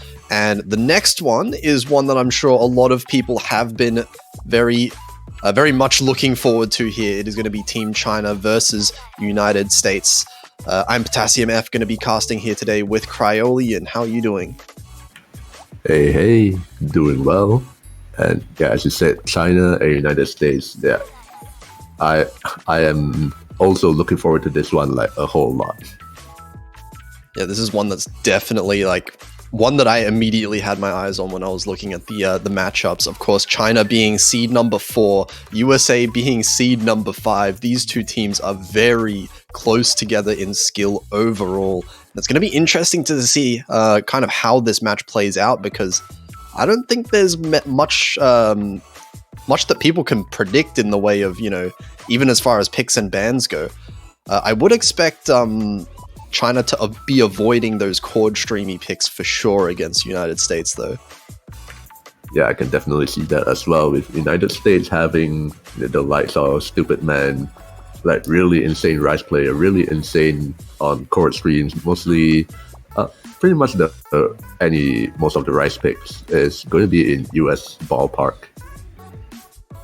Yeah, absolutely. Like the accuracy that US has shown on the Rice picks has been insane, but I would say China still do have a very good chance at taking it just because of the level of difficulty of these maps. We have seen a lot of misses are definitely possible, and if there is a team that you can say doesn't miss much, I would say China is definitely up there in terms of the combo game. Yeah, for sure. Can definitely predict that. So, but yeah, when it comes to China, though, honestly speaking, for a lot of the previous MWCs, China honestly is the one to fall a little bit short when it comes to ratio game, at least on the slightly harder stuff. They are combo gamers, but ratio might be a little bit favored towards United States when it comes to Rice. LNs, hybrids, that could be a different story as well, but it is something that we will have to see later on. Yeah, will be interesting to see. I think particularly as well, something that I've been looking at in particular is that coordination LN pick. China being the #1 team out of everyone on the LN coordination qualifier, but last week on the round of 16, United States pulling off an absolutely absurd score on that LN coordination means that I'm not really sure if any team wants to be touching that just yet. But as I say that, we are going to be getting an LN1 pick from China, going to go into more of the release focused. Yeah, when you say release focus, it's pretty much an understatement. This is like pure releases. All these staggered release points are just all over the place. Getting good accuracy on that is going to be a nightmare. Well, when it comes to China, they are the ones who are going to pick it first. So we'll see what happens. So right now we do have I still don't know how to pronounce China captain's name. Turks. I'm just going to say Turks. Yeah, I usually just say Turks. Turks. I like pretend it's a you in a way. Fair enough. So Turks and Satori, I guess these two will be the like as you said before. These are probably going to be the two players that will play majority of China's matches. The other two are more specialists, but these two will be kind of all-rounders. They can play also pretty much anything. But LN right now looks to be these two players. And for United States, Squishy and Turney, both of them are also pretty decent long note players. Well, Stupid Man is a specialist in the Rice. Squishy will be tanking a lot of the LN picks instead. Same with Turney, actually. Yeah, we have seen Turney coming in for a lot of the, I guess, kind of the coordination and the release focused LN picks in particular, and they've been performing extremely well on them. Another thing to note as well, this is TV size, basically. So massive risk in that regard. Any kind of miss, if there is one from either player, that means a whole lot when the map is this short. Right, getting things to sync up, and here we go, starting off. Long note 1, Ju Rokuchi no Hitoritabi. It looks like a very early accuracy lead going in the favor of United States, just by a little bit off the back of Satori's early accuracy drops, but looking like it's evening out just a little bit. Yeah, Squishy actually did tank a little bit more accuracy. Same with Turney. They're both very equal to each other, but over on China's side, Turks is going to be holding, well, it was at 99.7, but just another small act drop does send it back down just a little bit, but they still do have a very small lead. Yeah, act drops to be expected, as you can see from just the timing of these releases, just as a whole, impossible to avoid 200s at some point here. But we're already halfway through the map. It's looking like China is starting to edge out a little bit of a lead over the United States, but it's nothing too significant. Yeah, Satori has come back from the brink. Was the lowest accuracy previously, but now has overtaken Squishy, who now has fallen a little bit more. And Satori is now on par with Turney, and Turks is still doing absolute banger of a job, 99.6. It is going down just a tiny bit, but this is a short map, only a quarter over the way to go, and unless misses happen, this is going to go into China's favor. Yeah, both players from China just like 0.1% over their United States counterparts here. And that's just giving a small ACK lead. Of course, still four full combos on the board, and it looks like everyone is going to full combo this one. Yeah, 4-way full combo. Just about 9,000 points of difference in favor of China, with Turks getting the sub 10 to 100 count, and also best ratio in the lobby. Yeah, Turks ACK Gaming right here. But that was a first pick from China. They did win the point in the end. So, you know, hindsight, definitely a good pick. But at the same time, that could have very easily gone either way, I feel like, because these accuracies are definitely, like, this is hardly an accuracy advantage for China. Yeah, not at all. And now pick number 2, Stupid Man now making an entrance for United States, so you can most definitely expect the Rice pick, which it is. Reincarnation Rice for the Jack map. Yeah, United States definitely looking to flex their ratio here, and they have a lot of it. Stupid Man and Alter, of course, coming in. That's going to be the Rice duo for this team. And we've seen some very, very scary ratios from them. But yeah, honestly, anything can happen. But as we saw in the Canada versus Vietnam matchup where Rice 4 was played, we saw a lot of very, very funky. What do you call it? We saw some very, very funky like drops. We even have 0-200s and like 350s and 5 misses from Dale. But yeah, it is something that you expect with a court jab map. Somehow 200s will be less than your misses or your 50s. Yeah, that does tend to happen, especially with like a BPM like this. You know, everyone should be physically capable of playing the 240 BPM. It's just the kind of patterning you get with the jacks. Sometimes you press the wrong note, or you forget to press one of the notes, just kind of miss one of them and let one of the notes slide by. Yeah, it definitely happens quite a fair bit. That is to be expected with court jacks. And now starting off right here, 400 combo in, everyone is still holding, but United States, what is Stupid Man doing? 99.98, and Alter as well, very close behind, 99.97. But obviously, not to discredit China, because Hattori is also still holding extremely well with 99.94, and Turks, the lowest accuracy right now being 99.86. And 99.86 is so high as an accuracy. Tells you something about the level of players at this stage. Yeah, you see literally any other map in the map pool. If you see a 99.85, 99.86, that is going to be the MVP, no matter what. But here in the Jack map, all of these players are just so ridiculously comfortable getting a ratio on it. Both United States players still above 99.95, and that's going to give them the advantage here. And Satori is going to take a break here, and that definitely will put them on the back foot. Like they've been trailing the whole way, and that miss is just going to solidify the lead that United States has. Yeah, it is pretty much over at this point as long as the United States just hold on. Even if they find a miss here, the accuracy lead they'll still have in their favor. Yeah, it is way too much in favor of them, and they're definitely going to close this out with some insane scores right here. 998, I believe, was the lowest. Oh my god. 59 and 72, both double S's from United States players. Yeah, both of them getting 998k. And I mean, what can you really do? Nothing much you can do about that one if you're Team China. Just kind of have to say, well, that was United States' first pick. Shrug it off. It's 1-1 now. Right, and now going into long notes. Okay, so starting to see a little bit of a pattern here. So China's going to go for the bottom half, and US is going to go for the top half. Yeah, that definitely does seem like the strategy that's starting to emerge here. Obviously makes sense, given what we've just seen in the ratio of the United States on those Rice picks. But at the same time, these LNs could be dangerous for China, I feel like.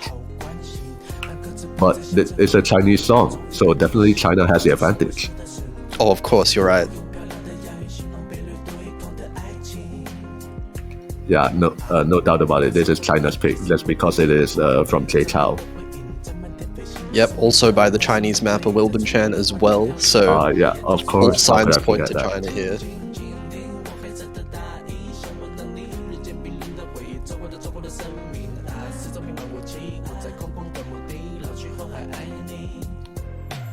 This one's going to be an interesting one. This one's the full-on coordination pick, so one that's very easy to drop in combo if you aren't fully comfortable or paying attention at all throughout the entire map. Only 2 minutes long, but still, I think the potential here for these breaks is very real.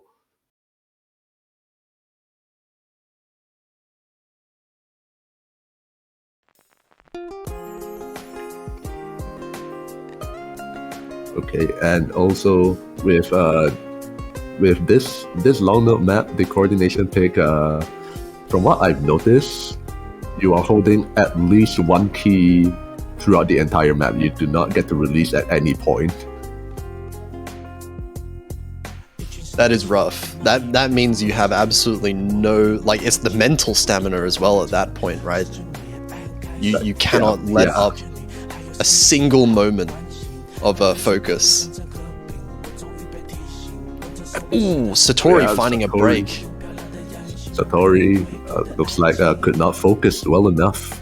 But Alter right now, just taking a long note break, I think. Release something a bit too early, release something where they weren't supposed to, so that is going to even it out a little bit. But with this coordination map, you actually don't gain combo very fast. It actually takes a while before you get back up to 400, which does open up a world of possibilities for you to drop more accuracy or even more combo before hitting that 400 combo cap. Yeah, absolutely. And right now it's one miss apiece. So in the combo, that everything is tied up, but you can see this very tiny accuracy lead for China. It's so small, but it's really just Turks versus Tony right now is the accuracy difference, 99.59 versus 99.53. Satori and Alter. It is still narrowing. Oh, it's so close. And there's still a third of the map left. All these players still have to stay focused throughout the entire map.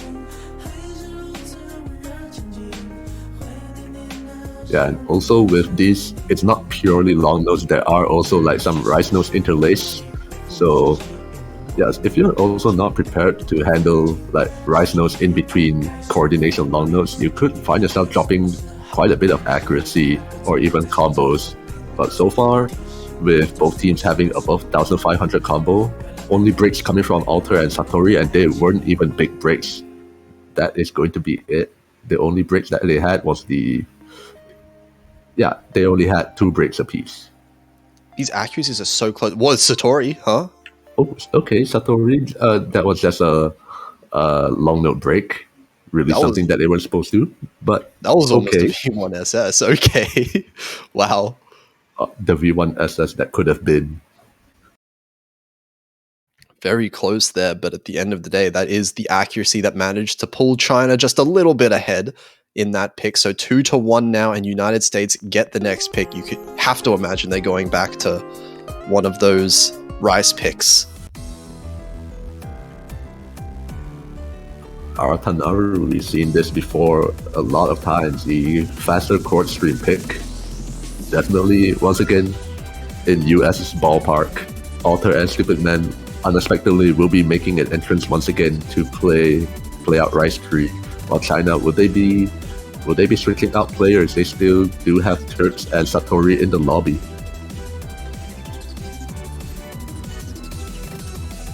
Yeah, quad stream for the United States, very scary prospect here.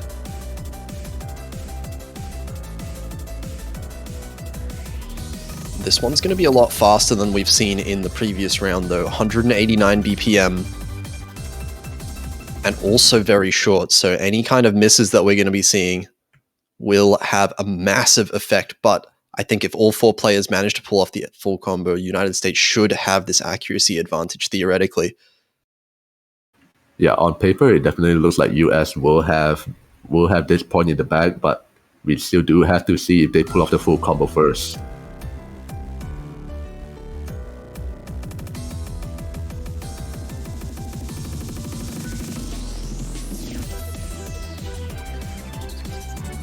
Going out of the intro, actually, okay, Satori and Turks both. Wait, hold on, that score doesn't look right.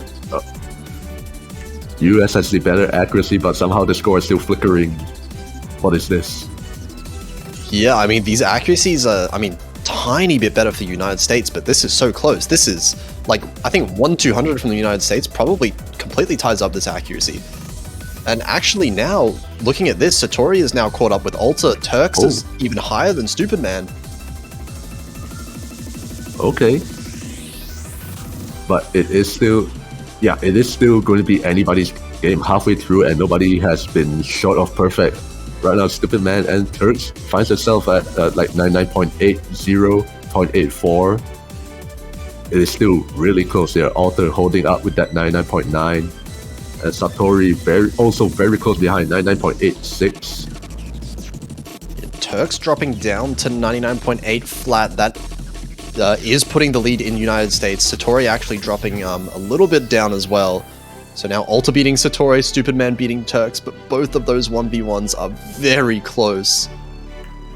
But yeah, it really could go anyway. Turks picking up like a lot of regular 300s in that jack, but now this chord jacks into streams before going into the final chorus. More chord streams that's going to be a little bit faster. But we still don't see any difference in the score. It is still flickering from start until the finish. Will anybody take a combo break? Will anybody find a stream of 200s? Doesn't look like it's happening.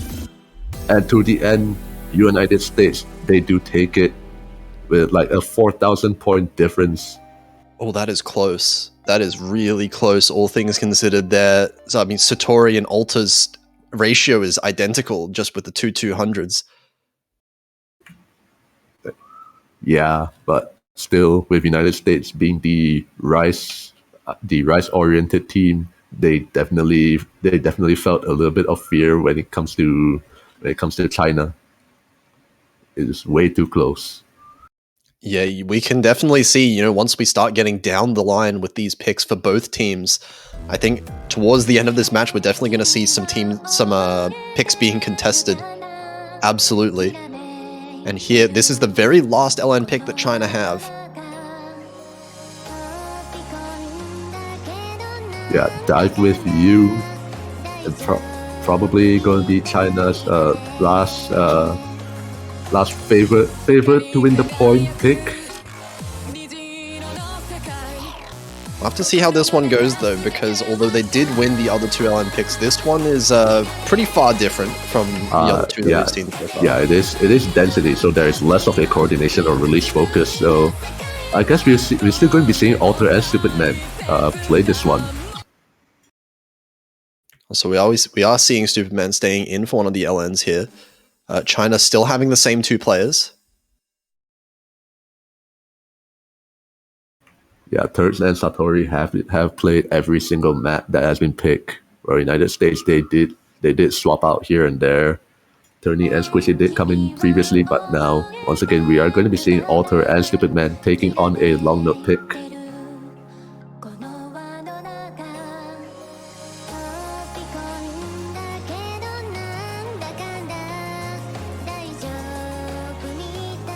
A rather calm intro here, but unfortunately Stupid Man finding a little bit of difficulty in trying to get good ratio or good accuracy in the intro, but as it goes further on where the density part kicks in, we might see things change up a little bit. For now though, a little bit of an act lead for China. Turks and Alta matching each other. Satori a little bit higher than Stupid Man, but actually Turks is dropping some accuracy now. Actually, same with Satori now. Alter with 99.73 is already above both of the Chinese players. It's only Stupid Man making the difference, 99.58, but still really close to China's second player Satori. So it could still go into US favor if something happens with China. Stupid Man's recovered the accuracy quite a lot as well, from 99.4 all the way up to 99.6 in that dense section. But here comes the second half, and we've seen a lot of people struggle here. Stupid Man being the first miss. With Stupid Man finding that miss, and now Turks is going to respond in kind, but this density section, you build up combos so fast, you don't really have the opportunity to capitalize on that miss. As you see, they already gone back up to 600 combo, and that lead did not shift at all.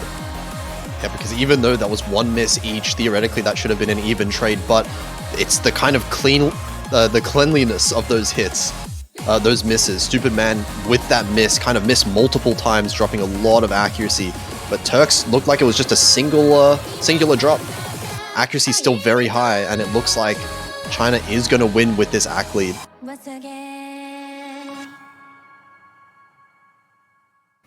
And there you have it.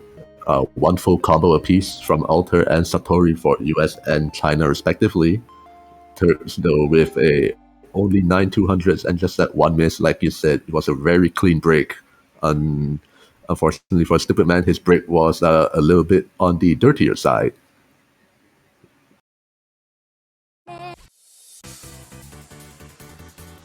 But so far, it has been going as we pretty much expected. China has taken all the points from long nose, and now US will be trying to do that with Rise 5 right now, Fuzzy Naval.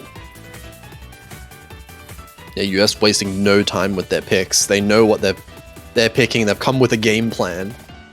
But it's going to be interesting because I think starting around this point, we might see some breakpoints coming out. We have seen 5 points in a row being won by the team that picked them. But at this point in the match now, China has to go for these hybrids probably, and United States are going to start having to go into the less clear Rice picks where China might be able to contest them on. We'll see what happens in this one. This is another short one as well. Yeah, just under 2 minutes. I think this is the mixed Rice pick. But from what I've noticed, this mixed rice has actually a little bit of a heavier emphasis on technical patterns.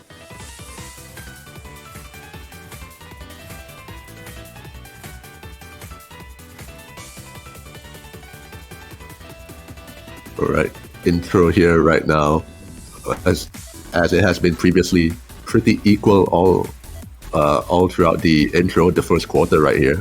Alter takes a hit, drops under 99.7, but right now Stupid Man is going to be holding up 99.7 and above. But Alter also makes its way back over on the Chinese side. Both players under 99.7, but there's still quite a lot of map left to go. But Alter is going to find the miss. I think it was that triple tackle. Yeah, but that's going to be a miss. And yeah, China's accuracies, even though they were behind in accuracy, they kept it very close, within 0.1% with each US player. So that one miss means a whole lot. Yeah, and US now finds themselves on the back foot. What will they be able to pull it back? Turks right now takes a 200 drop. This part right here is kind of like free act, honestly. Yeah, we still have a quarter of the map left, and China cannot afford to find any misses because even though they're ahead in the combo game, United States have a little bit of an act lead, so a miss will give the lead over to the United States again. Even 200s, they got to be careful with their accuracy as well, that it doesn't drop too far down. Even in this section here with its like bracket screens and also like flames thrown in, it is not taking anyone down. But Satori finds it. At the very end. That's enough. It's flickering over. Oh my god. Oh, right from the brink of death, US comes back. 1,128 points. United States win that by saved at the very last second by a slip up from Satori. Yeah, couldn't have worded it better myself. That was just like one instance of a miss, and it was China's undoing.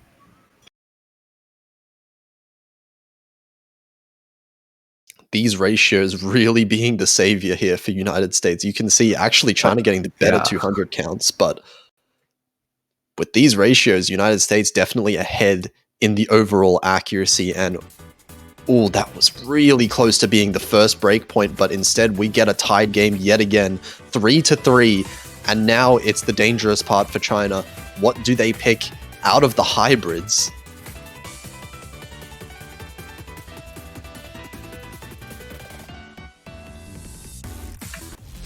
All right, starting the hybrid pool with Shuno Hazama, or as some people might know better as Rain Shower. Of course, Rain Shower being another map that we see, same song in 4-key. Yeah, but 4-key. This one we've seen a lot of very short maps. This is going to be a very long one that we're seeing here, almost 4 minutes. So what's really going to matter, even more than before, is going to be that accuracy advantage for whichever team manages to get it.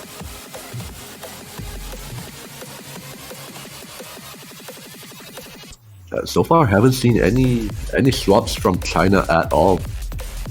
United States that are also still gonna feel Alter and Stupid Man. I think I think this is actually the best lineup that they got.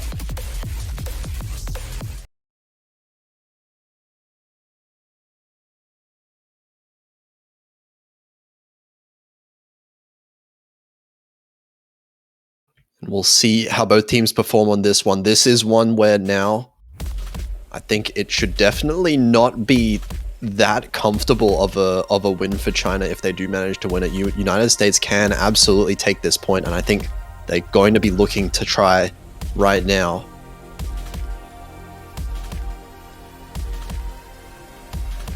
Very calm intro for a very long map here. And Turk's actually dropping a little bit down to 99.1 briefly at the start there, but should have plenty of time to be able to bring back that accuracy. Yeah, hopefully it looks to be that way, but yeah, he's basically already matched Stupid Man and actually overtaken him already by quite a huge margin though. But the accuracy from Alter is still keeping US in the game. Leads might be flickering back and forth, but this is a long map. We're gonna see a lot of things happening.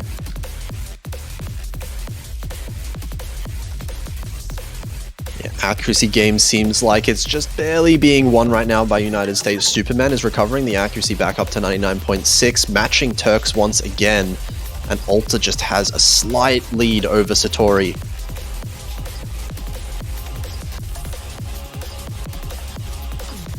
But one thing is that both teams still have not lost their full combos yet. This part here, it is a little bit on the trickier side. We go into the heavier Allen sections a little bit. Something that China will definitely be happy with, but United States is also still keeping up with that.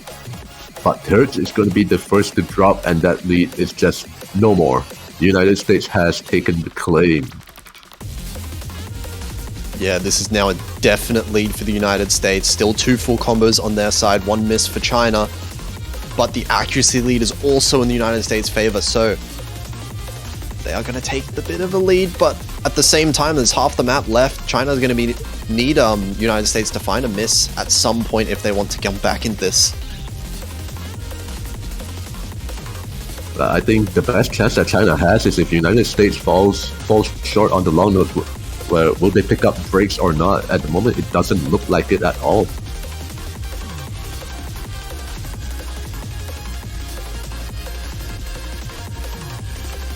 This part here picks up in density a whole lot. Will be seeing breaks? No breaks happen from either side. US is still keeping this afloat. Alter still at 99.7, still on 990k pace. Satori managing to pretty much match Alter as well. Very high 99.6 here. Superman not too far behind either. Very high accuracies for all 3 of those players with full combos right now. Turks just with the unfortunate miss once. Catching up in the accuracy as well, now at 99.5. Even if the accuracies manage to catch up from Team China, that 1 miss will prevent them from managing to find any kind of lead again. Yeah, it's going to have to there's going to have to be a miss coming up from United States for China to have any chance of taking it back. But this part here is pretty much identical to what we saw earlier in the first half of the map. And if United States did get through that unscathed, they're probably going to get through this one unscathed as well.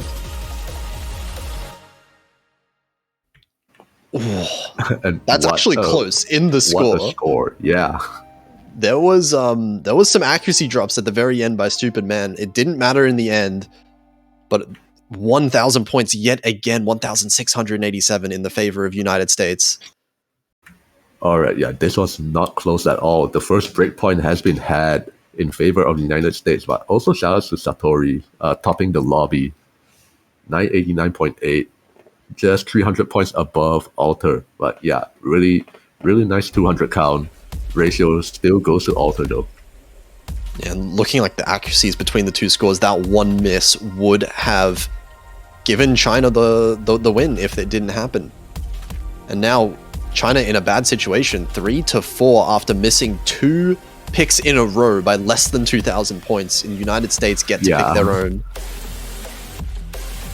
But United States has called for a timeout. Alter needs some time to calm his nerves. You can't really play your best right after you just won 2 picks with less than 2,000 points of difference on both of them. Yeah, I mean, even though United States has the momentum, you're right. Like, after seeing the scores from China, knowing that they're so close behind you on every single pick that you managed to win, like, the pressure is really mounting up for both teams right now.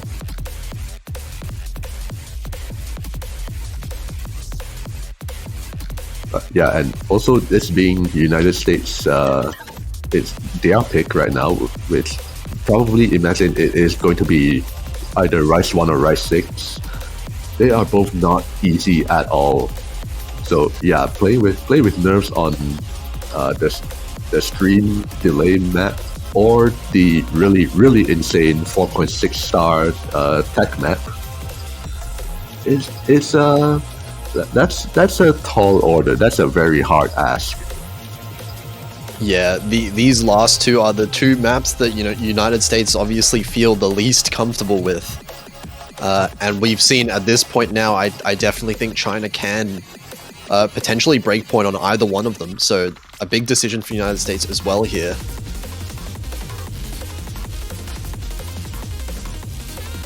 They're going to be going with Gypsophila Rice 1. It's going to be the delay, the speed pick of the pool.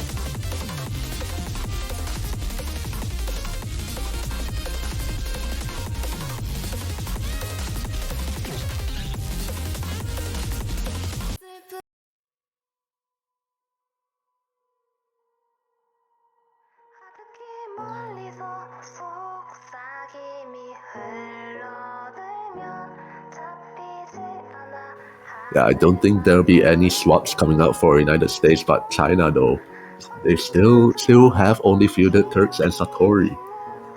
Would there be any change anytime? Are these the only 2 available people for China at the moment? I think there's a very good chance that Turks and Satori are the only 2 players available for China. I have not seen the other 2 players online at the very least, or swapped into the tournament server. Could be possible that Turks and Satori are just the best 2 players on China at every map. Maybe. Yeah, could be.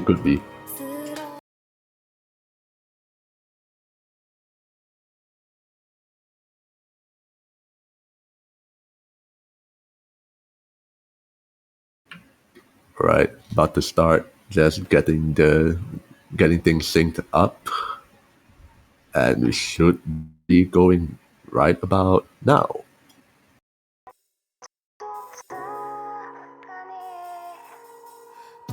See how this one plays out. Any kind of misses will affect the score massively. Turks starting off the map with 2 200s, not the best start for sure. Yeah, that's not ideal, but well, better here than actually nah. Yeah, picking up the 200s really early on does set the stage. I would assume, especially when you're facing up against United States, one of the better Rice teams in the tournament. Especially when it comes to this accuracy, and it looks like Turks overall struggling in the accuracy department, 99.1, while the other players are still holding very high. Superman drops a little bit as well, a few 200s here. But Alter is still holding strong at 99.7 still.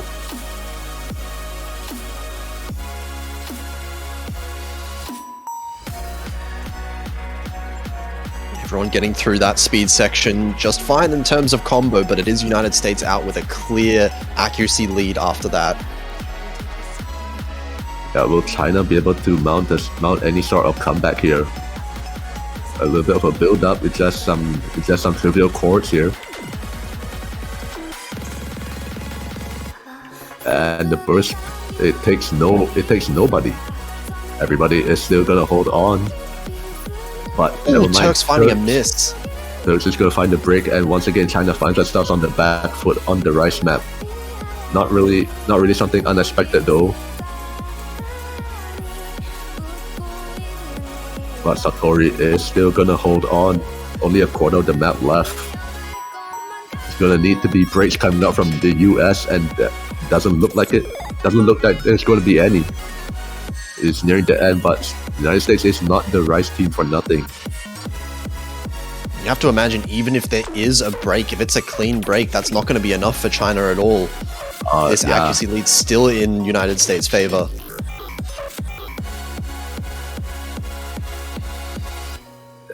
And Alta misses at the end. From Alta, but it's too little too late. Very clean miss as well. No accuracy drops, and obviously no time after that miss for the score lead to shrink at all. United States win a comfortable pick at the end of the day, and now it is match point 5-3. China have to win the next 2 maps in a row if they want to force the tiebreaker out, and they're going to go no hesitation hybrid 2. And if I'm not mistaken, is this not the extremely short one? Yes, it is. TV size less than a minute and a half. But at the same time, this one has quite a lot of LN difficulty involved in it. Yeah, there is a lot of LN difficulty here. But there's also been like a reference to this being Colors Part 2 that we saw. A reference to Colors that we saw before. Yeah, but definitely. Just because of the length, of course. Yeah. Yeah, of course it is a hard map in and of itself, but just the short length of it and the lack of notes in general throughout the map means that it is so easy to choke, and if you do choke, that is a massive amount of potential score that goes down the drain.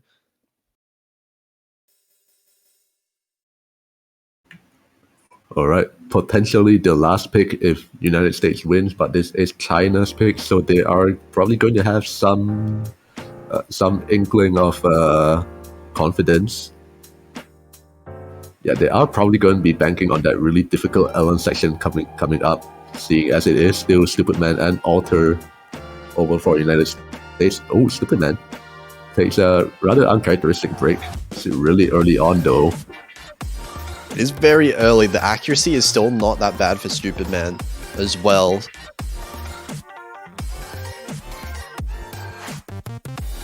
Overall accuracy lead should be a little bit in favor of China actually overall, as Alta drops the accuracy down a little bit close to Turks. Yeah, I think it is that miss from Stupid Man that also tanks his accuracy down to 99.3 that does contribute a little bit of that lead for China. But the miss was only about 100 notes into the map, so it doesn't count for the full amount that a miss in the middle of the map would count for. So although it is a definite advantage for China right now, one miss would definitely swing the lead back to the United States. And very, very short map. We're only a quarter of the map left to go. There's going to need to be something happening to China if the United States wants to take the point for themselves. But right now, it doesn't really look like it. They're handling this long note section rather flawlessly, and they do take the point. Right now, it is 5-4. 3 FCs, just the one miss making the entire difference at the very start of the map there. And this has come down to the wire. We are on the very last pick. United States have their last pick. China has to win a break point if they want to tie this up and force a tiebreaker. And of course, it's going to be Rise 6, the very last Rise map in the pool. Of course it is.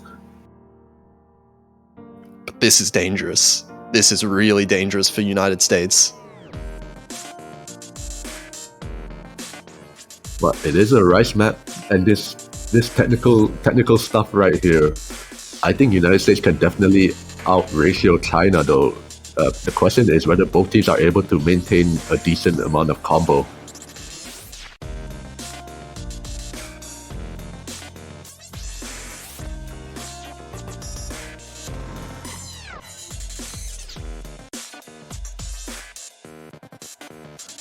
Yeah, and if anything, combo might be what China is okay with.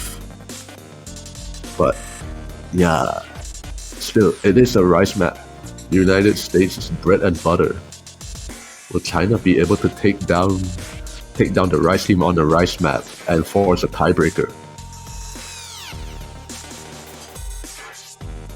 And this is the most important pick here for both of these teams. I'm sure United States absolutely want to end it here. They do not want to go to a tiebreaker, one of those hybrid maps that could go back and forth.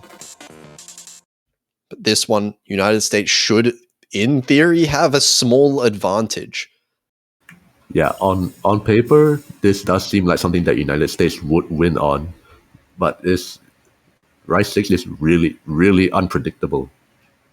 Yeah, technical maps are very hard to be consistent on just because of the fact it's so easy to choke on these patterns. Even, 200 rushes, misses could very well come in for either team.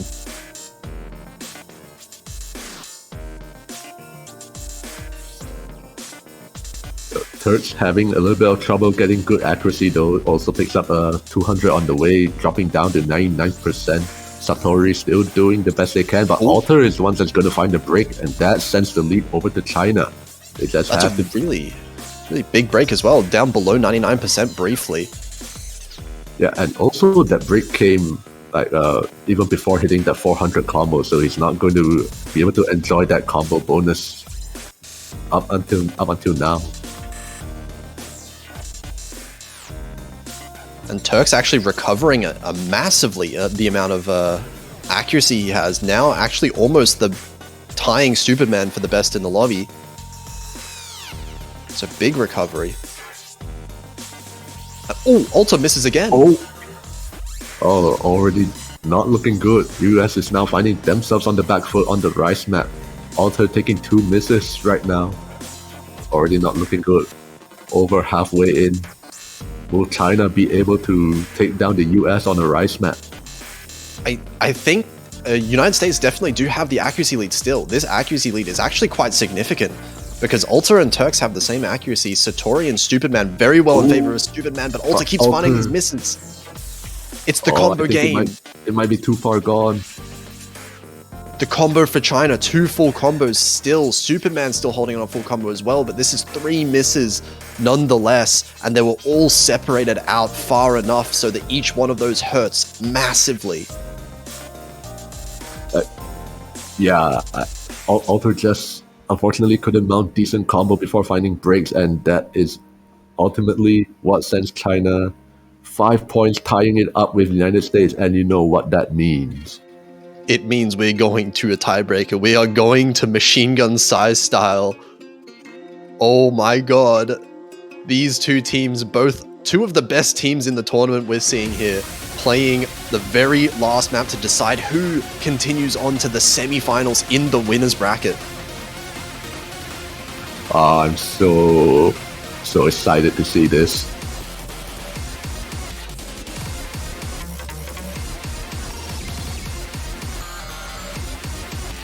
Oh, this could go either way. We have seen actually both of the hybrids. The hybrids have gone 1 to either team. Yeah, both sides have taken 1 apiece, and now this is basically a semifinals level hybrid. The LN maps have been super close. The Rice maps even. China has taken 1 Rice map and almost won a 2nd Rice map.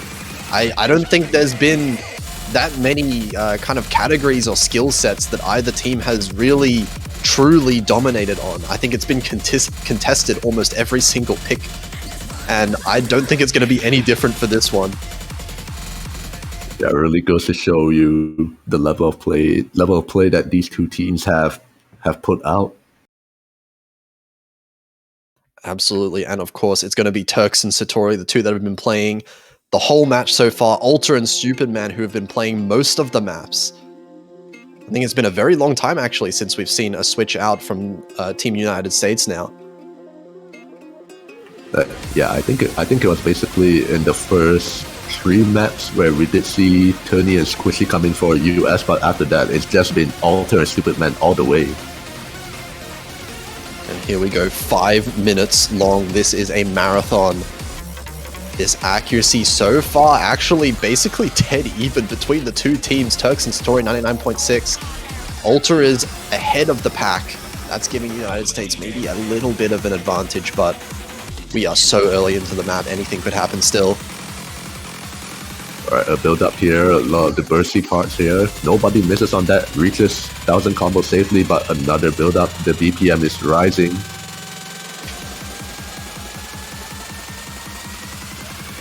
And we're still getting there's still basically no difference between each other. Everybody hits a space jack with relative ease, still holding onto their full combos, but this part right here, there's a little bit of a technical-ish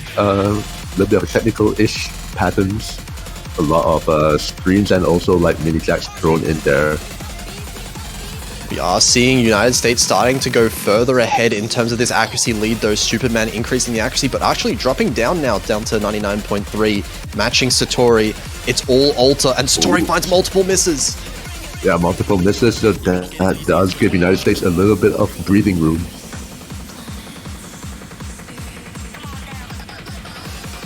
Alter right now is going to be finding a miss.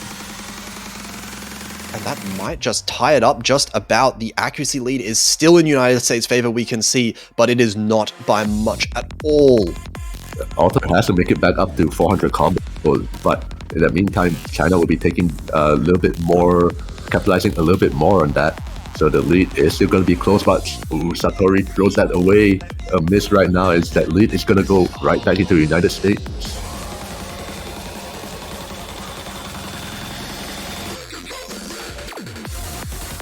Everyone transitions nicely into the LN section. This should be what China is good at. Will United States be able to hold on? But China, Satori instead, is going to be finding a break. United States, both Alter and Superman holding on really nicely. Satori, once again, another break and another one. Corjax right here did trip him up a little bit. Yeah, really starting to struggle now. Maybe the stamina is really kicking in for Satori. The accuracy is still not very far ahead for Team United States. Actually, Alter dropping down to the same level as Turks and Superman now. It's all these combo breaks that are really deciding this advantage so far for United States, but it is a long map. We still have a lot left. If Satori manages to hold onto a combo for a little bit longer, and if United States find a couple breaks, could still go either way. I'm so nervous. Turks and Superman still holding full combos. It's only a matter of time. Will one of them full combo the map? Will both of them full combo the map? But so far, right now, there's still a little bit of a easier-ish section. But Satori is gonna find another break to build up once again. Very fast burst here, and LN Stair. Does anybody find a break on that? Alter and Turks both trading, but Alter is having a little bit of a harder time trying to coordinate those stairs. And that was the full combo for Team China now. That trade might slightly benefit them in terms of score, but it really does hurt their chances of being able to come back in this map if Turks is finding a miss here. And now Superman is the only full combo left. That court screen, that stair right there is basically really difficult to hit, even for someone who is as capable as Superman. And now all of the full combos are off the board, but the number of misses is definitely higher for Team China so far in the map. And we're approaching the end already very quickly. And unless there is a complete collapse right now, Alter finding a break. Alter needs to be one, but here, this is an LN section which is pretty dense. We can see a lot of these sweeping LN stairs motion right here. But it is not catching anybody off, even that column 3, 4, 5 jack right here. But Turks and Satori and Alter all gonna find Mr. Stupid Man, the sole survivor, and that is gonna be what sends the United States through into the semifinals of the winners bracket. Yeah, at the end of the day, too many misses from Team China. United States managing to hold on. Only the one miss from Stupid Man being the MVP of the tiebreaker there. But all of these scores you can see at the end are so close. 6-5 is the final score. United States will move on in the winners bracket. China will be sent down as an absurdly scary team to face in the losers bracket. Yeah, seed 4. Honestly, this one, seed 4 and seed 5, we couldn't have asked for a closer matchup, to be honest. Yeah, that was an absolutely insane performance from all of the players in this match.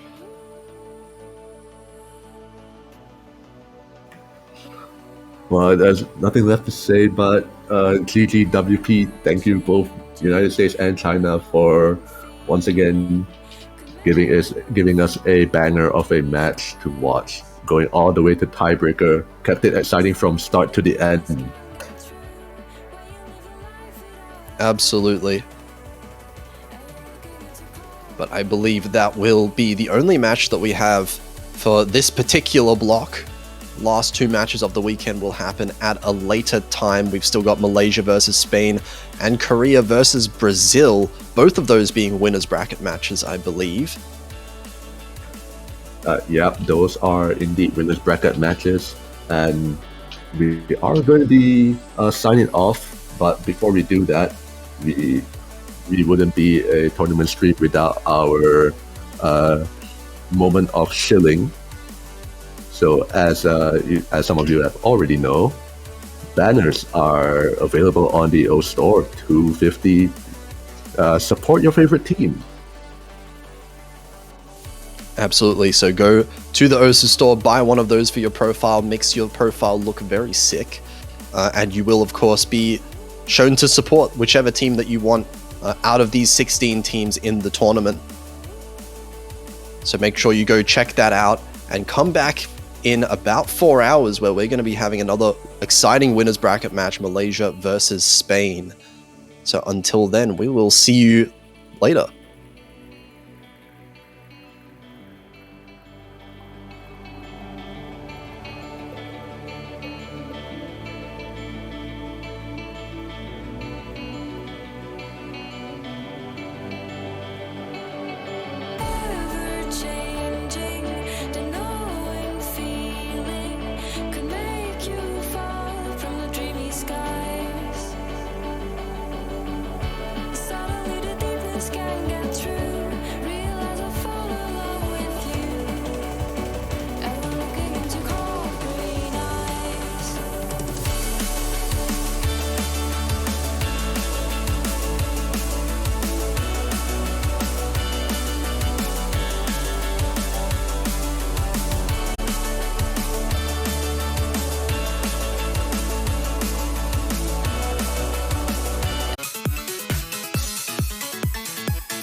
Hello and welcome back to the Oceania 7K World Cup 2023. I'm your, I think, solo commentator for this match, SerQ85 here. And we have a match on hand here. Very interesting one. Team Malaysia versus Team Spain. Team Spain obviously defeating Thailand back in the round of 16. And Malaysia hopefully... Oh my gosh, I forgot my bracket knowledge. I'll have to confirm which team they defeated in the previous round, but obviously Team Malaysia having, and both teams having very, very, very famous names. You have Inchiwi and Aitor. Obviously their supporting cast, the supporting cast of each of the teams also having very respectable reputations in the game.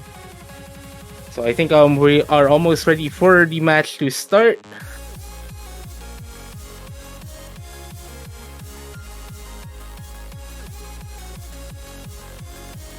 Okay, so I just got confirmation. Malaysia defeated Argentina, which we saw last night. Yesterday perform against Thailand, with unfortunately got eliminated. So yeah, this is the other side of that matchup. And yes, this is a winners bracket match. And the winner of this match, if I'm not mistaken, will be facing the Philippines next weekend. The loser will only be relegated to the losers bracket. So we have our rolls here. We have Aitor rolling a 61 and Chiwi rolling a 53. So it does mean that Team Spain will be picking first in this match. So we'll be waiting for the bans now. So just for those who are watching Oceania matches for the first time, the mod icons you see there are not mods. They're not modifiers. These are map categories. So we have RC, meaning rice. These are charts that are maps that are primarily made out of regular notes. And we see Team Malaysia banning Rice 1, which is the speed pick of this pool. You see LNs. LN, the icon there. LN means long notes, or in mania terms, you actually call them noodles, as an analog to the rice term, as I mentioned earlier. And on the LNs, Spain banned LN2, which is a coordination pick, a pick very heavy in terms of like reliance on finger independence. And hybrids, on the other hand, are just practically a mix of rice and long notes, like more or less, like let's say 30 to 40%. Usually depends on how they're structured. Anyways, now as a primer on what both teams are strong at, Spain has like a reputable rice ability.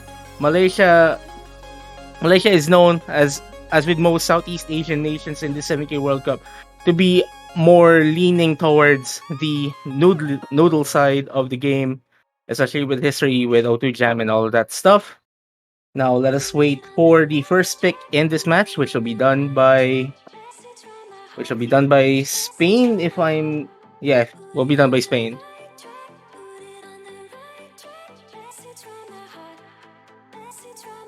So while we're waiting for that, let's just remind everyone that the Osimania 7K World Cup team support banners are up on the OC store. So if you want to support any of the teams participating in this World Cup, feel free to purchase them.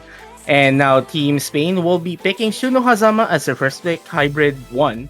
Also, recognizing the presence of my co-commentator for this match, Saloweska Els. Hello there, if you can talk.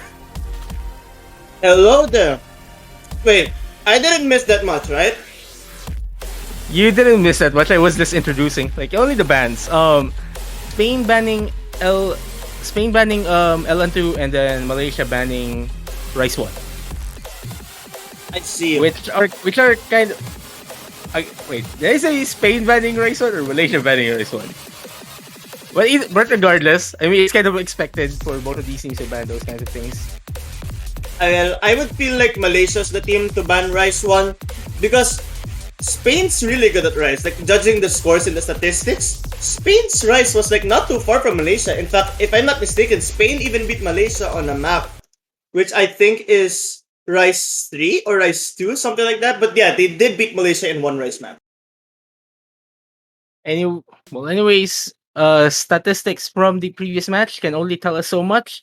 We'll have to see how they'll be performing this time around in the quarterfinals of the harder map pool as we enter the first map of the match, Juno Hazama. Honestly, I'm not sure why Spain chose this. I mean, isn't this a hybrid with long notes? And I'm thinking Malaysia is one of the teams you expect to be really good at that, and not PX with a very early miss. But luckily, that's not gonna affect too much.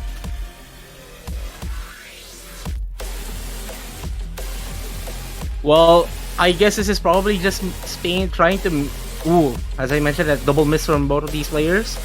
But yeah, I was about to mention that hybrid, usually at least hybrid 1, given how like the movements here are practically what you expect from a dense core stream pick.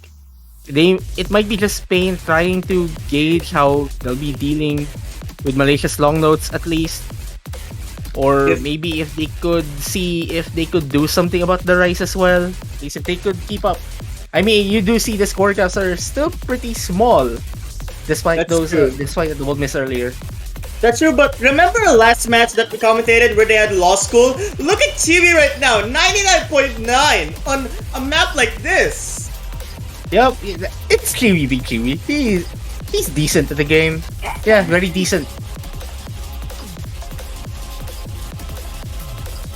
But anyways, any just hovering around 99.1, Aitor and not PX doing basically like 99.6, 99.5, faring very well, and Aitor missing though. Unfortunate for Aitor, it's Malaysia now trying to pull ahead with their plays, still holding both still holding on to full combo, and obviously Chiwi having a very massive act as not EX also dropping their pretty sizable combo, and that will allow Malaysia to gain a bit more breathing room.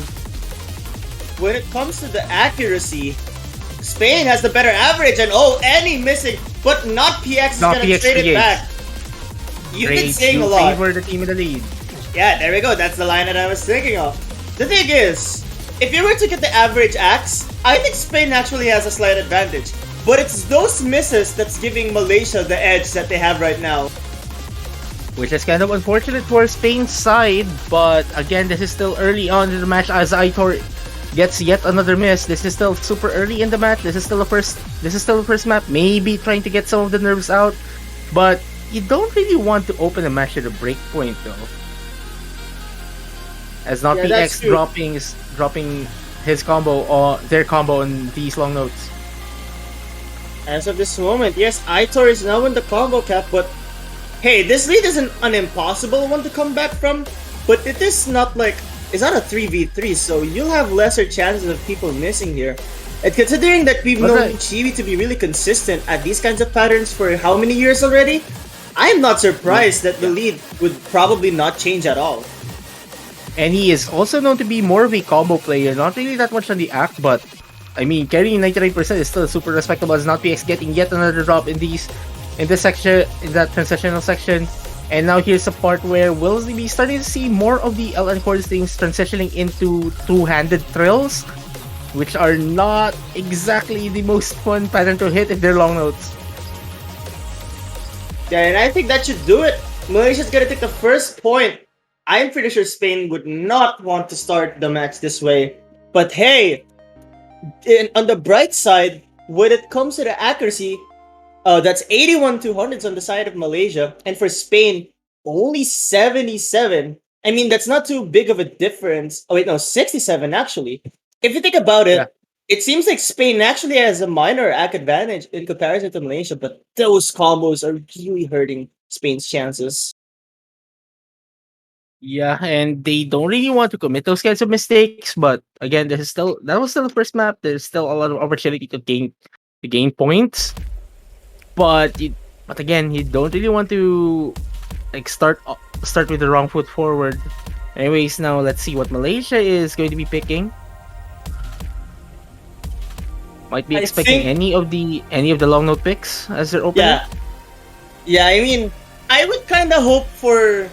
I really hope that Malaysia picks LN because I think it's gonna benefit them. And like, I'm not sure if Spain is known to be good at LNs, but I'm pretty sure seeding 6th, if I'm not mistaken, 6th, right? Yep. Seeding 6th Yeah, I hope my definitely numbers are right. guarantees that they're pretty good at long notes as well. Yeah, Spain should be fine overall. It's a matter of whether they could just get things running on their end. Obviously, Malaysia will be having the upper hand since LNs are kind of the forte, and there you go, LN3 as their opener, as their opening pick for the side, the second map of this match. Dive with you, arguably the most popular pick in this round. I was like thinking, Malaysia should pick, any of the LNs, especially if any is comfortable with it. We'll see how any will perform. It does seem like they will be staying in this match as we see a substitution. Forgot the name of the other person. We are seeing Crew K fanboy subbing in for. Gosh, I forgot the name. It's not PX, sir. Yeah, not PX. My memory is failing me right now, boy. Everyone. Alright, but like, here's the question. If Malaysia's gonna keep it up with Chiwi and Eni, I think Nyokje has to come in at some point, but probably on the more physical end of things, because I'm pretty sure Nyokje's accuracy is something that Malaysia wants to avoid, and I think they're very aware of that. Well, if their strategy works, I mean, there's not really much reason to not stick with it. But anyways, here we go with Dive with You. the second map of this match. If there's any players we need to observe right now, it's both Kiwi and Aitor at the upper half of the screens. If you want to see some very notable scores, this might be another one of those matches where the second player will be making most of the difference. We'll have to see though. That's true. Wait, I think I know why Chiwi is. I think I know why Nyokja's not here. I think Nyokja's actually on vacation to Japan right now, so that's why Annie's been playing all of these maps. But is it even a problem? I don't think so. I mean, Annie is holding on very well, but Spain is starting to pull that lead to their side, however. Like overall, Spain has practically the better accuracy between these two teams as it stands. And there you go, the lead is starting to get to Spain's side just a tad bit. But Malaysia obviously is still within striking distance, and the second half of the start is way more rougher, way more denser than the first half. Batters are still relatively comfortable, but here we go. Some interlaced Rice notes in this stream, and Kruke Fanboy getting consecutive drops. That gives Malaysia quite a sizable lead now.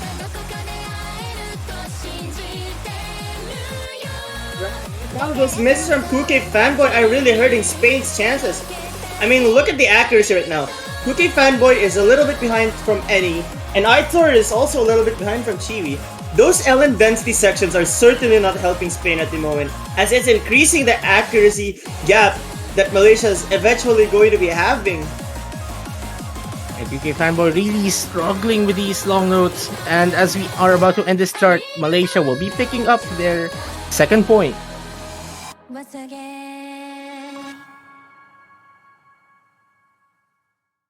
And yeah, I mean, that was a pretty comfortable point if you ask me. Like, Yeah, only two five. FCs. Yeah, look. Yep. Oh But my then look God. at Chiwi's and Aitor scores. Look, this isn't the 4K. Oh, especially Chiwi's. This isn't a Especially 4K map, Chiwi's. everyone. This isn't a 4K map, everyone. You can't do this. Oh my goodness. We are reminding everyone that this is the Osamania 7K World Cup, not the 4K World Cup. The 4K World Cup won't be happening until much later in the year. Yep, that's true.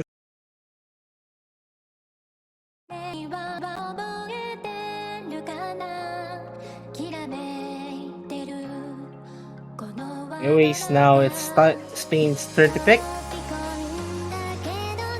So, I guess this might be the time where they start like just leaning more towards the Rice lately, because the other two hybrid picks aren't exactly the friendliest if you're not that comfortable playing with long notes. And you did mention that Spain has a relatively strong Rice performance. And there you go, For No Reason will be picked.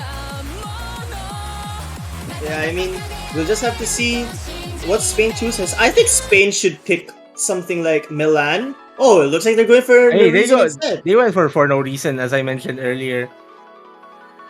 I mean, like, there's not really much of a reason to pick Milan just yet.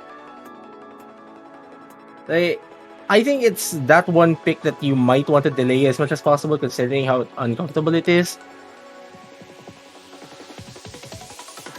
And obviously, that's technical picks, and that's basically technical picks. You usually don't really pick them if you're not that confident. I guess this is more of Spain just trying to go through their program, pretty much. That is true. I mean, Rice is really the way to go for Spain. Like, I've been saying this for a while, but I really think, have the best chance. Like, they have a better chance of winning on Malaysia on the more awkward Rice picks rather than on the long note picks. And oh, looks like Z1 is gonna come here. I'm sorry if I butchered the name pronunciation. Z1 is going in for...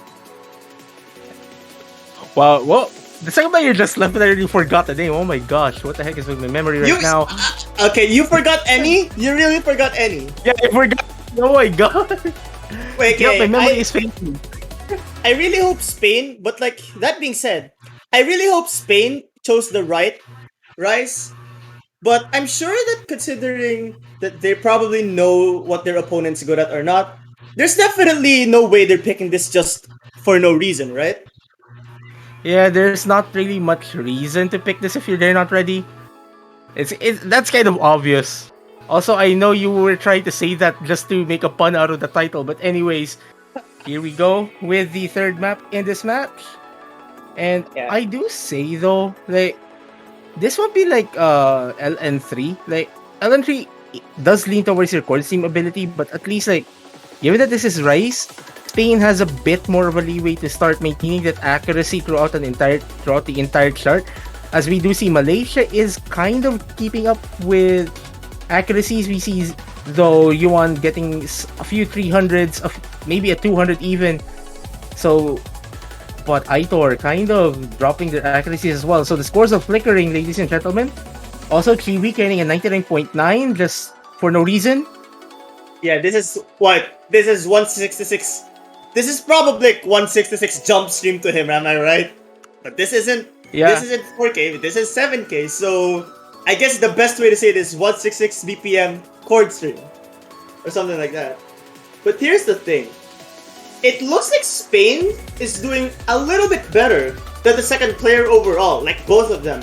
But Chiwi, the gap between Chiwi and everyone else, that's been giving it really.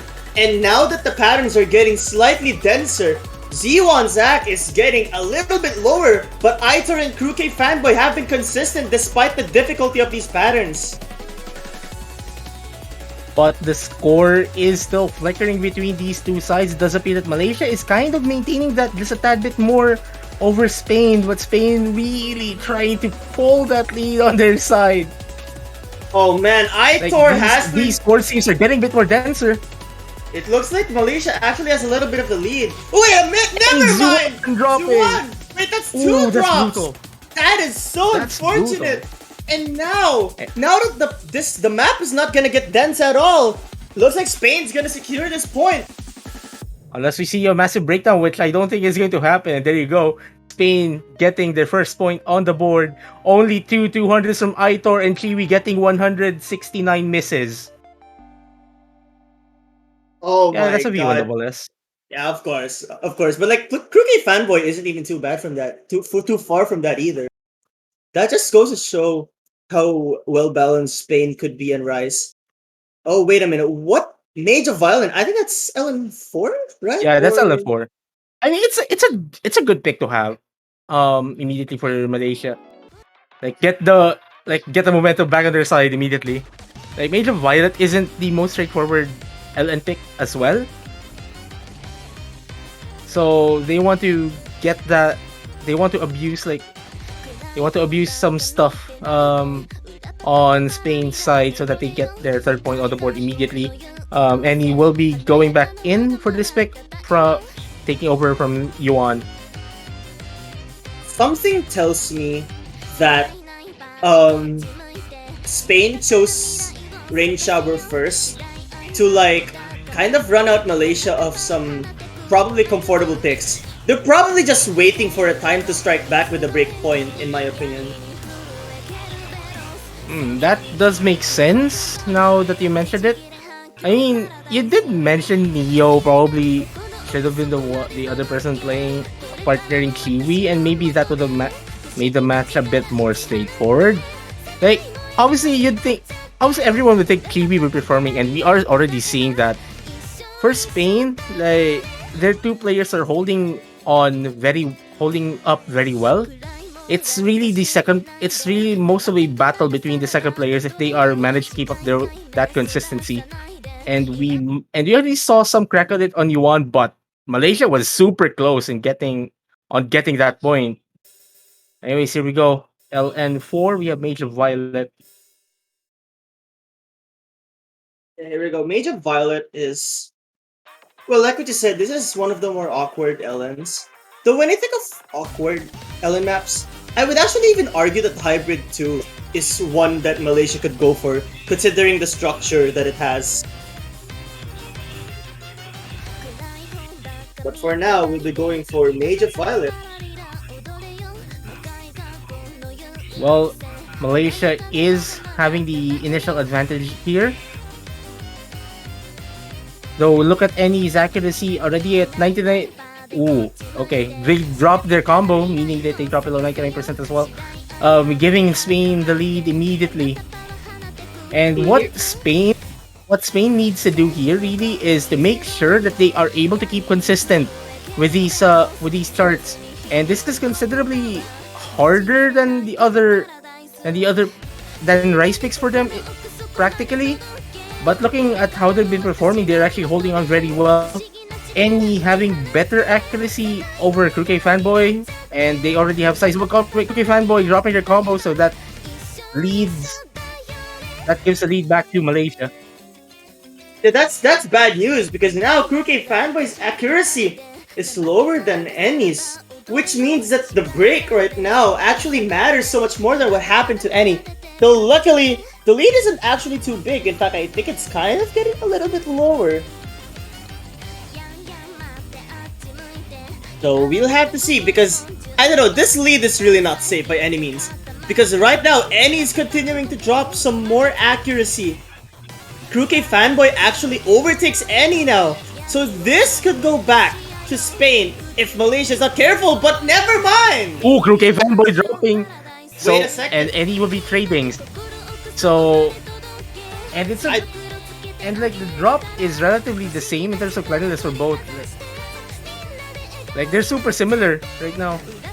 Something tells me that miss from Any actually matters more than the one that Crooked Fanboy had. Because it seems like the player that has much better ability in raising that act could be Crooked Fanboy. But Any is certainly no joke as well. But time is kind of running out. There are still some hard sections, and there we go, another break for Crooked Fanboy. That's really, really bad news for Spain, and that's absolutely not what they want.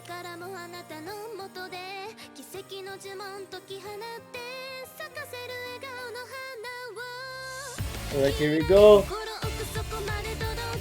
This is the last section. Still some dense parts. They could hope for Malaysia to make any drops, but Crooked Fanboy is the one And to Spain concede. is the one. Crooked Fanboy kind of struggling really maintaining that combo. Aitor and Chiwi still holding on to their full combos until the very end, and Malaysia will be defending their pick, getting the third point in this match. Oh, wow. Look at The 200 The counts ratio are so, different. The 200 counts are so similar. Yeah, they're still similar. but the look at ratio- that ratio with Chewy. different. What? Yeah, the ratio difference between Chiwi and Aitor is. Yeah, I mean both are cracked in this game, so there's that. I'm just then we see- shocked that But the more important thing we have to note here, it's really the second players if they could get their consistent, if they're a bit who's more consistent between these two, and Any has shown that they can hold on very well. So now they're down 3-1. Spain absolutely cannot lose one of the rice picks.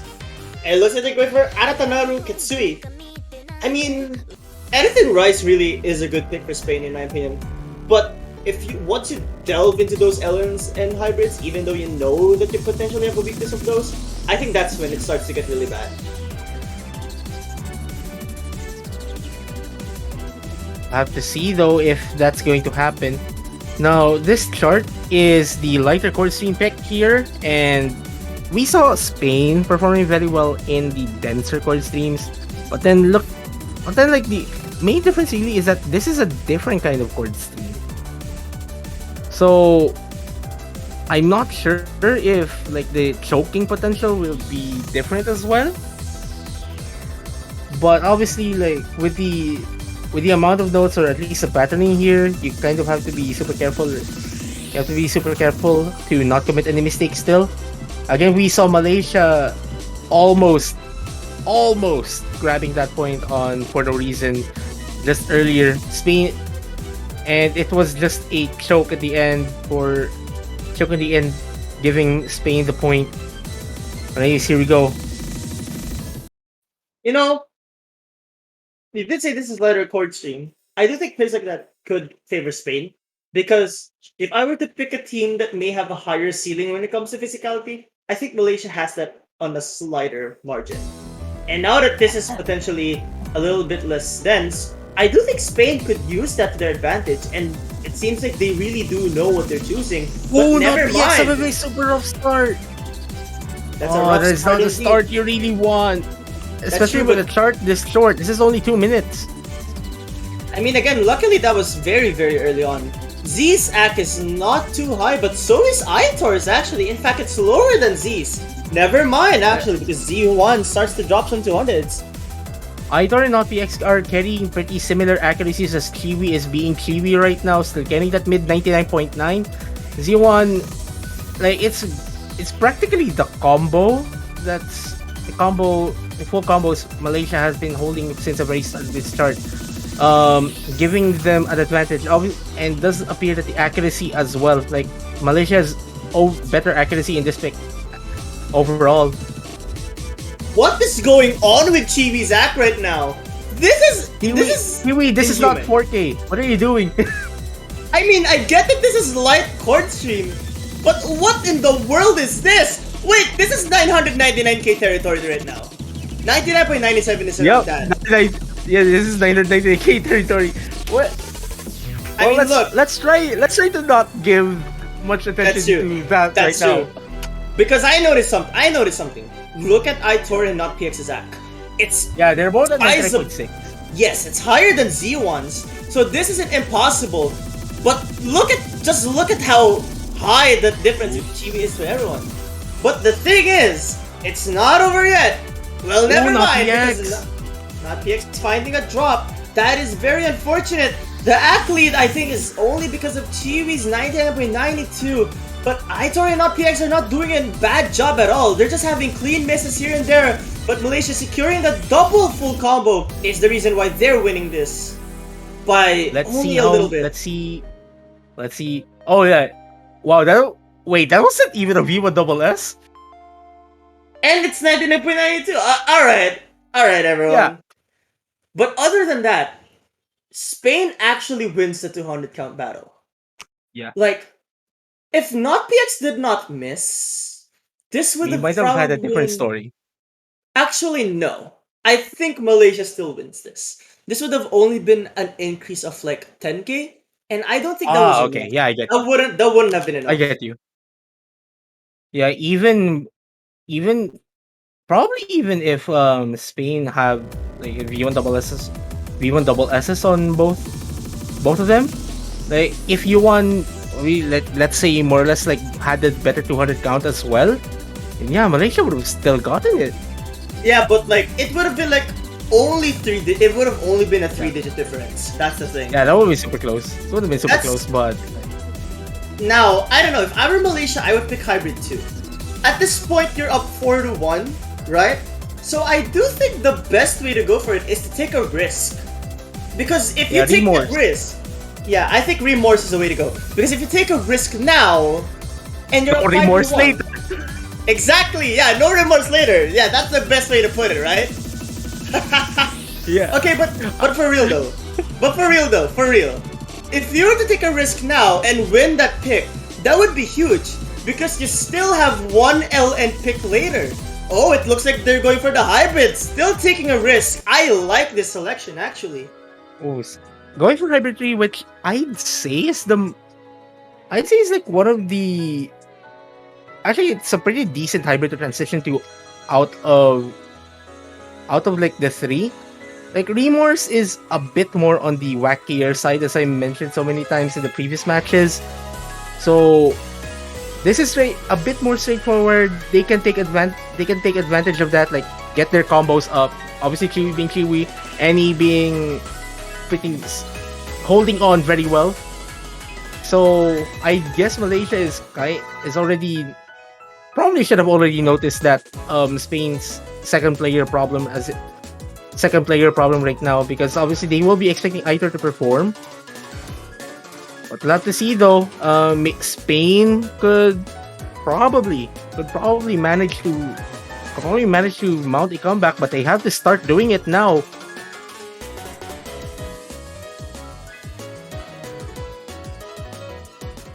Yeah, I mean, this is really concerning for Spain, I think. But hey, they've been playing really well on the X side. In fact, overall, when it comes to the accuracy, I actually think Spain has the edge by a very little bit. But it's the consistency that Malaysia has that's been giving them really the shots that they need. Now let's see what's going to be happening in this pick. This is a bit more reliant towards your stair ability, so like I guess like this might be more similar to Arata Neruketsui, but I'll be like a bit more faster. Obviously, there's long notes. I mean, it's kind of a given. And does appear that Spain does have some slight advantages. We see the Scorgas favor, the Flickers favor Spain just a tad bit more, but Malaysia managing to pull that lead to their side, but it's super small, super dangerous. All players still holding on to their full combos. Never mind. Oh man, any dropping is pretty big. Surprisingly, Kuroke Fanboy is holding that consistency. But that's absolutely what Spain has to do. Ignore the act a little bit. Hold on. They have to hold on. Exactly. And right now, that's what Spain's doing. Looks like this is what they were going for from Shuno Hazama after all. I feel like that's what they were trying to do. Like, again, you have to be confident if you're going to be picking hybrids against a team that's super proficient in long notes. Because this kind of works as like another kind of long note pick for some people, and we see Kuroke Fanboy unfortunately getting a drop on that Trilly transition. Ooh, get a double drop. Oh, Aitor. That was a tragic drop. But hey, any drop, but it looks like the drop that Annie had was a little bit more effective.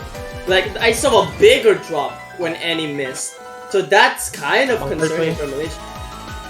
But here we go. They must hold on. A single miss from Annie should give it away. Oh my goodness, that Ack is dropping really, really fast. So there's still a chance. There's still a chance, but Kuroke Fanboy getting a drop right there that is not going to help their cause. Malaysia really, really trying to get that lead as big as they could. It's true, but this part is really difficult to coordinate. And even then, these consistencies from Malaysia is the reason why they're having it. Kuroke Fanboy doesn't get more problems in on that pattern. I think that seals the deal. Unfortunately, Malaysia. Oh wait, Chiwi dropping their full combo. Is that the but first that won't time? be enough. Is that the first time they drop? I guess Chiwi's human after all. Those are Ellen drops. Well, I guess zero misses still for Chiwi. Well, zero misses still for Chiwi. I mean, it doesn't matter. They still have the advantage. Like, at the end of the day, even though you kind of missed there, if you win the point, it doesn't really matter. Because Malaysia is now up 5-1. Spain is sort of in a corner right now.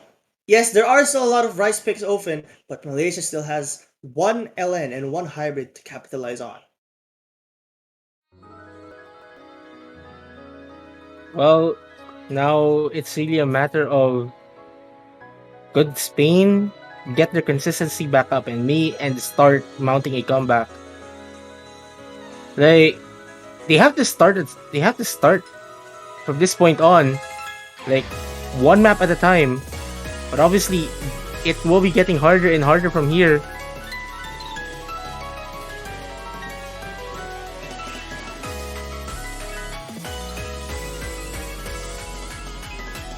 Oh man. What are they? Are they? Oh, they're picking Milan. Okay, I think that's. I don't know if this is a good pick. I mean, technically, I guess technically from what I've been observing, Spain has been performing very well on Rice. And yeah, that's fine. But like, this is super easy to miss on. Okay, but like at the end of the day, what other choice do we have, right? I think Spain is trying to attack that accuracy factor. And definitely when it comes to that, Spain has the clear advantage when it comes to having a better balance when it comes to accuracy. So I really think this could go well for Spain, but it's a double-edged sword in a sense. Yeah, it is. Though, if they were gunning for accuracy, there would have been like what? The Korjak pick would have been available for them as well. If they're targeting accuracy. Okay, here's the thing. I get that Spain has been choking a lot, but isn't that what I feel like that's what they're trying to go for? The fact that they choke a lot, yes. But here's another thing. The accuracy is really going to play a big factor in here as well. So I think what Spain's trying to do is, yeah, we choke a lot, but we're trying to find something that even if we choke on, we'll still have a good shot on having better accuracy. That's, I think, is what's going on here. Well, we'll have to see if that theory holds on. Does look likely though. Anyways, this is Spain trying to get everything down, like trying to start mounting a comeback in this match.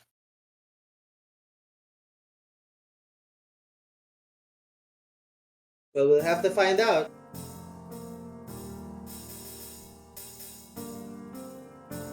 I mean, we did see. I think it was US that lost it to China. But yeah. Yeah. But that's because of Alter sight reading it. And judging from the chat, I don't think anyone was sight reading this at all. I mean, sight reading this is a massive mistake to commit, given how like irregular this is, and any getting massive accuracy drops gives Spain some of that well-needed advantage. That's what I was talking Still about. super early. Still super That's early though. I mean, that's true, but like this is what I was talking about. These accuracy drops are gonna matter so much. And now that Any is behind everyone else, it's giving Spain the advantage that they badly need. But these patterns, the technicality aspect of this... Any is starting to build up that accuracy though. It might have been just a blip. There you go. Malaysia showing some signs of them pulling that lead to their end, but Spain doing it still just enough. Ooh, a 200 from Kuki Fanboy. Not going to help their cause. And a drop. Oh, that's brutal. Yeah, that drop is unfortunately gonna give Malaysia a shot. I would have thought Annie's act would have been a lot lower, but Kuki Fanboy with a double miss, unfortunately, is not gonna help Spain. I mean, I can't really blame them though. This is such a difficult map to just play properly. Yeah, the patterns here are super spread out. Like, you have some of these mini jacks as well, not easy to transition off forward, going into some streams as we saw Aitor getting a drop, unfortunate for them. And Malaysia now just pulling that lead. Also, Chiwi, what the heck are you doing? Oh man, Annie drops, but unfortunately it's a little bit too late. I think this is a 992 from Chiwi. Well, yeah, it is. Unfortunately, Annie dropped, but it was a little bit too late. 1x 200 million? Okay, I'm done. What I'm done. Yeah, we're done. Okay, Congrats so you're to telling Malaysia for winning this match. Man, that's insane. I get that the score was 6-1, but like Spain still did really good. I mean, what can you do? This team, Malaysia has been very, very consistent on all these 7K MWCs. So considering for what they were up against, I really think Spain did great. They definitely did perform very well, but unfortunately, we'll have to see them next week in the losers bracket. That's And true. congratulations for Team Malaysia for advancing to the winners bracket semifinals, where they are set up to have a very spicy matchup. And I think it's a matchup a lot of people would expect already, coming from even during round of 16. Like when the brackets are initially revealed. But we'll talk about that when the time comes. Yeah, that's true. I mean, Anyway, we have one more match left in the quarterfinals. We have Korea and Brazil, which will be happening in more or less 3 hours from now, around 15 UTC. Anything else you'd like to say, Emily? I mean, yeah, once again, these teams have been really performing well. It's just nice to see that Spain was able to have their shot and they just really performed how they were supposed to do. But hey, I also wanted to say this. If you want to show more support to your team, please don't forget to just, buy the banner for your country, right? Don't ever forget it. Like, if you want to show more support to your team, don't be afraid to buy those banners. Like there's gonna be a huge banner that's just gonna show up at the top of your profile, and the money that will be used will go to for the prize pool. Am I right? But yeah, Yep. I guess that's all I have to say. Do you have anything else to add? Well, I have nothing else to add. So this is Sir 285 and Silweska Els for the Oceania 7K World Cup 2023. We'll see you guys later.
Alrighty, everybody. Hello and welcome to some more Osu Mania 7 Key World Cup 2023 action.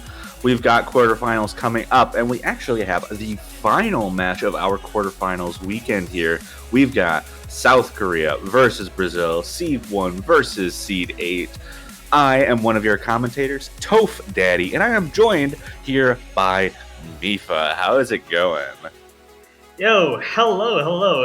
It's been a while since we actually kind of met with each other in the, I guess the 4-key World Cup counterpart, but I guess here we are back again in the 7-key version of this, and yeah, just like you said, this is pretty much a pretty clear match overall, given the underdog being Brazil here, fighting up against the winner's bracket of the, I guess pretty much undefeated South Korea for the 7-key World Cup as well. So it's gonna be an interesting one, at least.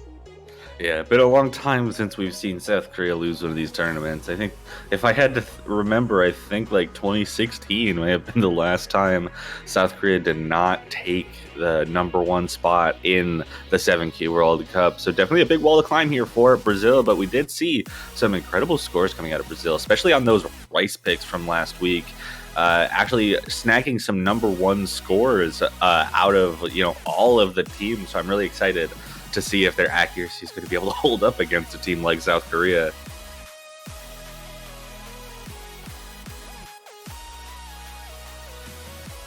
Yeah, absolutely. One to be on the lookout as well for the specifically for the core jacket pick, which is I think the reincarnation for quarterfinals. It's gonna be an interesting one to see, given the powerhouse of just pure accuracy is gonna be like the main point to look for position. Certainly will. Looks like rolls have come out, and the winner of the roll is South Korea. So Brazil will be banning first. I can only imagine a long note map coming out, or Remorse comes out as the ban from Brazil, getting that really dangerous hybrid out from Brazil. And then South Korea will also have a ban. I can't imagine a Rice pick not coming out here. Potentially we could see Rice 2 for no reason, or maybe even reincarnation, since Brazil did so well on it last week.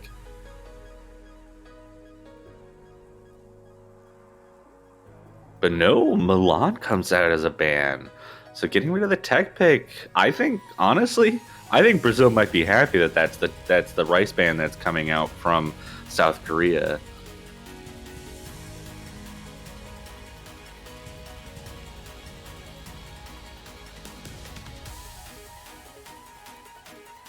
Regardless, those are going to be the two bans there, and South Korea will get the first pick in this match. I can only imagine a long note pick coming out. 4 of them out of 4 open for this match here. Plus the 2 hybrids. So South Korea is going to have quite the nice set of picks to go for if they want to attack using that strategy. And I'm guessing that this is going to be your classic case of a Rice team versus a long note team, and Daisuke comes out. We got the LN density pick. Well, I guess Daisuke was from last round, but I can only imagine that they are talking about LN3. Oh no, LN4 is what they're going for.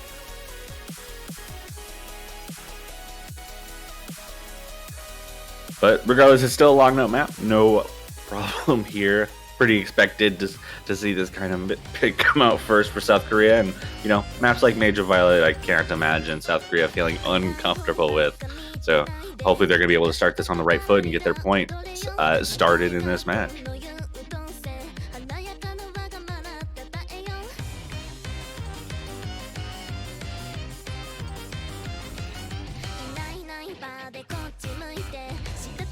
Got 2 of our players in, YZ1155 on the side of South Korea being in, Makiba in for Brazil. I can imagine maybe seeing Silly Fangirl on the side of Brazil coming in for this pick.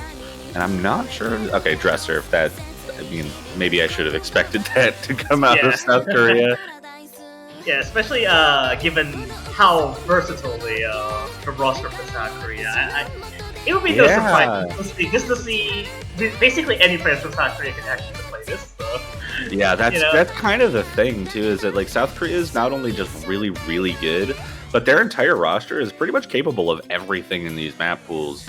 So it gives them a huge advantage that almost no other teams have. Even really high-seeded teams like China and the United States end up rotating between like pretty much the same 2 players outside of a couple of picks. But South Korea can rotate as much as they want between their 4 players just because of how good all of them are. Yeah, absolutely. It's when you actually see a team as versatile as South Korea is, you can just basically have choice and who actually is going to be like the best wingmans of the basically every pick. Well, even with Brazil, they're no slouch either because you got some pretty like really strong players like Makiba and Slifango basically for most of the LN picks. Although they can actually just swap up for Lotus, but I guess in this case Makiba is a lot more comfortable than for most of the LN picks in this. I guess in general. Indeed, opening up our first map out of a possible 11 Mage of Violet, starting with some mixed long notes. Accuracy is already starting to favor the South Korean side, and a miss coming out from Makiba very early there, dropping below the 99% range. But YZ trading that drop right back. That's going to hurt South Korea just a little bit more because it was later into the map. Makiba's miss happened before they hit 400 combo. And another miss from YZ. Oh, wow. 5. Not the strongest start coming out from South Korea, but the accuracy might just be able to hold on, allow them to hold on to the lead for now as YZ is approaching that 400 combo. Yeah, not the best of the strong starts for both of these teams, really. Although, even with a couple trades, now it's just they're already solidifying themselves with South Korea, giving that accuracy back up to on average like 99.2. Although Brazil has still on the low 99 range. Yeah, and Makiba finding another miss. Ooh, double miss from the Brazilian side. The accuracies were actually pretty close. South Korea maybe a little bit weaker on this than I would have expected. Both players at the low 99% range. But unfortunately for Brazil, they were not able to take advantage of the lower accuracy coming out from South Korea. Both players there below 99% and having missed. Now above the 400 combo again, so they will not be losing any more score, but Makiba just drops again. That lead starting to extend as the consistency starts to find itself for South Korea. Both players above 2,000 combo now. I keep cursing people. What's going on? Yeah. yeah, this I guess on their defense, really, the LN where they actually just kind of spike up with the running pattern, except of releases such as that wonky, it's really hard to make sure that you're actually not dropping a bunch of 300 on that one section. But it seems like they're already holding their ground really quick, even though the difference not that big either. Yeah, unfortunate drop there from Silly Fangirl. And like you said, the accuracy difference is not that large. The main thing is, YZ with a break. But the main difference here coming from Makiba versus YZ1155. Silly Fangirl actually ahead of Dressurf's accuracy right now. Unfortunately finding another miss there, but still holding on with an accuracy that should help them stay within a certain distance of South Korea. But that lead is pretty large just based on how many drops we see from the Brazilian side here. From where I'm looking at is that Dresser actually seems like it's overholding a ton here, which actually might cost that score difference, although YZ taking another drop. But it seems like it's a little bit too late for that, as they already solidified themselves for a first point for South Korea. 16,000 points of difference, which is actually not that big for an LN pick that has the underdog of it. Definitely, potentially a weaker performance from South Korea than I think that most people were expecting. But regardless, they are going to manage to take their own point there and move the slot or move the pick over to Brazil here. And I mean, maybe they immediately go for the Jack pick that they performed so well on last week.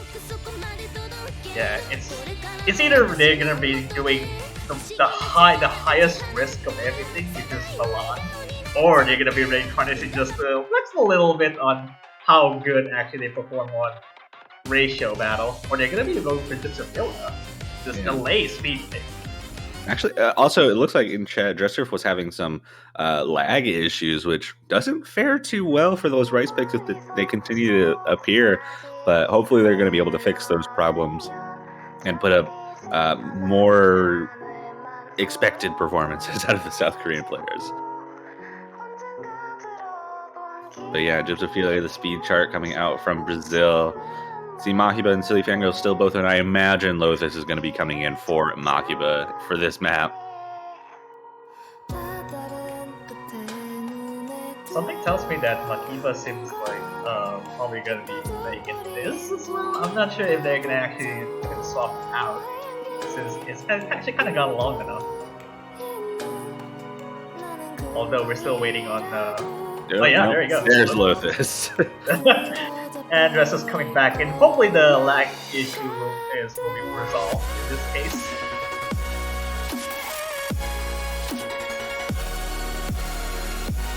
Dresser back in. Might imagine we could see YZ1155 coming back. I could see 0133 coming in as well. I could see anyone coming in for this. It's either this player or that player or the last player on South Korea's team. Absolutely, yeah, absolutely.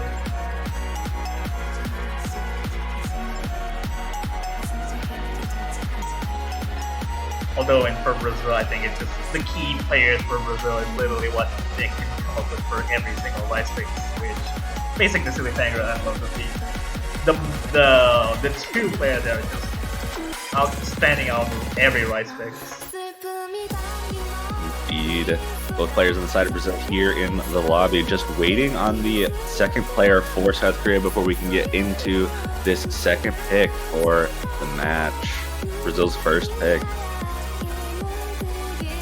Seeing YZ coming back into the tournament lobby.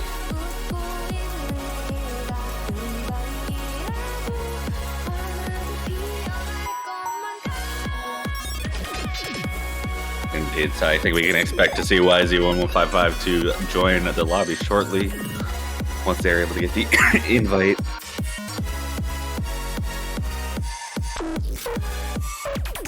I've already sent the invite, so I guess the roster has stayed unchanged. I guess because they both played for Major Violet, so it should be no different this time. I guess the only difference being Lothus being swapped out from Makiba.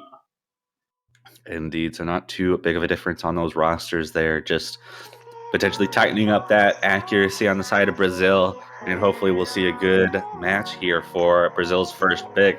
They have to have picked it because they're comfortable on it. So I can't imagine that these scores aren't going to be anything short of very good. All right, here we go. We'll see how they can actually just fare on the speed demons for the South Korean side, and given how tank the accuracy will be for Brazil. Indeed. Waiting for everything to load in before we start up on map 2 out of a possible 11. Brazil's first pick. Hoping not to give up an early breakpoint to South Korea on Gypsophilia, the speed pick. Not that much of a strong start for Dressel in this case. Having early hits from time to time, but hopefully it should be resolved once you get to the main peak of the chart.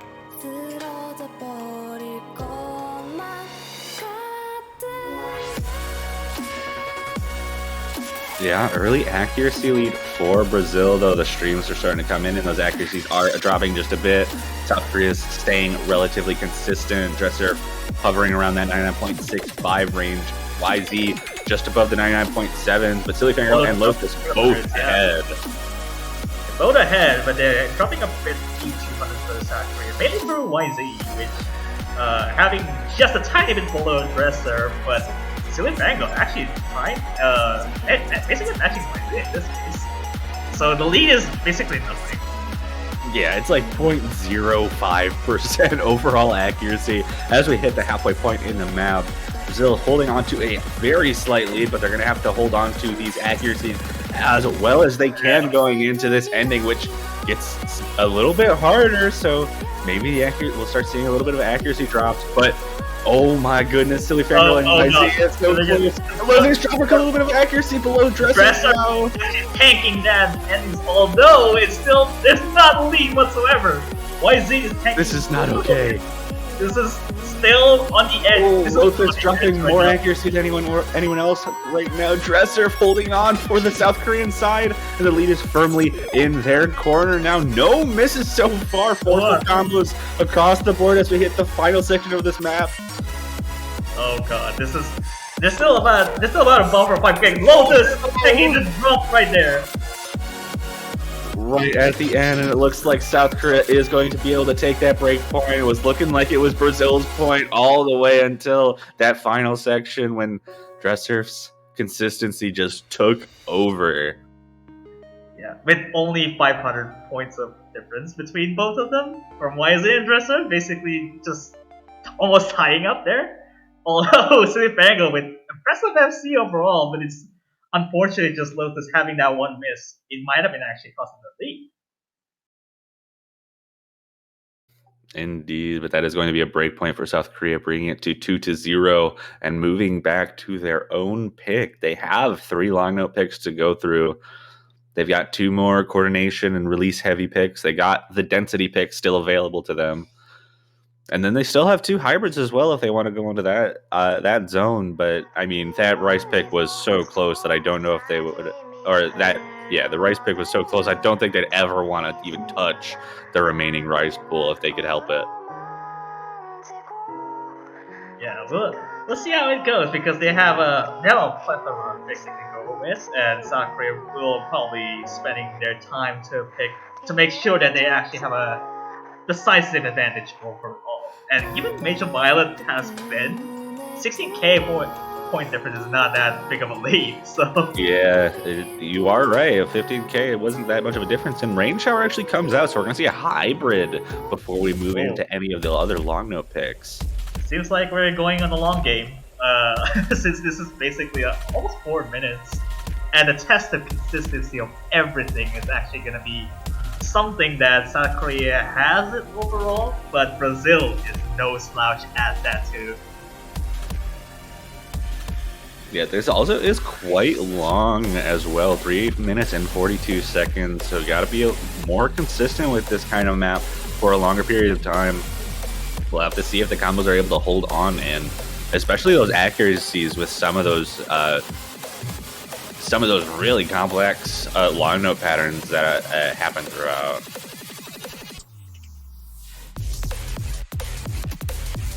seems there's some discussion on whether Makiba is going to be playing in this. It looks like if Makiba does stay in, that might end up being Silly Fangirl being swapped out for this. Looks like that's what they're. I can't speak Portuguese or read it, but Me neither. So Makiba mentioned Nate, so I imagine they're looking to potentially swap Silly Fangirl out.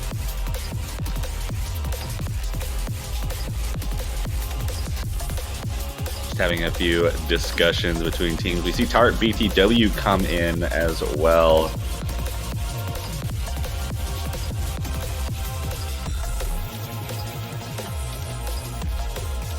And looks like Lotus is going to be the one swapping out here. So not Silly Fangirl like I was expecting, but it's all about who's going to be taking that slot.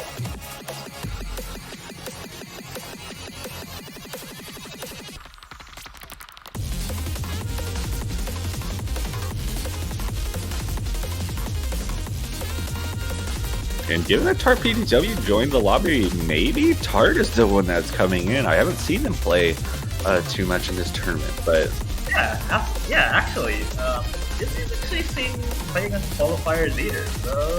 So Tart's in the wrong slot. There we go. All right, they have moved into the right slot. They got it figured out, so we're good there. And already starting immediately after that.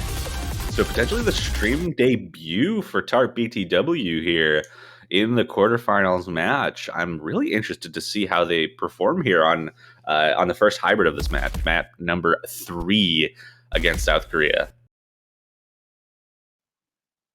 Hopefully it's actually synced up properly, as it seems like they're Brazil ahead of it. Lined up. It always gets back to the normal at some point. Early patterns starting off here. A little bit of issues holding on to accuracy in those early patterns by Tart BTW. YZ holding 99.96 through these simpler patterns. But a little bit of accuracy drops coming out once these long notes show up. YZ dropping down below the 99.4 range in those patterns. Yeah. That's Mine dropping a little bit too early on the releases too. Yeah, looks like well, now the accuracy is starting to build back up. Brazil had the lead for a little bit there, but we're getting into the more difficult patterns starting just about now.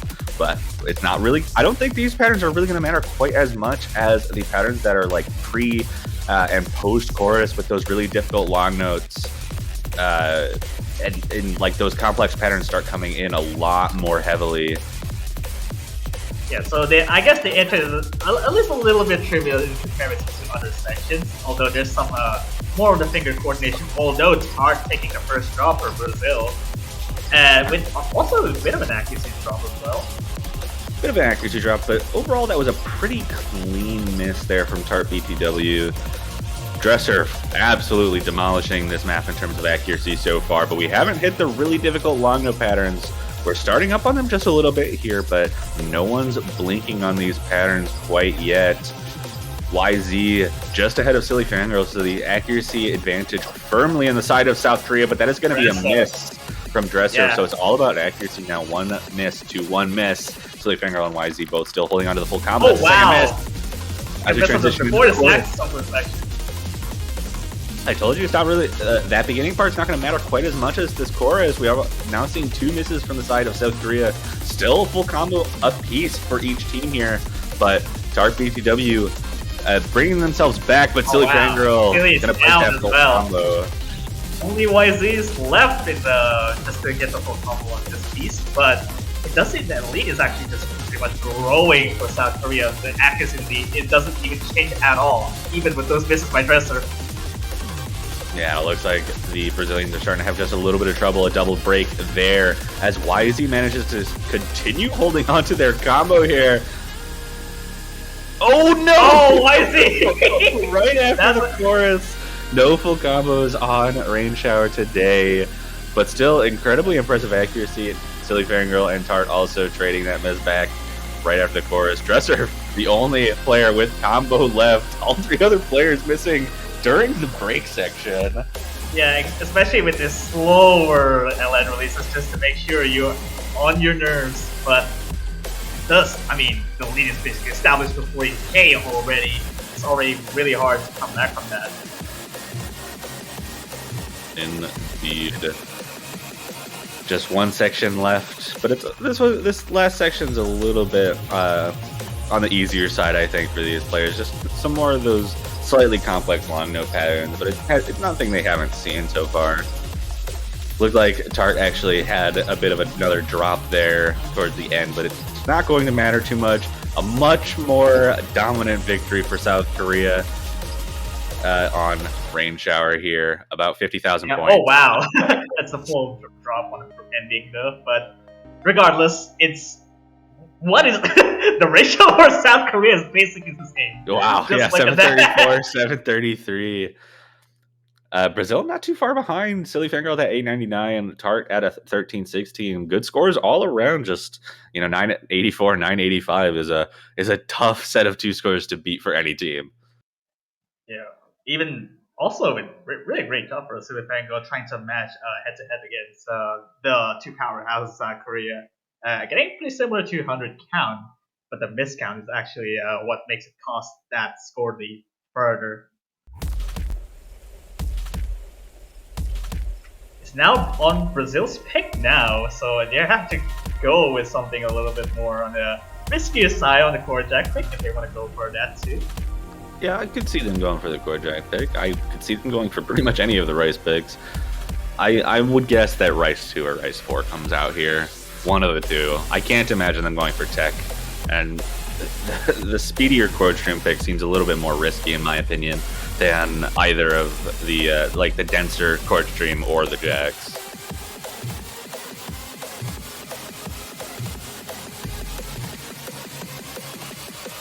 It seems there have been a little bit of a. If you take a look at the analysis of the Brazil's big life, I mean, there's no other choice for Brazil other than big price. So if anything, if they actually exhausted their picks and they're winning, not sure what they're gonna actually go after that. I do believe there actually are enough Rice picks for them to not have to worry about that.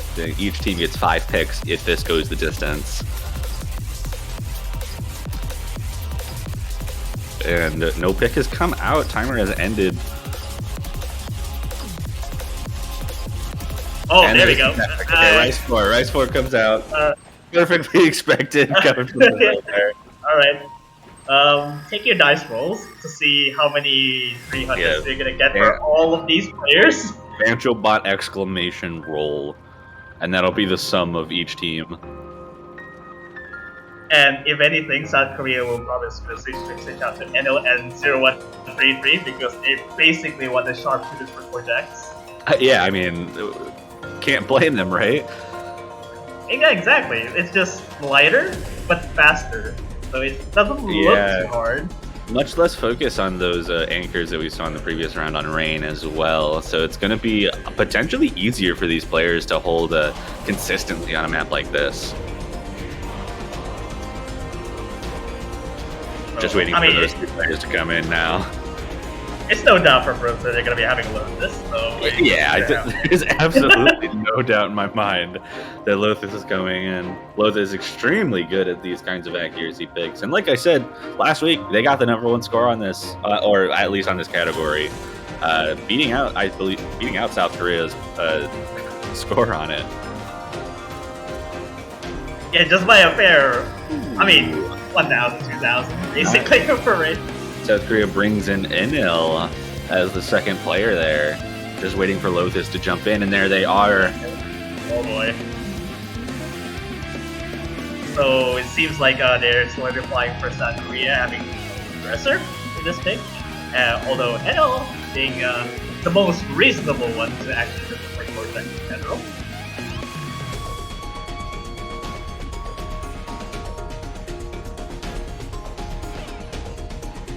Like we have all 4 players in for reincarnation. Once they ready up, we can get into pick number 4. Brazil looking not to give up another breakpoint here,